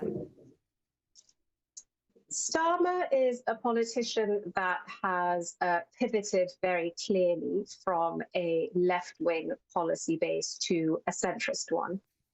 Specifically on the economy, he has embraced growth as the lever of prosperity, very much embracing trickle down, or as they would call it, float up. So the tide will rise and all the boats will float up with it.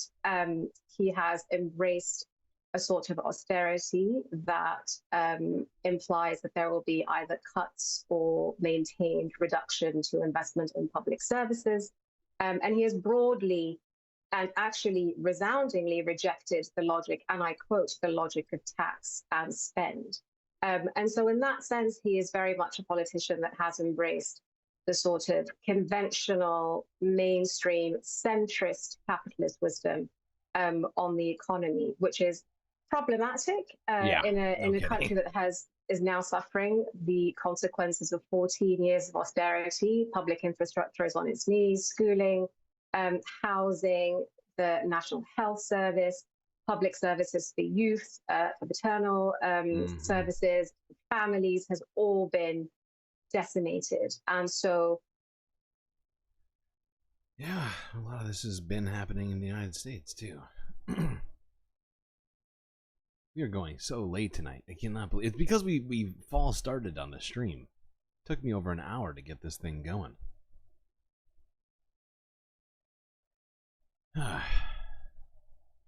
Sorry for those of you that are being kept up later than expected.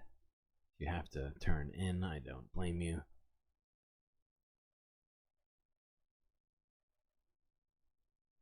Yeah, the fact is that, you know, the Labour Party benefited greatly from this snap election, but there was also a great number of sort of leftist objection votes. Jeremy Corbyn comes to mind for sure, who had to run as an independent because of Labour's sort of ejection of all leftists. Well, not all leftists, but many leftists, especially pro-Palestinian leftists. Which is a big, I mean, there's a big group of people that support that kind of stuff in Britain, which, you know, for instance, we also talked about Green Party, who got, I think it was like something like 8% of the vote. I'm trying to be more exact, because I've been saying 10%, but I think it was less. I think it was like closer to 8%. But they only got, like, I think like 1 or 2 seats. Not a lot, not as many as they probably deserved according to the vote count. But those votes still voted away from Labour, right? In a more leftist direction. Sort of sick of the centrism. And it's not the same situation as what's happening in France, which will be another story we're going to talk about here a little bit. But let's talk a little bit about Jeremy Corbyn, who I was just referencing, as he was also here at Democracy Now! Studios or whatever to talk. We begin today's show in Britain, where the Labour Party won Thursday's election and party leader Keir Starmer will become Britain's new Prime Minister, putting Labour in power for the first time in 14 years. Starmer's a centrist politician who vowed to lead a government of, quote, stability and moderation in his first official address Friday. We've changed the Labour Party, returned it to service, and that is how we will govern. Country first, party second. Hold on. We've already paid enough attention to this. I don't think we need all of this.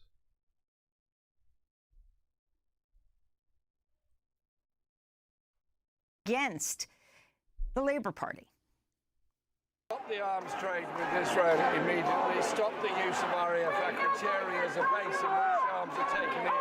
And use their position immediately at the UN to demand complete recognition and a ceasefire now.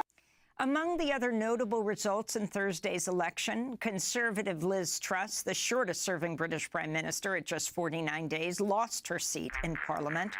Far-right figurehead Nigel Farage, best known for pushing Brexit, won his election in his 8th attempt to gain a seat. And Irish nationalist Sinn Féin became Northern Ireland's largest party in the British Parliament for the first time. For more, we're joined by 2 people. Nasreen Malik is author and columnist for The Guardian. Her latest piece, Pro-Palestine Votes Aren't Sectarian, dismissing them would be a dangerous mistake for Labour.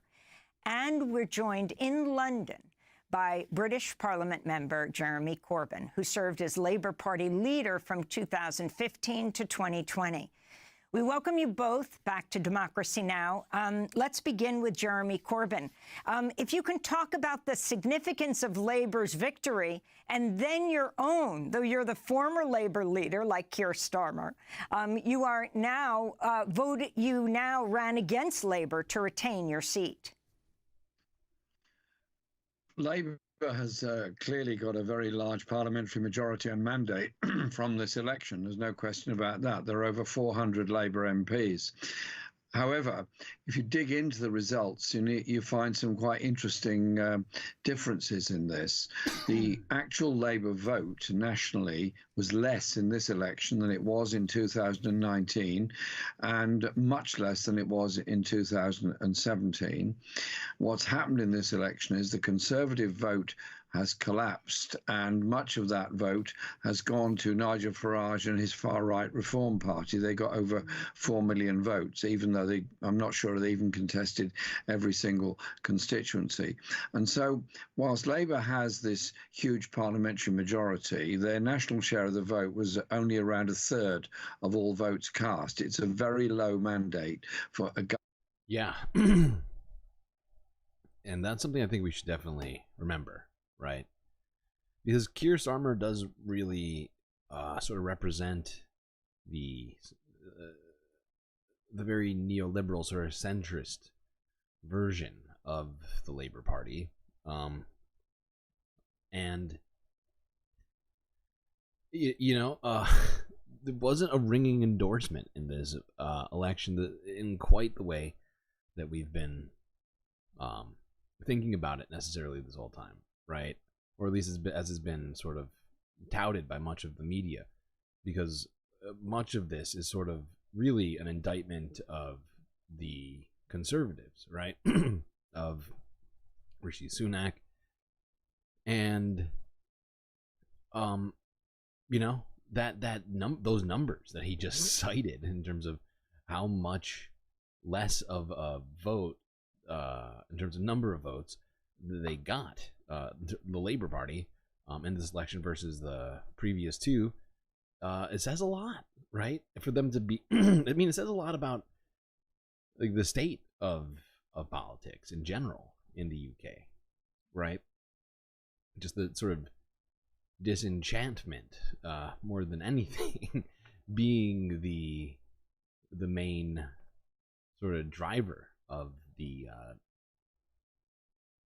what do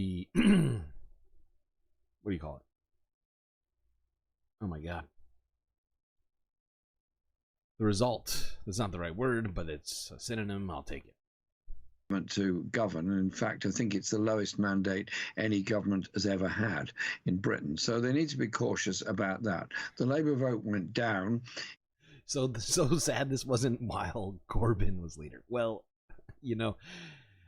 timing is not always on the side of leftists, unfortunately. Many constituencies, particularly in urban areas, largely because of the stance on Palestine and Gaza, but also because they don't think the Labour economic offer really meets the needs of the time. So there are some huge issues going on here. On my own case, I, as you know, was leader of the Labour Party until 2020, and I was denied entry to the parliamentary caucus of the Labour Party after an inquiry in later that year. And so I've been an independent MP, but a member of the Labour Party ever since that time. The party then announced that I was not eligible to even apply to be the Labour candidate for Islington North. Many of my constituents were very angry about this, and lobbied me to put my name forward as an independent and say, you cannot take this, we cannot take this, please stand as an independent. So I did. So he did, which I think is definitely good for Britain. Well, he's just one MP in a sea of MPs.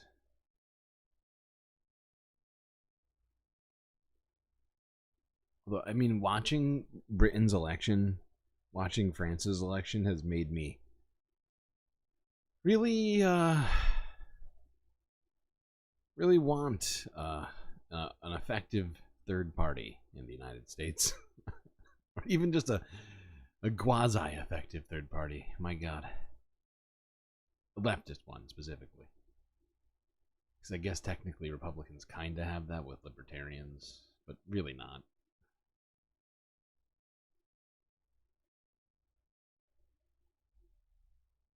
All right.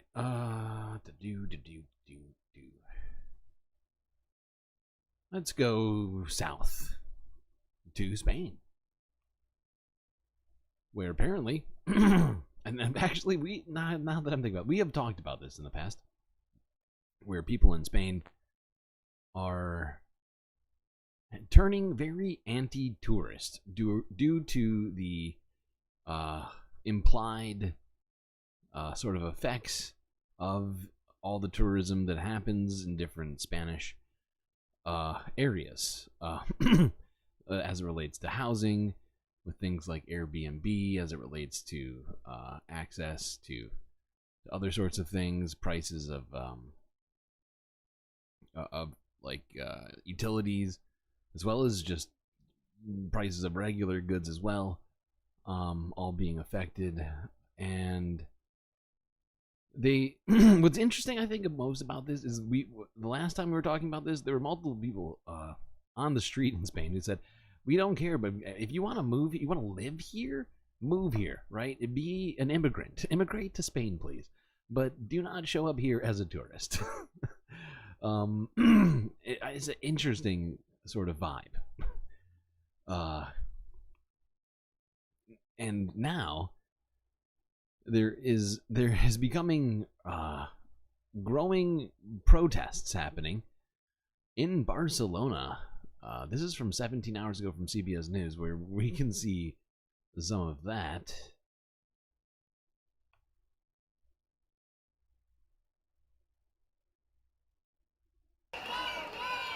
Thousands of protesters hit the streets in Barcelona to express anger at mass tourism and its impacts on the city.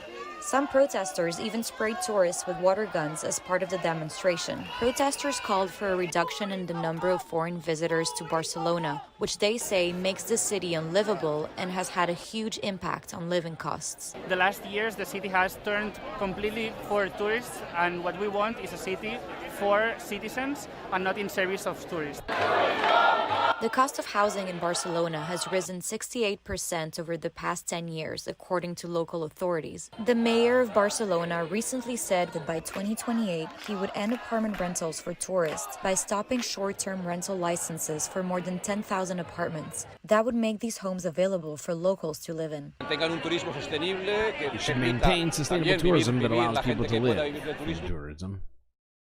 But sustainable tourism does not prevent residents from living their normal lives in their neighborhoods. Certainly is a delicate balance to strike there. But I do hope they figure it out. Our two-party system sucks. It does suck. It makes it very hard to leverage any sort of what do you call it? Like political will. I feel like.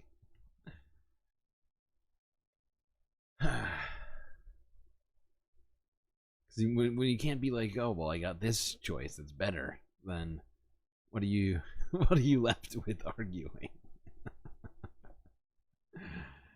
It really is. It really makes the dynamic really sort of just a coin, two sides. That's it. No nuance. No other options from those two things. And it's not a good vibe for democracy, supposed democracy. Yes, the Electoral College is awful. It should be banned. We talked about the Electoral College multiple times earlier this year.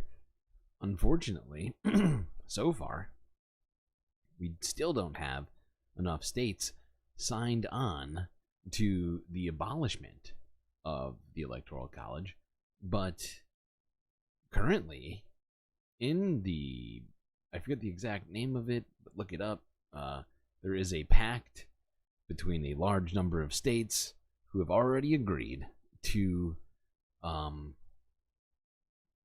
essentially get rid of the Electoral College, right? And all you need is the required number of votes to elect a president, essentially. I think that's the right number, at least, to what's it called? To end it, right? So you need, I think, what is it, 270? I think right now there's like 207 or something like that.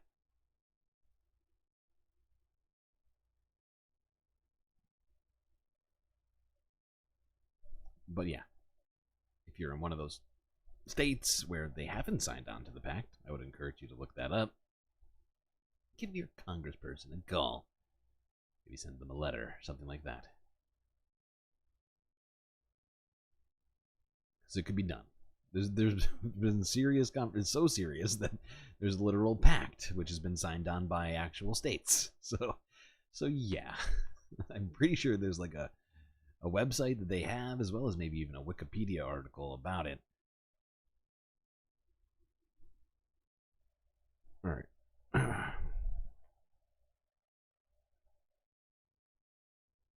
Let's go east to France. Another Democracy Now! Piece.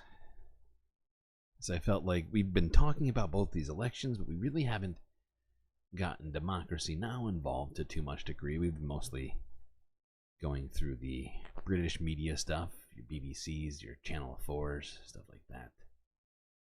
Guardian News.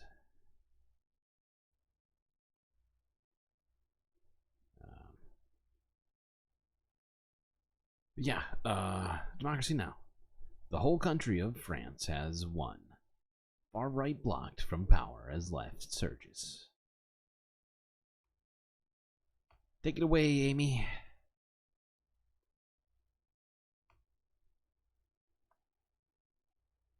This is Democracy Now!, democracynow.org. I'm Amy Goodman. We turn now to France, where a newly formed leftist coalition dealt a surprising blow to the far right in French President Emmanuel Macron's centrist party in Sunday's final round of a heated snap parliamentary election.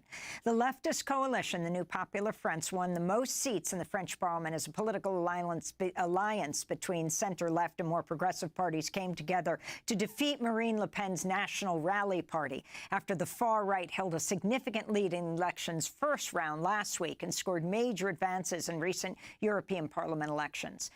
Supporters of the leftist New Popular Front took to the streets to celebrate as results were announced Sunday.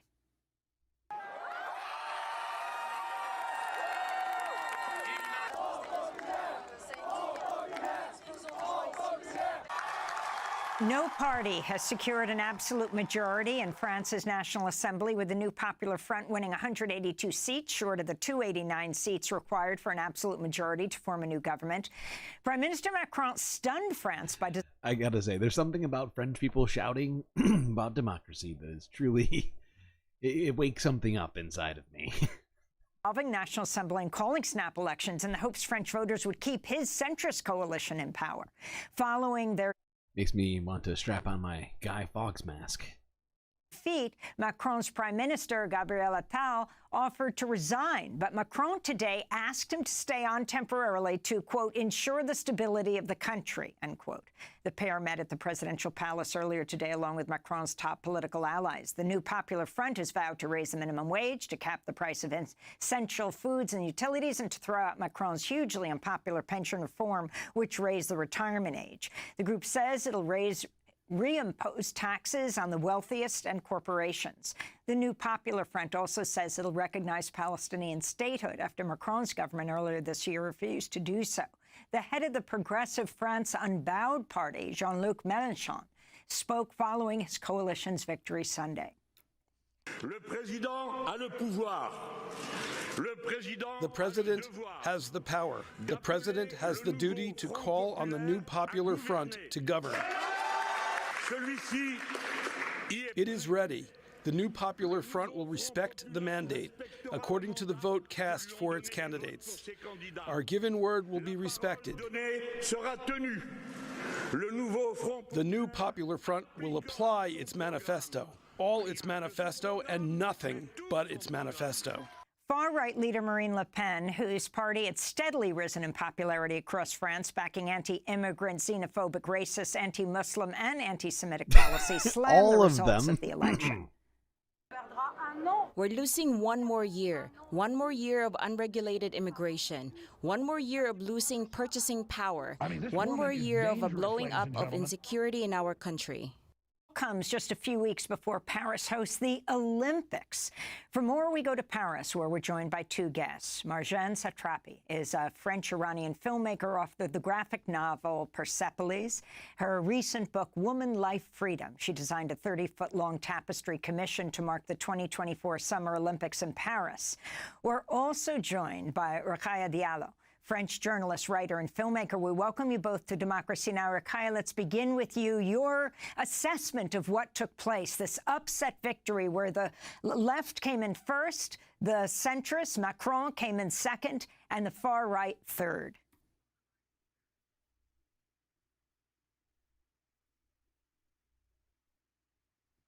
Uh-oh. Effort of people from the civil society who managed to make sure to put the far right away from the power, because the threat was very concrete, and many people actually realized how dangerous the fact that the far right could be in position of power could be for France, not only for people who are minorities, immigrants, women, LGBTQIA, but also for the institutions, since the far right program intended to challenge the constitution and to lower the power of the Supreme Courts. And talk more about why Macron did this. I mean, he and the significance of him not accepting the resignation of the prime minister today. Will he remain president of France? I think it did this. It was a gamble because he didn't win the European election, and he thought that it was a way for him to reshuffle the power. Actually, many people still struggle to understand why he made. Yeah, honestly, here's my thinking of it. I think he saw Rishi Sunak do it in Britain and thought, we can do it better than Britain, which, I mean, it was a low bar. He didn't necessarily know how bad it was going to go for Rishi Sunak at the time. But it happened, like, I think, I could be exaggerating here, but I think they happened within, like, a week of each other. Rishi Sunak came out in the rain and told us all about how he was going to lose a historic number of seats for the Tories. Well, no, he didn't say it in so many words. And then, like, almost directly after, it felt like old Emmanuel came out and said very similar shit. No rain, but the same vibe. Didn't quite go. He didn't make it as serious as Britain because he just called for the lower house to be reshuffled, but still a very weird choice. Her face kind of says it all right now. Like, why? Why have you done this? A choice because Oh, good morning from Germany. Good morning to you from space. So jealous of us, of neighbors. In this country, the left party just recently split in two and lost more power than ever. Oh, that's good. Yeah, we've been talking about Germany, not maybe as much as some of the other European countries regarding election stuff. We did talk about the AfD and some of the other sort of problems you've been having with the right wing over there. I want to say like a month or so ago. It was very dangerous. It was at a moment when the far right, the National Rally, was gaining more and more power. So it's still a mystery to me because it was such an irresponsible move. And today his decision to maintain Gabriel Attal is because we know that nobody really won the election. The Parliament is kind of in between several different forces that none of them has an absolute majority. So I think that he hopes that he will be able to build a coalition around the center, so the center right and the. Yeah. However, the fact is he wanted people to come to him to vote his party into power, which is, what's it called? I forget the name of it. It's like the Togetherness Party or something. Ensemble. Which is basically translates to get together. Whoopsies. What did I just do? That was ill-advised. There we go. Came here from the MR links. That's beautiful. That's beautiful to hear. Thankfully, one of our space fams and galactic patrons, MIDI Doctors, has been posting those links. So many of our space fams are attempting to get the galactic word out. Alright. Don't have more time to talk about France, so we gotta keep moving. But didn't feel right just letting these Democracy Now! Vids sort of wrapping this all up for us just go to waste. So, well, now we can say we've done it. Alright, let's go on to this. Dashcam footage shows an explosion at maternity hospital in Kyiv. This is from 13 hours ago from the Guardian News. Oh, Sam Cedar mentioned in chat.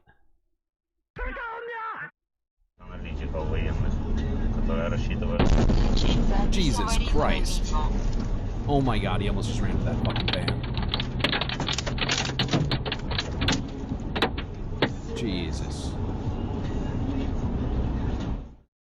Okay.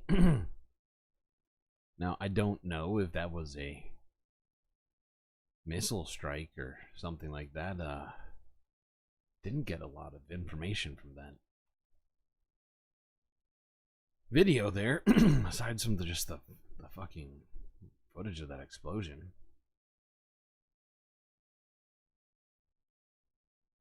Canada whispers to Germany, hey, at least we aren't the States right now. Stop gloating over not being the United States, okay? Don't appreciate it.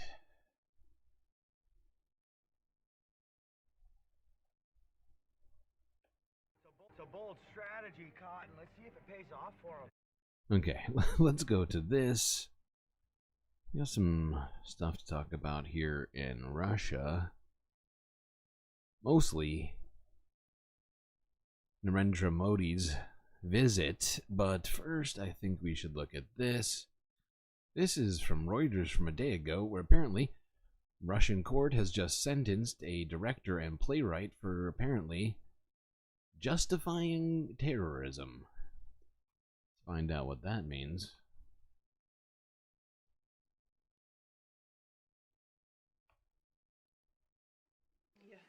A Russian director and playwright each received a 6-year prison sentence on Monday for, quote, justifying terrorism. Rights campaigners have said the trial demonstrated Russia's intolerance of artistic freedom. Director Zhenya Berkovich and playwright Svetlana Petrichuk were arrested in May of 2023 over their production of a play about Russian women who marry Islamic State fighters. At the start of the trial in late May, the women said they had staged the play because they oppose terrorism rather than support it. The 7-week trial was the most prominent prosecution of Russian cultural figures over their content since Moscow sent troops to Ukraine in 2022. Yeah. I find this very strange, right? These women are making a play about real events, right?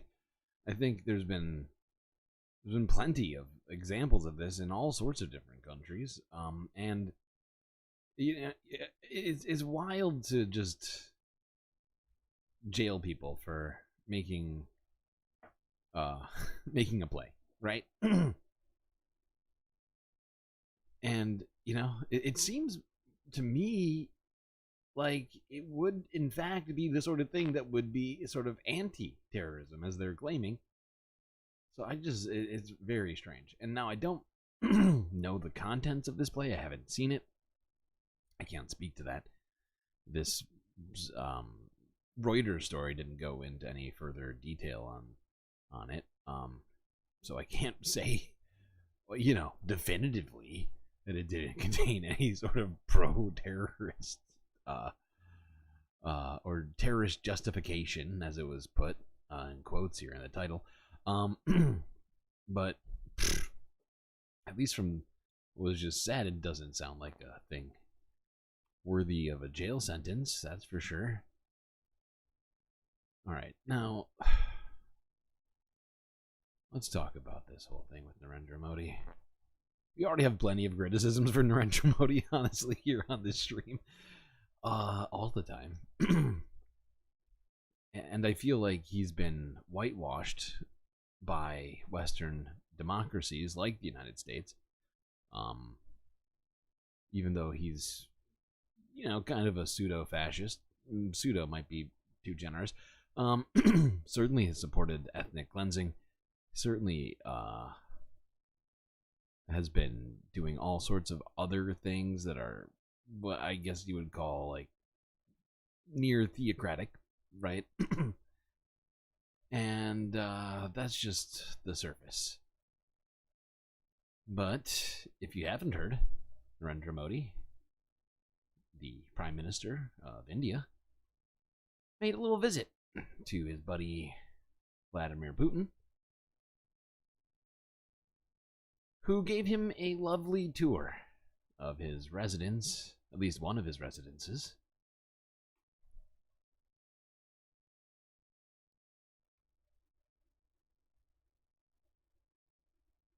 Figure we'd start with some of that footage. Here we go. Just two pals hanging out.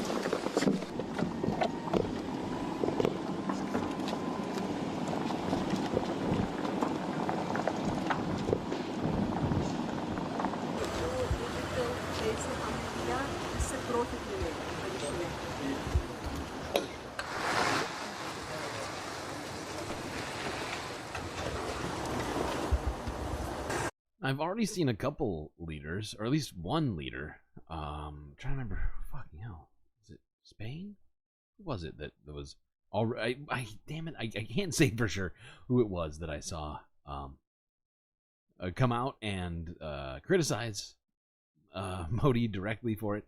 But I'm pretty sure the president or prime minister of somewhere in Europe already came out and said, "This is fucked. What are you doing?" But there is a very, very complicated relationship between the Western countries and India. As I just sort of noted, many of us have sort of given Modi and his government the sort of green light on sort of doing whatever they want, because we have some pretty serious business relationships with them. A lot of massive multinational companies are taking advantage of the cheap labor, low labor standards in terms of worker rights and other things in India, which makes it convenient for companies to profit more. We already talked about one of those companies today, specifically Dior, who I believe does have at least one factory in India. But there's plenty of other sorts of things like tech, where India is just very helpful to the West, and we don't want to overly criticize them. So I haven't seen enough people coming out to say you shouldn't be palling around with this guy. I mean, India's already selling Russia a massive amount of munitions.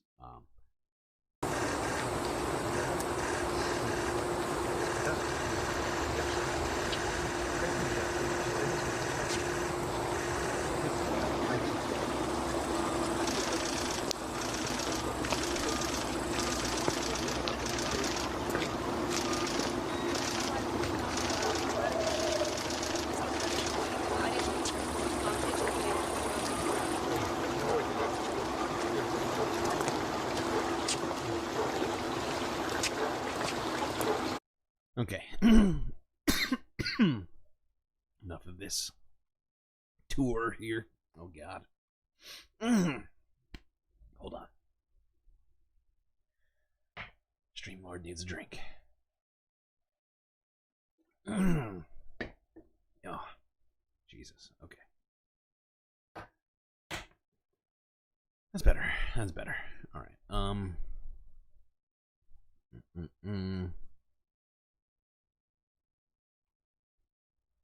Now this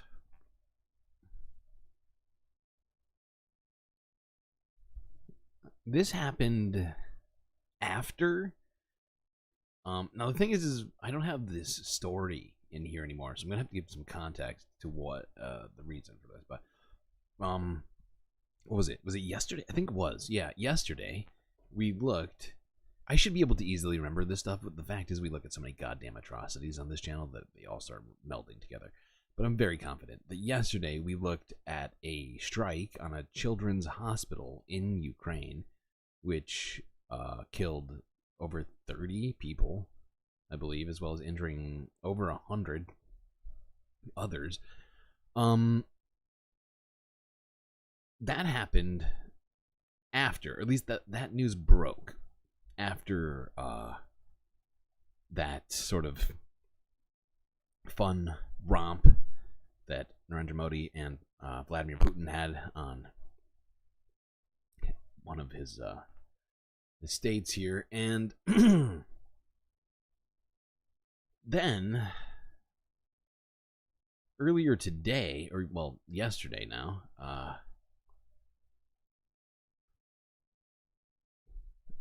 they both came out and did a press conference where Modi received the Order of St. Andrew.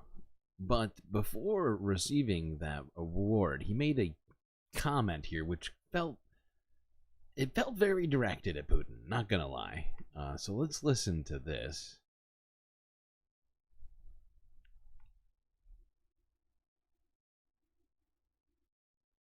Be it war, struggle, terrorist attack. Every person who believes in humanity, when there is loss of life, he is pain.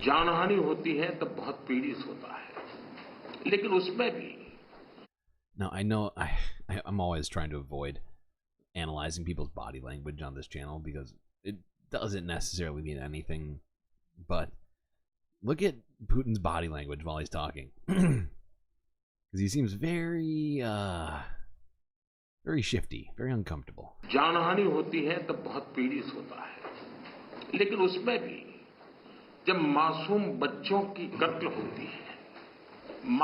When innocent children are killed, when we see innocent children dying, then the heart pains. And that pain is very horrible. Yeah, it is. Thanks, Mr. Modi.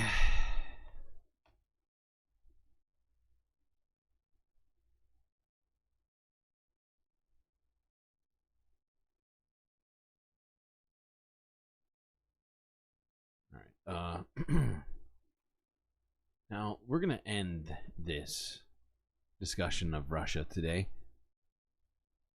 Just, because this is other things to talk about. Actually, wait, no, I'm sorry. No, actually, what I meant was, we're going to end this with another story. I almost forgot about this fucking story. God damn it. Jesus Christ. Now, this doesn't have necessarily an immediate effect, right?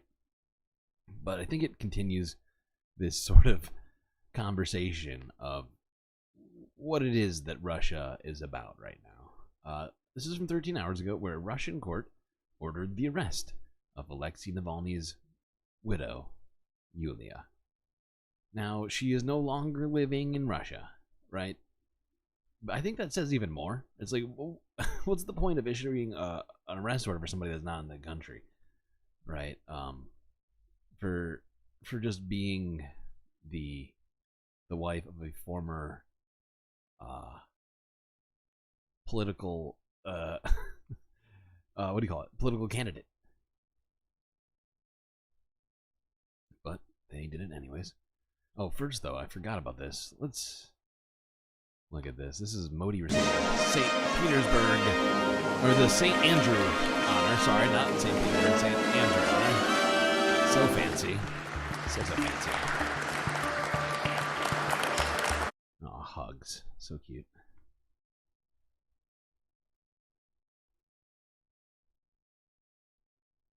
News coming out of Russia that a court in Moscow has issued an arrest warrant for the late protest leader Alexei Navalny's wife. He's still manspreading? Sure, he's still man. You can manspread and be just coming in with a few more details. So let's bring in Will Vernon, who is across this breaking story. And Will, tell us a little more about what is emerging there from Moscow. So we've heard from the Moscow court system. They posted a message on their Telegram channel. I've got it here saying that Yulia Navalnaya should be arrested for 2 months in absentia by request of Russia's investigative committee. That's basically the equivalent of the FBI in Russia. She's accused of carrying out crimes under the article of the Criminal Code, so that's a serious criminal offence in Russia, of participation in an extremist group, and she's now been placed on a wanted list. Now, Yulia Navalnaya, of course, is not in Russia. She's in the West, where she's been living for a while now, but still quite a serious development from the Russian authorities. It really is, and these library pictures from a few months ago, but people will remember with the shocking death of Alexei Navalny. On that day, incredibly, she spoke, didn't she, to delegates at the Munich Security Conference. She did. You're all out of edibles now. That's a disaster.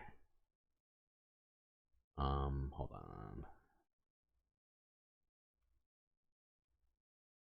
Because, you know, this isn't just directed towards opponents, genuine opponents inside Russia. It's also directed towards perceived opponents, anyone who, even in a kind of hypothetical sense, could pose a threat to Vladimir Putin. So, and I suppose the worry, sorry to cut across you, but the worry would also be that Russia has proved itself again and again over the years to actually have no respect for international borders. I know she is not in Russia, but there will be concern wherever she is somewhere in Europe in terms of ensuring her safety. Absolutely, and we, of course, don't know exactly where Yulia Navalnaya is, where she's based, where she spends most of her time, because, as you say, the Kremlin's opponents, many of them don't feel safe anywhere. We think back to 2018, when Sergei Skripal and his daughter were poisoned by Novichok. In the UK, there have been other examples of Russian dissidents, opponents of Vladimir Putin, being assassinated.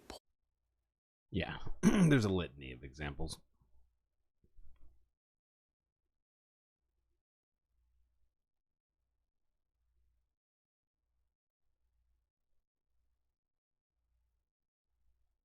Now, I just figured since we were talking about this, because I doubt we're going to be talking all that much about Navalny in the future. This seemed like an ample opportunity to look at this. It's a video from like 3 years ago out of DW News. But it was an investigation that Navalny and his, what do you call it? Like coalition did into Putin's palace. Putin's palace is in quotes as it's a very strange building we're about to talk about.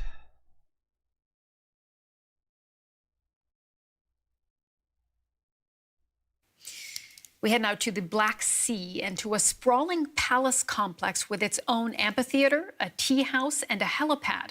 Who owns it? Well, Kremlin critic Alexei Navalny has released a 2-hour video investigation into the complex, saying the palace was built for Russian President Vladimir Putin using taxpayer money. The Kremlin has...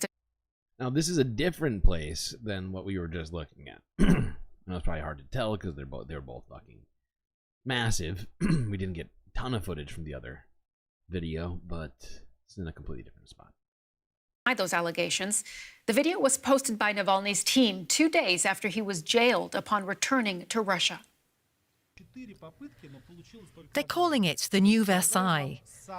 In the 2-hour video, Navalny explains how his anti-corruption foundation had been able to film the property from above for the first time, using a drone. He says there's nothing like it anywhere in the country.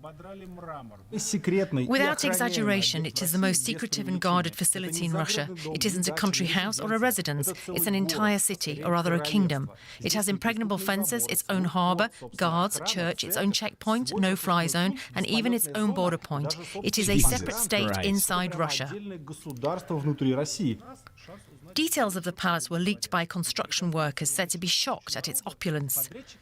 Among its many features, this green mound is reported to house an underground ice hockey rink. This is an amphitheatre. Navalny points out the exit of a tunnel used by Putin to access the beach. He also emphasises not just the size of the palace. This gives me serious evil villain lair vibes. Not gonna lie. It's like somewhere between just evil villain lair and like your future, like future bunker, right? With the unlimited sort of availability of capital to to somebody like Putin. I mean, I guess this is the direction to go in. But he was also what do you call it? It was claimed by Navalny that he actually used Russian taxes to pay for it. Considering there's been allegations that Putin's might be one of the richest men on Earth, in fact, possibly the richest man on Earth, even though on paper he is not. It just seems like a wild plan. That's a real creepy island.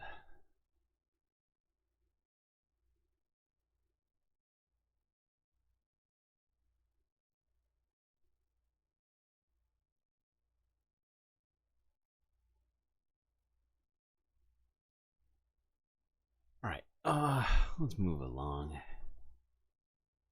honestly just felt like the perfect video to watch today, because we were talking about Navalny, we were talking about Putin's, like, other home, and it just seemed like the perfect time to talk about his secret fucking lair.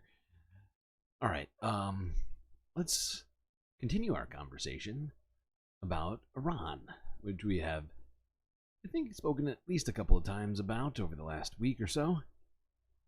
If you're not aware, the reformist candidate, now President Masoud Pezeshkian, won against the hardliner, can't remember his name, but he is promising more freedom and better relations with the West. Let's hear what Democracy Now! Has to say.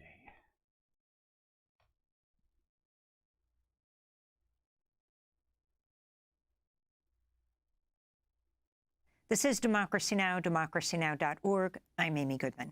We end today's show in Iran, where voters elected Masoud Pezeshkian as the new president Saturday, defeating the hard... When does this show live stream usually? Usually starts somewhere around 10 p.m. Eastern Standard Time. Or 7 p.m. Pacific Standard Time, as Moana Lopez said in chat. Saeed Jalili.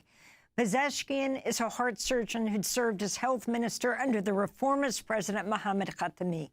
He ran as a reformist candidate, criticized Iran's mandatory hijab law for women, has promised to disband Iran's so-called morality police. Saturday's election was held 6 weeks after the Iranian president Ibrahim Raisi and foreign minister Hossein Amir Abdullahian died in a helicopter. I gotta say, there should be no such thing as morality police anywhere. And let's hope Republicans will get any ideas. After crash in May, along with several other officials and crew. Raisi was elected in 2021 in a vote that saw the lowest percentage turnout in the Islamic Republic's history, after major opposition candidates were disqualified from taking part. For more, we continue with Marjan Satrapi, French-Iranian filmmaker, author of Woman, Life, Freedom. And in Tehran, we're joined by Reza Sayah, freelance journalist, correspondent for France 24, Al Jazeera, and CNN. We welcome you both back to Democracy Now! Reza Sayah, talk about who the new president is. Well, I think first and foremost, even though he tried to shake off the reformist label during his campaign, he is clearly supported by Iran's reformist factions and its leaders, Mohammad Khatami, the former president, the former foreign minister, Mohammad Javad Zarif. They played a key role in his campaign. And this is a faction that wants better relations with the West, that's more moderate. It takes a more moderate tone with Washington. They prefer not to chant the death to America, death to Israel. Pezeshkian was a relatively low-profile candidate, a doctor, a heart surgeon who served in the Iran-Iraq war as a doctor. He's an Azeri Kurd from Iran's western Azerbaijan province. It's very likely he got a lot of support from the Kurdish minority and other minority groups.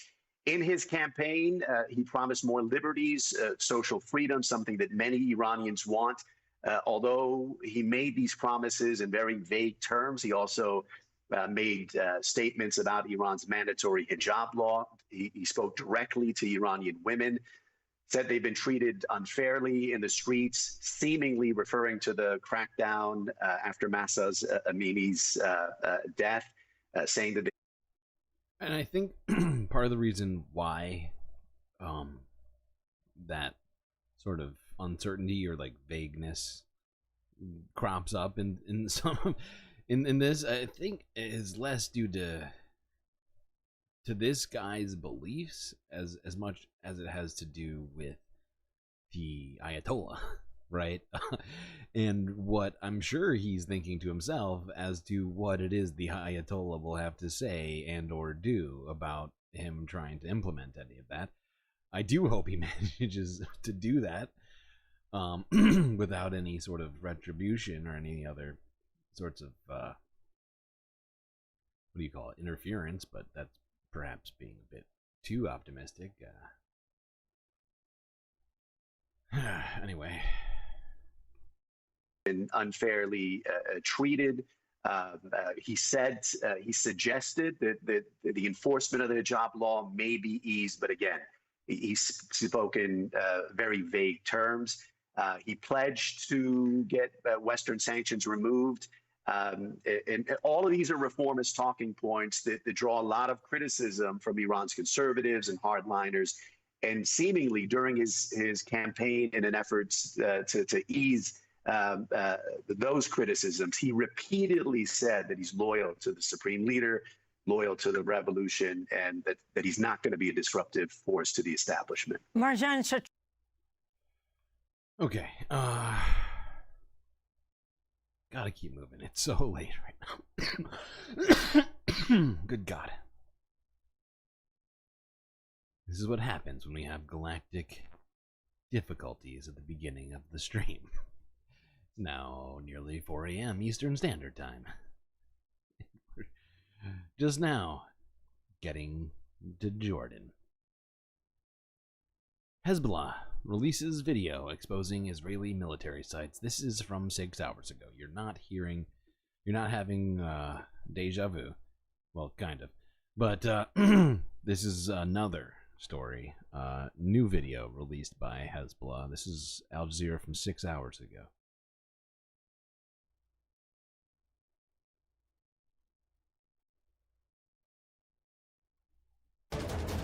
Over sensitive Israeli positions in the occupied Golan Heights. This is the second drone video released by Hezbollah showcasing its ability to infiltrate airspace over Israeli positions and highlight potential targets.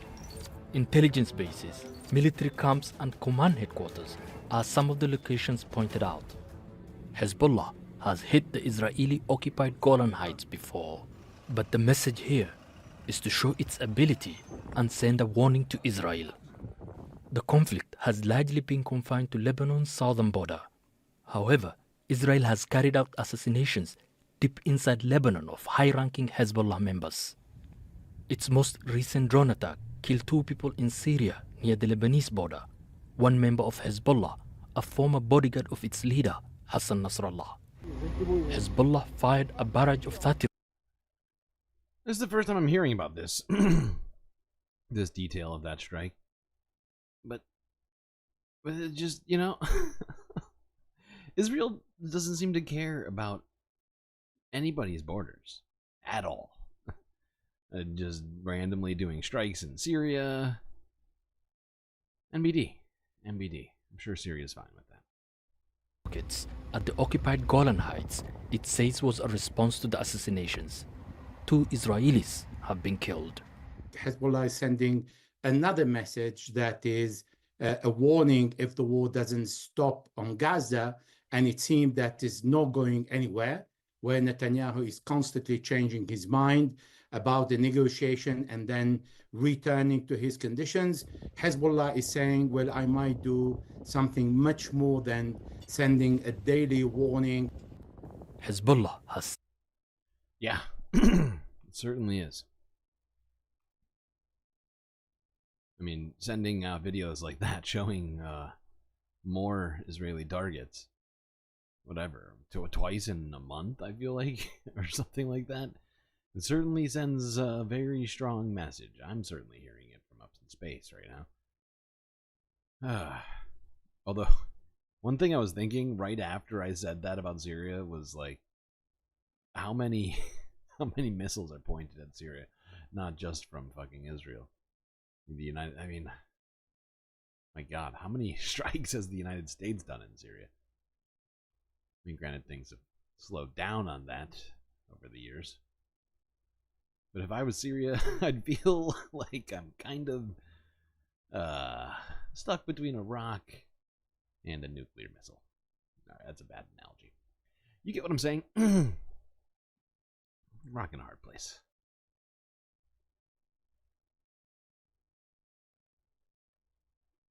But also, I think in that analogy, I'd also be...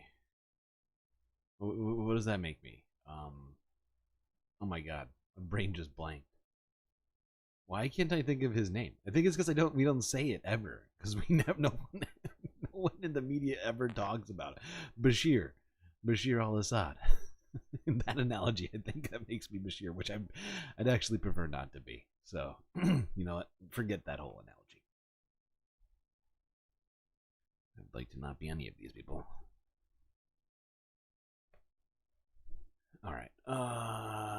On to Israel-related stuff. First, though, as you probably know, or may not, I like to stick these kind of stories in with the rest of the Israel-Palestine stories, as they are interlinked.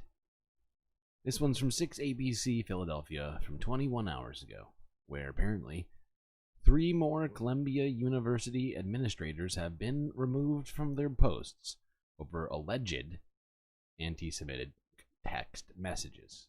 Alleged. Okay, cool.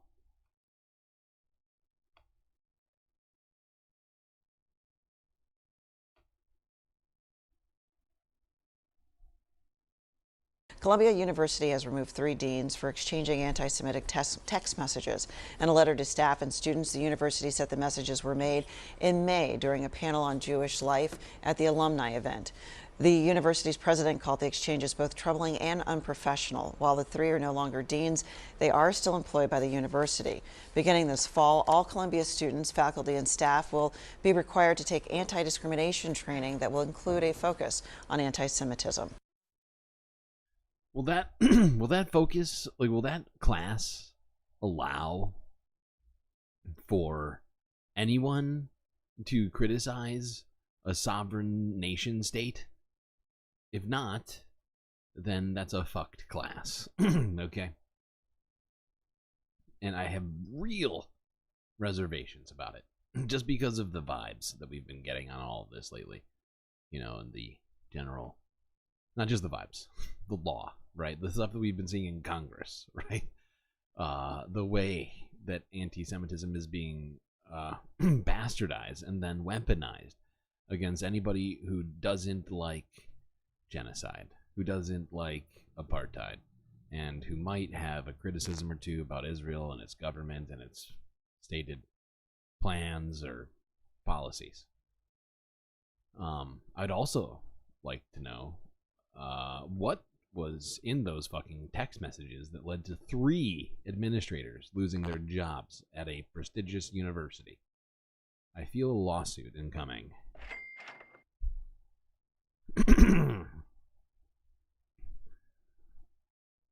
Alright, let's go to this.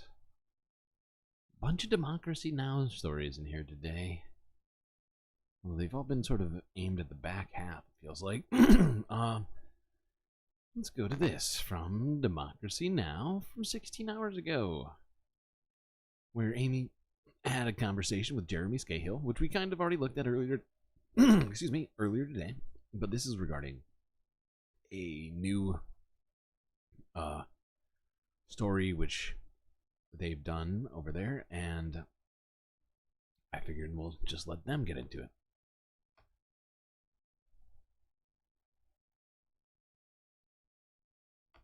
This is Democracy Now!, democracynow.org, the War and Peace Report. I'm Amy Goodman.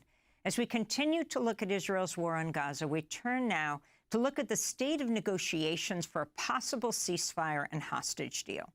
On Monday, CIA Director William Burns and President Biden's top Middle East advisor, Brett McGurk, met with Israeli and Egyptian officials in Cairo. Burns is headed next to Qatar. This comes as Hamas's political leadership has accused Israeli Prime Minister Benjamin Netanyahu of jeopardizing talks by intensifying its war on Gaza. In a statement released Monday, Hamas said, quote, Netanyahu's placing more obstacles to the negotiations, escalating his aggression and crimes against our people, and increasing his attempts to forcibly displace them to hinder all efforts to reach an agreement, unquote. Hamas's comment comes as multiple news outlets report Hamas has dropped its demand that Israel first agree to a permanent ceasefire before any agreement is signed. We're joined now by the prize-winning investigative journalist Jeremy Scahill. He has a new article today headlined "On the Record with Hamas." It examines Hamas's motivations to launch the October 7th attacks in Israel, as well as Hamas's stance on the negotiations. The article is based on interviews with a number of senior Hamas officials and other sources, as well as an Israeli negotiator. Jeremy's article appears on Dropsite News. That's a investigative news site that has just been launched with Ryan Grimm. On Monday, Jeremy and Ryan announced they were leaving The Intercept, which Jeremy co-founded 11 years ago. Jeremy Scahill joins us now from Germany. Welcome back to Democracy Now!, Jeremy. Why don't we start off with your article and talk about what's happening now with these, what looks like a new intensity with the negotiations that are taking place from Egypt to Qatar? Yeah, well, Amy, you know, I've spent the past couple of months talking with officials from Hamas, some of them on background, some of them on the record. I also just returned from a reporting trip to the region, and I'm going to be doing more reporting in the coming days on this. But I think it's important to emphasize that October 7th didn't happen in a vacuum. You know, often when American officials talk about what Hamas refers to as Operation Al-Aqsa Flood, it's characterized as Hamas shattered the peace. The reality is that for 76 years, there has been no true peace for the Palestinian people in general, and certainly not for the people of Gaza. In the past 17 years, they've lived in an open-air prison where they've been subjected to calorie-restricted diet, to sanctions, a blockade, regular airstrikes by the Israeli military, and a tactic that Israel calls mowing the lawn. And prior to October 7th, you had a number of factors at play. The primary motivation, Hamas members told me, was to try to shatter the status quo on Gaza. They felt that the situation was becoming untenable. Israel's strategy of collective punishment was aimed at trying to force local people in Gaza to rise up against Hamas. And indeed, there were indications in public opinion polling that people were growing increasingly frustrated with Hamas, which is not just an armed insurgency movement or a resistance movement, but also was a governing authority. But it was beyond just the horrifying conditions in Gaza and the sort of sense of hopelessness. Under President Trump, the United States initiated a series of diplomatic agreements that they referred to as the Abraham Accords. And essentially what that amounted to was the United States trying to broker bilateral agreements between Arab and Muslim nations and Israel. And, you know, for 20 years, the status quo on any agreements with Arab nations had to include a resolution of the Palestinian question and the question of a Palestinian state. And what Trump and company did was to embrace Netanyahu's idea that the Palestinians should not be given a veto over a relationship with other Arab nations. And so... Okay, hold on. Can't watch this whole thing.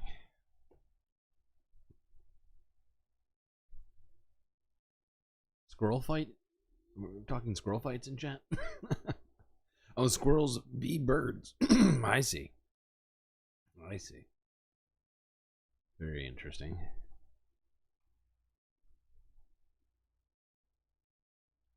Where did I want to actually... Oh, right around here, I think.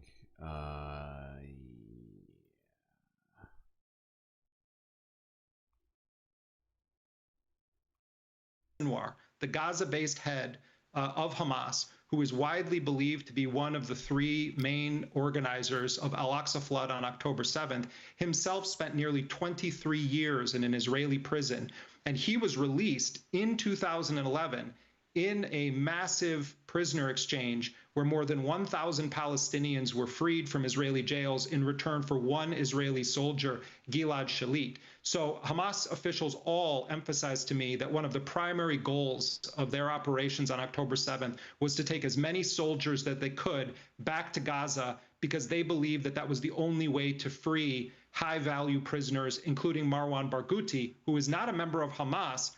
He's Fatah, but he is widely viewed as the top Palestinian who could unify the Palestinian cause and move forward in the effort to achieve an independent, unified Palestinian state.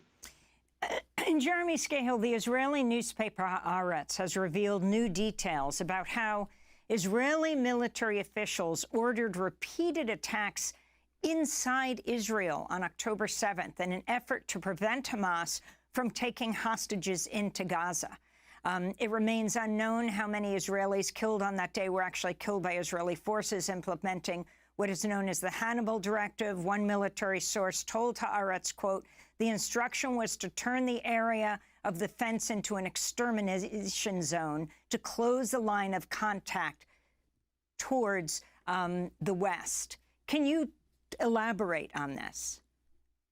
Yeah, I mean, one thing that Hamas officials that I've spoken with and have talked to others have emphasized, and you can take this with a grain of salt, but this is their position. They're saying that they did not go into Israel with the intent to engage in the mass killing of civilians, and they have their own definition of civilian that doesn't include male settlers, and so you have to kind of go down a rabbit hole to fully understand what they're saying. But what I think is relevant is that Hamas is saying, look, a lot of people got killed in crossfire when we were battling against both armed settlers and Israeli military and police forces, and this has been covered extensively in the Israeli media. There was a case in Kibbutz Biri where about a dozen Israeli civilians were killed in a shelling by Israeli tanks of a house that there were Palestinian gunmen in. And Yasmin Porat, one of the survivors of that, has been very outspoken. Look, also independent news outlets that have covered this crisis for a long time, like Electronic Intifada and Mondoweiss, Ali Abu Nima, they said from the beginning that it appeared that at least some form of a Hannibal doctrine style operation was unleashed, and they were ridiculed for it, and people were dismissing it. And now it seems clear, we don't know the extent to which this was implemented, that a fair number of Israelis were in fact killed by their own forces, either in so-called friendly fire incidents, or, as Haaretz is indicating, deliberately to prevent hostages from being taken back to Gaza. Can you? Better dead than a hostage. That's what that says. Which is an absolutely just disgusting point of view.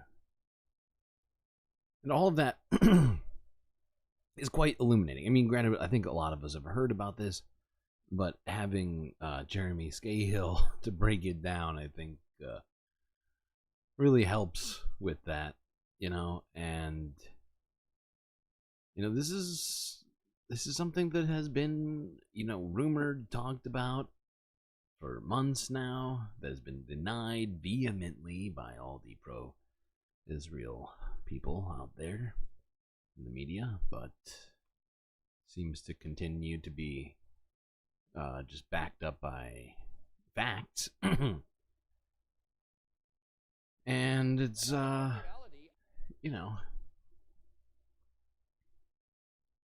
honestly frustrating at this point to hear it in a way, because I feel like for so long, we've spent so much energy, trying to convince people of these sorts of facts, but it is nice to at least be able to confirm this stuff in a more serious way now. It's still just completely fucked. It's completely fucked. Like when you think about the actual details, right? Of fucking of a government just gunning down, bombing, whatever, right? Shooting down with tanks just to avoid a hostage situation. Oh my god. It's fucking disgusting. I don't care what country's doing it. I'm grossed out by it. Name a country and I'll say, yeah, that's gross. Don't do that. Okay, let's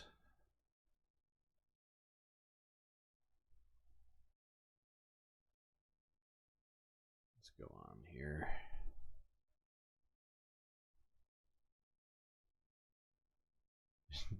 Ducks and Canadian geese. Oh, Canadian geese are very loud. It's true.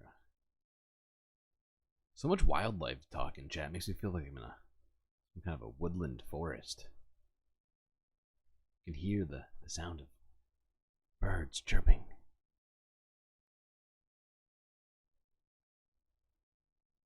Squirrels scuttling. Alright, I'm done. Let's go to this. Something to sort of remind us of how many likes do we have right now? I don't know, I think like 30 something.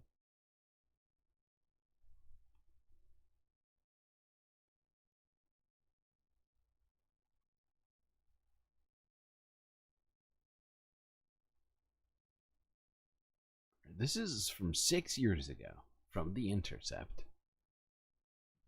Mehdi Hassan reporting blowback. How Israel helped create Hamas. I don't want reality.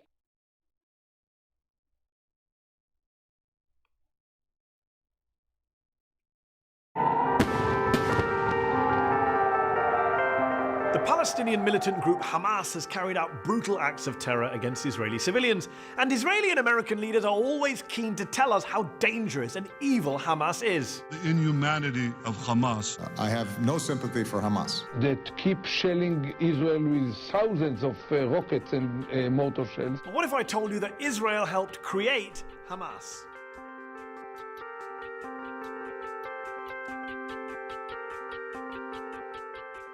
Officially, Hamas, which is the acronym for an Arabic phrase meaning Islamic Resistance Movement, was founded in 1987, at the start of the first Palestinian Intifada, or uprising, against the Israeli occupation. But its roots were planted much earlier. The Hamas founder, Sheikh Ahmed Yassin, was a half-blind, disabled Palestinian cleric and member of the Muslim Brotherhood.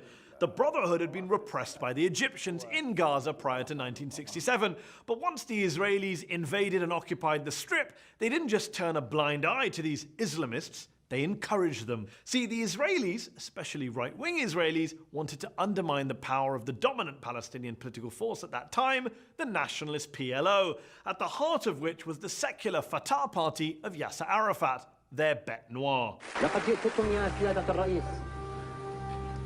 بغصن الزيتون في يدي وببندقية الثائر في يدي.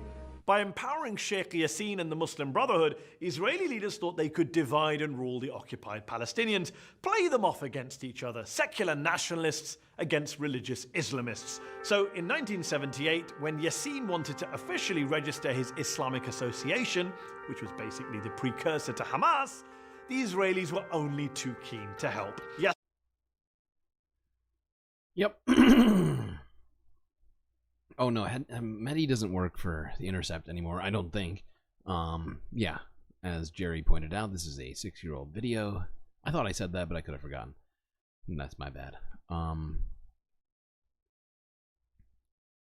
Yeah, I just wanted to watch that for some perspective. If anybody, for some reason, was unaware of that, I figured it'd be good. It's just, I think it's good context to always keep in mind. Israel created Hamas in order to facilitate a political objective, that being avoid at all costs, including creating a terrorist organization, the what do you call it? The unification of Palestinians under a popular political group. So they created another political faction in the area to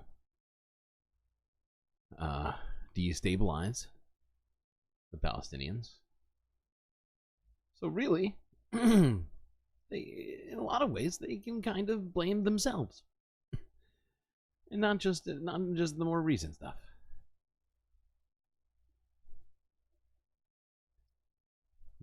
Back 50 years, go back 75 years, go back 105 years, I don't know.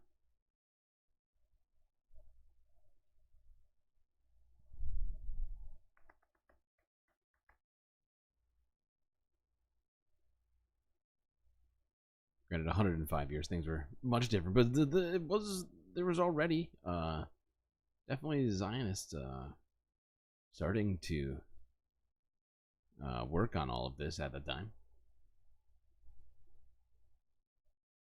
Okay, what am I doing? Not that I think anybody, I don't know, maybe they did. Maybe they could foresee this, but anyway, probably not. Let's go to this. God, I hate this guy. This isn't to John Kirby. Talk about how there are still gaps between Israel and Hamas on ceasefire talks. Wonder what those gaps are, John. What are the gaps? You can be specific? Spoiler alert. No, he's not. There has been some back and forth. As you know, we have a team in Cairo right now that includes Brett McGurk and the director of the CIA. They're meeting with their Egyptian, Israeli, and Jordanian counterparts, and there'll be follow-on discussions after that over the next few days. Look, we've been working this very, very hard. Have you? And there are still some gaps that remain in the two sides and the positions. But we wouldn't have sent a team over. I would like him to define work as well as gaps there if we didn't think that we had a shot here. And we're going to take every shot we can to see if we can't get this ceasefire deal in place. Humanitarian assistance continues to flow. In fact, if it wasn't for the United States, I dare say that not a fraction of the humanitarian assistance that is getting into Gaza would get in. Is it enough? No. And the Israelis have taken some steps to be more precise, more discriminate, and more careful in their operations. Is it enough? No. So we're going to keep at it. We're going to keep working. Okay. Thanks, John. That was an incredibly uninformative speech. Really appreciate you. Or I guess it's not a speech, response. But seriously, we know what those gaps are. I can define them for you. The gaps are that Israel just keeps trying to push the bar every time that any sort of ceasefire deal gets agreed upon. It's a very weird sort of Twilight Zone-esque type of deal. And the fact is from the very beginning of this current iteration of the ceasefire deal, which started, I think, like a month ago now. I could be wrong. Maybe time is just starting to melt together. But it does feel like that long to me. They've made it very clear that they have one objection to all this, and that is that they don't get to destroy Hamas with bombs. Basically, they didn't say it exactly like that, but that's essentially what they're saying. They don't care if Hamas lays down their weapons. They want to kill everybody that they perceive to be Hamas, which has not been defined in any clear way by Israel, especially if you look at the actual effects of all of their attacks. Makes it much just incredibly unclear what Hamas even means to them. And that really is the only objection they have. Now, we talked about it earlier. Hamas amended their initial objections to the lack of permanent ceasefire being part of this deal, and the actual stopping of Israel's military activities, and yet, they've gotten rid of that. Now they are saying it's fine. We don't need that permanent ceasefire to be guaranteed.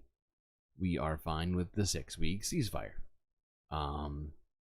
Israel has already responded, essentially saying that's not enough. We need to be able to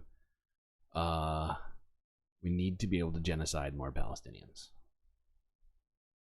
They didn't say that, but they're thinking it. And it's what I'm saying is their reasoning. Am I reading between the lines? Sure, but I feel like I'm not having to do that much work to get to that answer.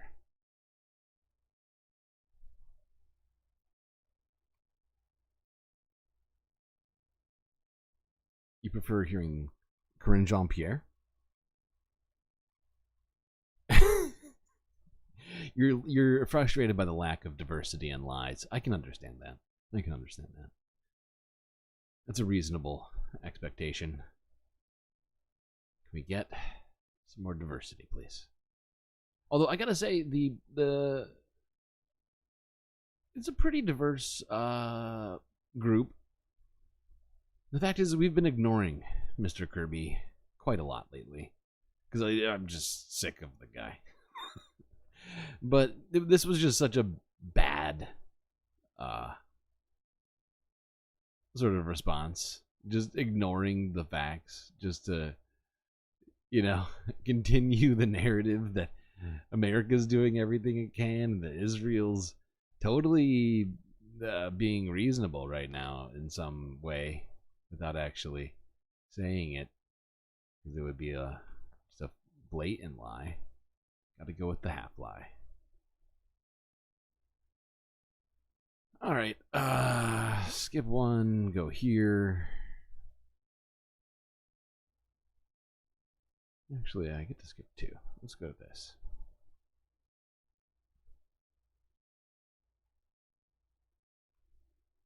This is from 23 hours ago from Al Jazeera.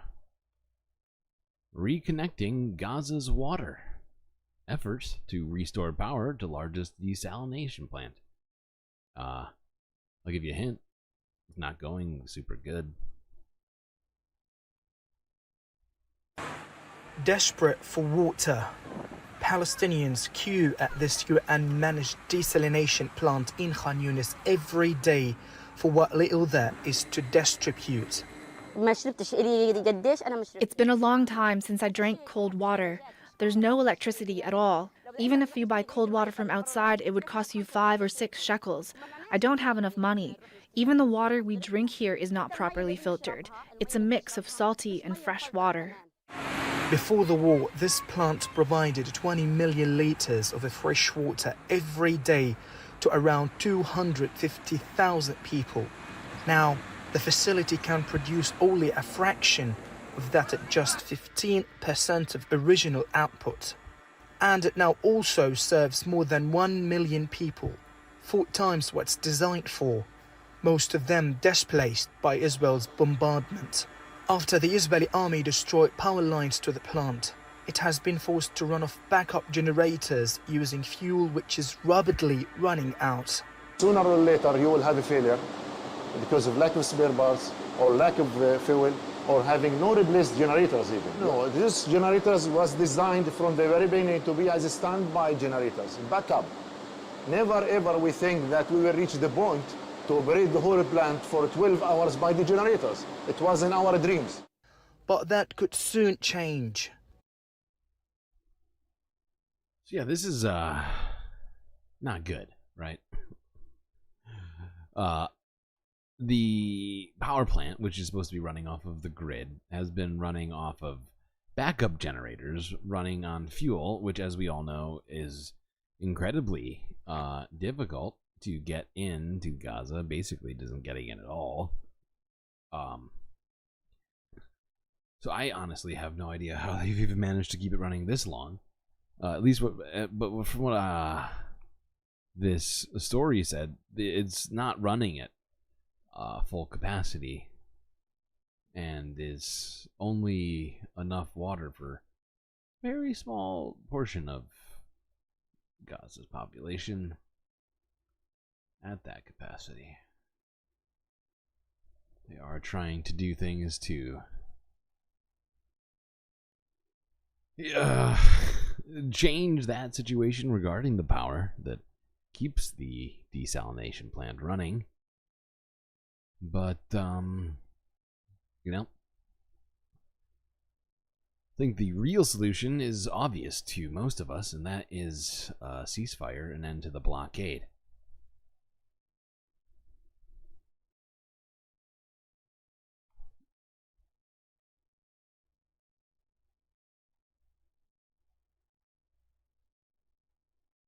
Where do we go next? Oh, penultimate video.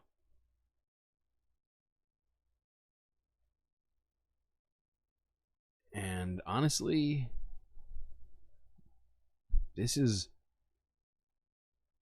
we're not going to be watching much of this video, but I am going to be reading some stuff for you.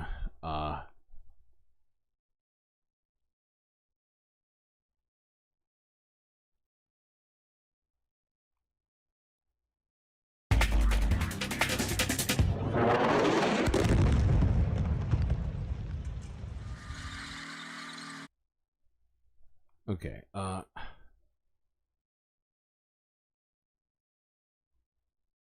so a study has been published in the Lancet Journal. You may or may not have heard about this at this point. I feel like a lot of people here may have. But if you haven't, well, according to the Lancet, the death toll of 38,000, which we have been talking about, which is the supposed current count, may very well be much higher, and not just a little bit higher. You hear much higher, I don't know what that goes to in your brain, but we're talking about as much as nearly like 5 times as much as that current death toll. So I'm just going to read from this for you.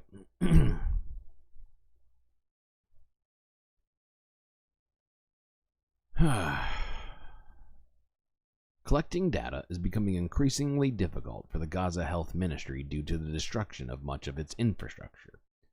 The ministry has had to augment its usual reporting based upon people dying in its hospitals or brought in dead with information from reliable media sources and first responders. This change has inevitably degraded the detailed data recorded previously. Consequently, the Gaza Health Ministry now reports separately the number of unidentified bodies among the total death toll as of May 10th of this year. Hold on, where does this... Where do I get back? Okay, right. Armed conflicts have indirect health implications beyond the direct harm from violence. Even if the conflict ends immediately, there will continue to be many indirect deaths in the coming years, and from causes such as reproductive, communicable, and non-communicable diseases. The total death toll is expected to be large given the intensity of this conflict, destroyed healthcare infrastructure, severe shortages of food, water, and shelter, the population's inability to flee to safe spaces, and the loss of funding to UNRWA, one of the very few humanitarian organizations still active in the Gaza Strip.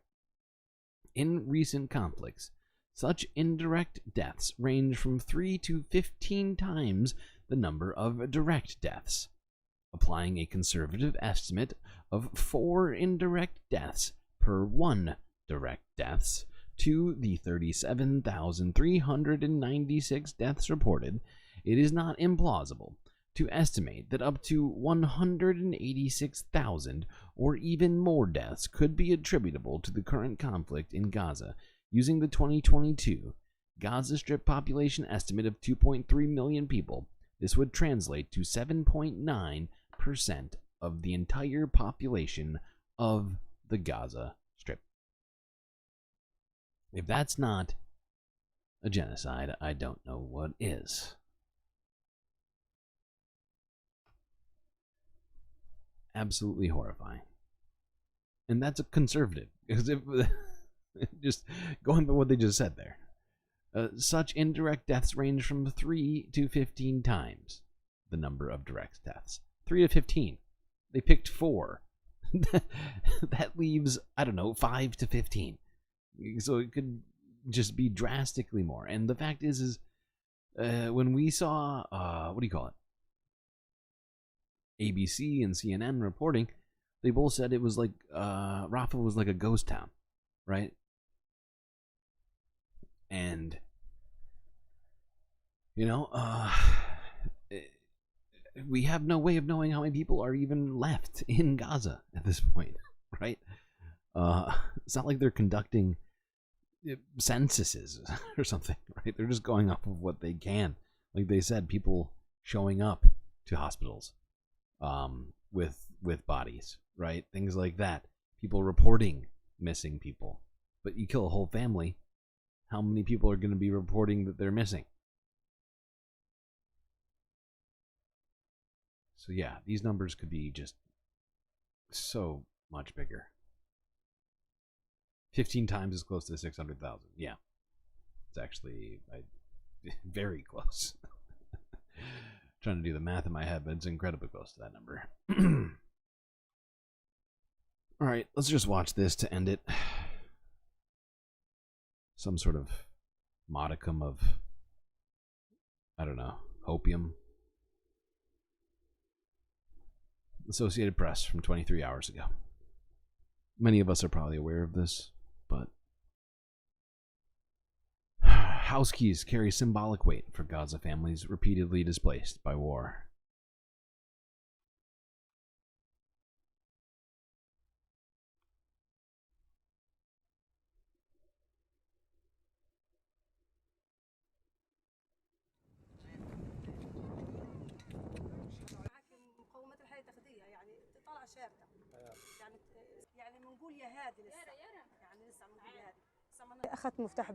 I took the keys to my house. I took the photo album. Because these things are irreplaceable. Perhaps we will return to our home, open it, and live in it again. Our dear, replaceable memories that were in our lives, and we can live there again. In the migration of 1948, people went out with their keys to their homes, and they are still with them. Time repeated itself. We went out with the keys to our homes in the hope of returning, and they were the same in the hope of returning, and the keys remained with them. And our keys will remain with I'm sorry, wow. And our keys will remain with us until we return to our homes. I hate the way the AP does their subtitles, not gonna lie.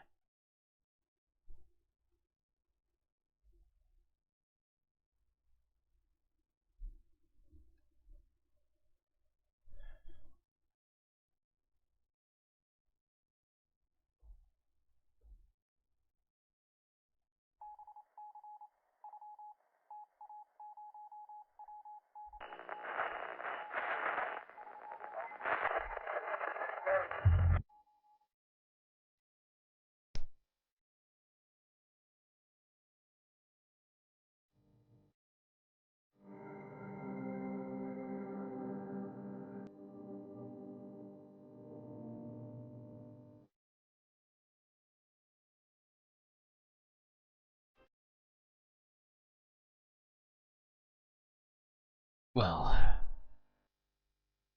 we've made it through another one, chat. That's it for me. Till I see you next time. You stay classy.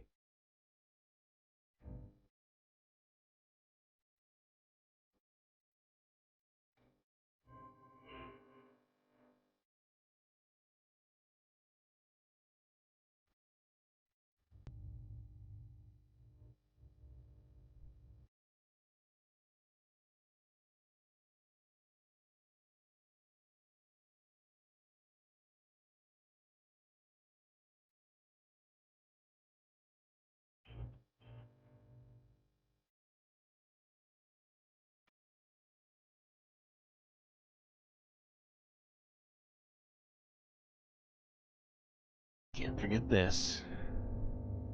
These are your galactic patrons.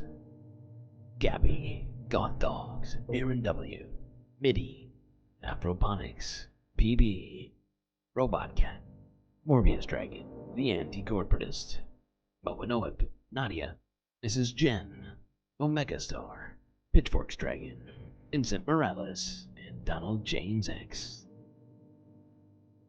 That's right. All these people here have helped to produce the show that you're seeing right now. You too can help by clicking that link in chat.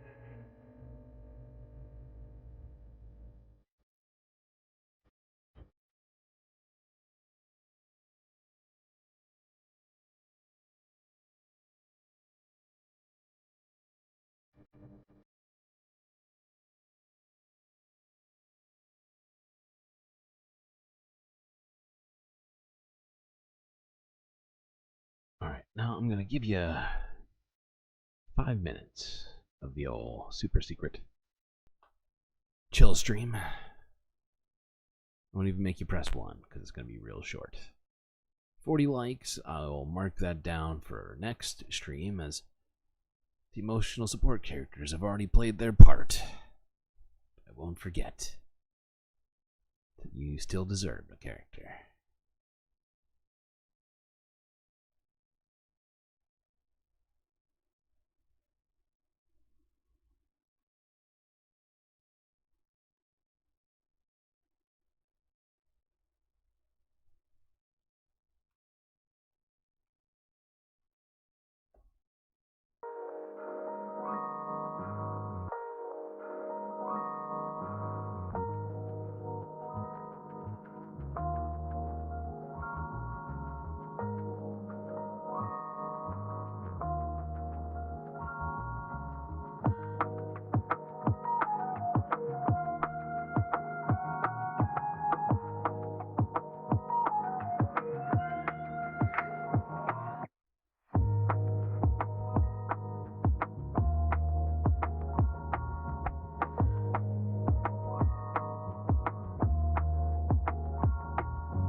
Oh, thank you, chat. Thank you. I see all the thanks.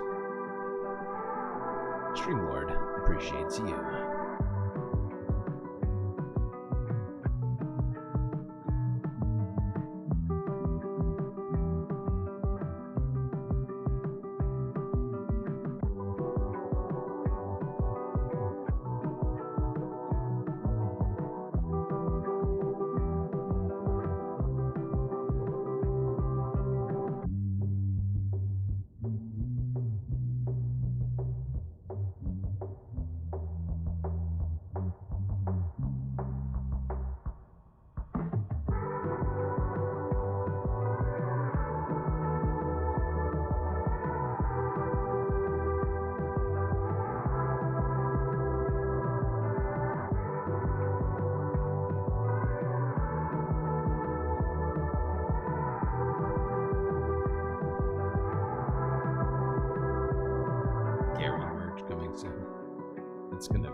problem with Gary merch is I couldn't even sell it on YouTube.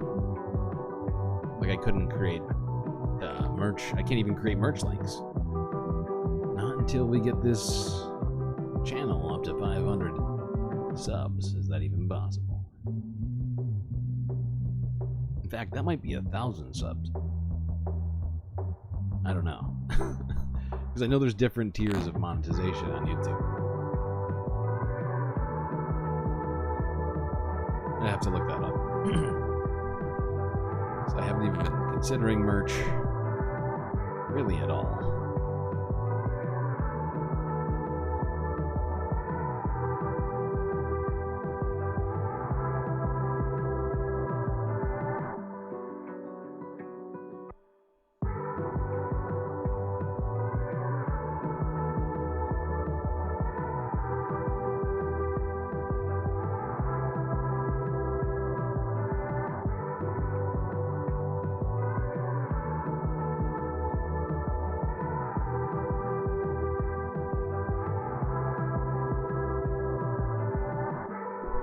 Alright, everybody. Hope you enjoyed the stream, but that is gonna be all for me tonight. Till we see each other next, you stay classy, Space Fams.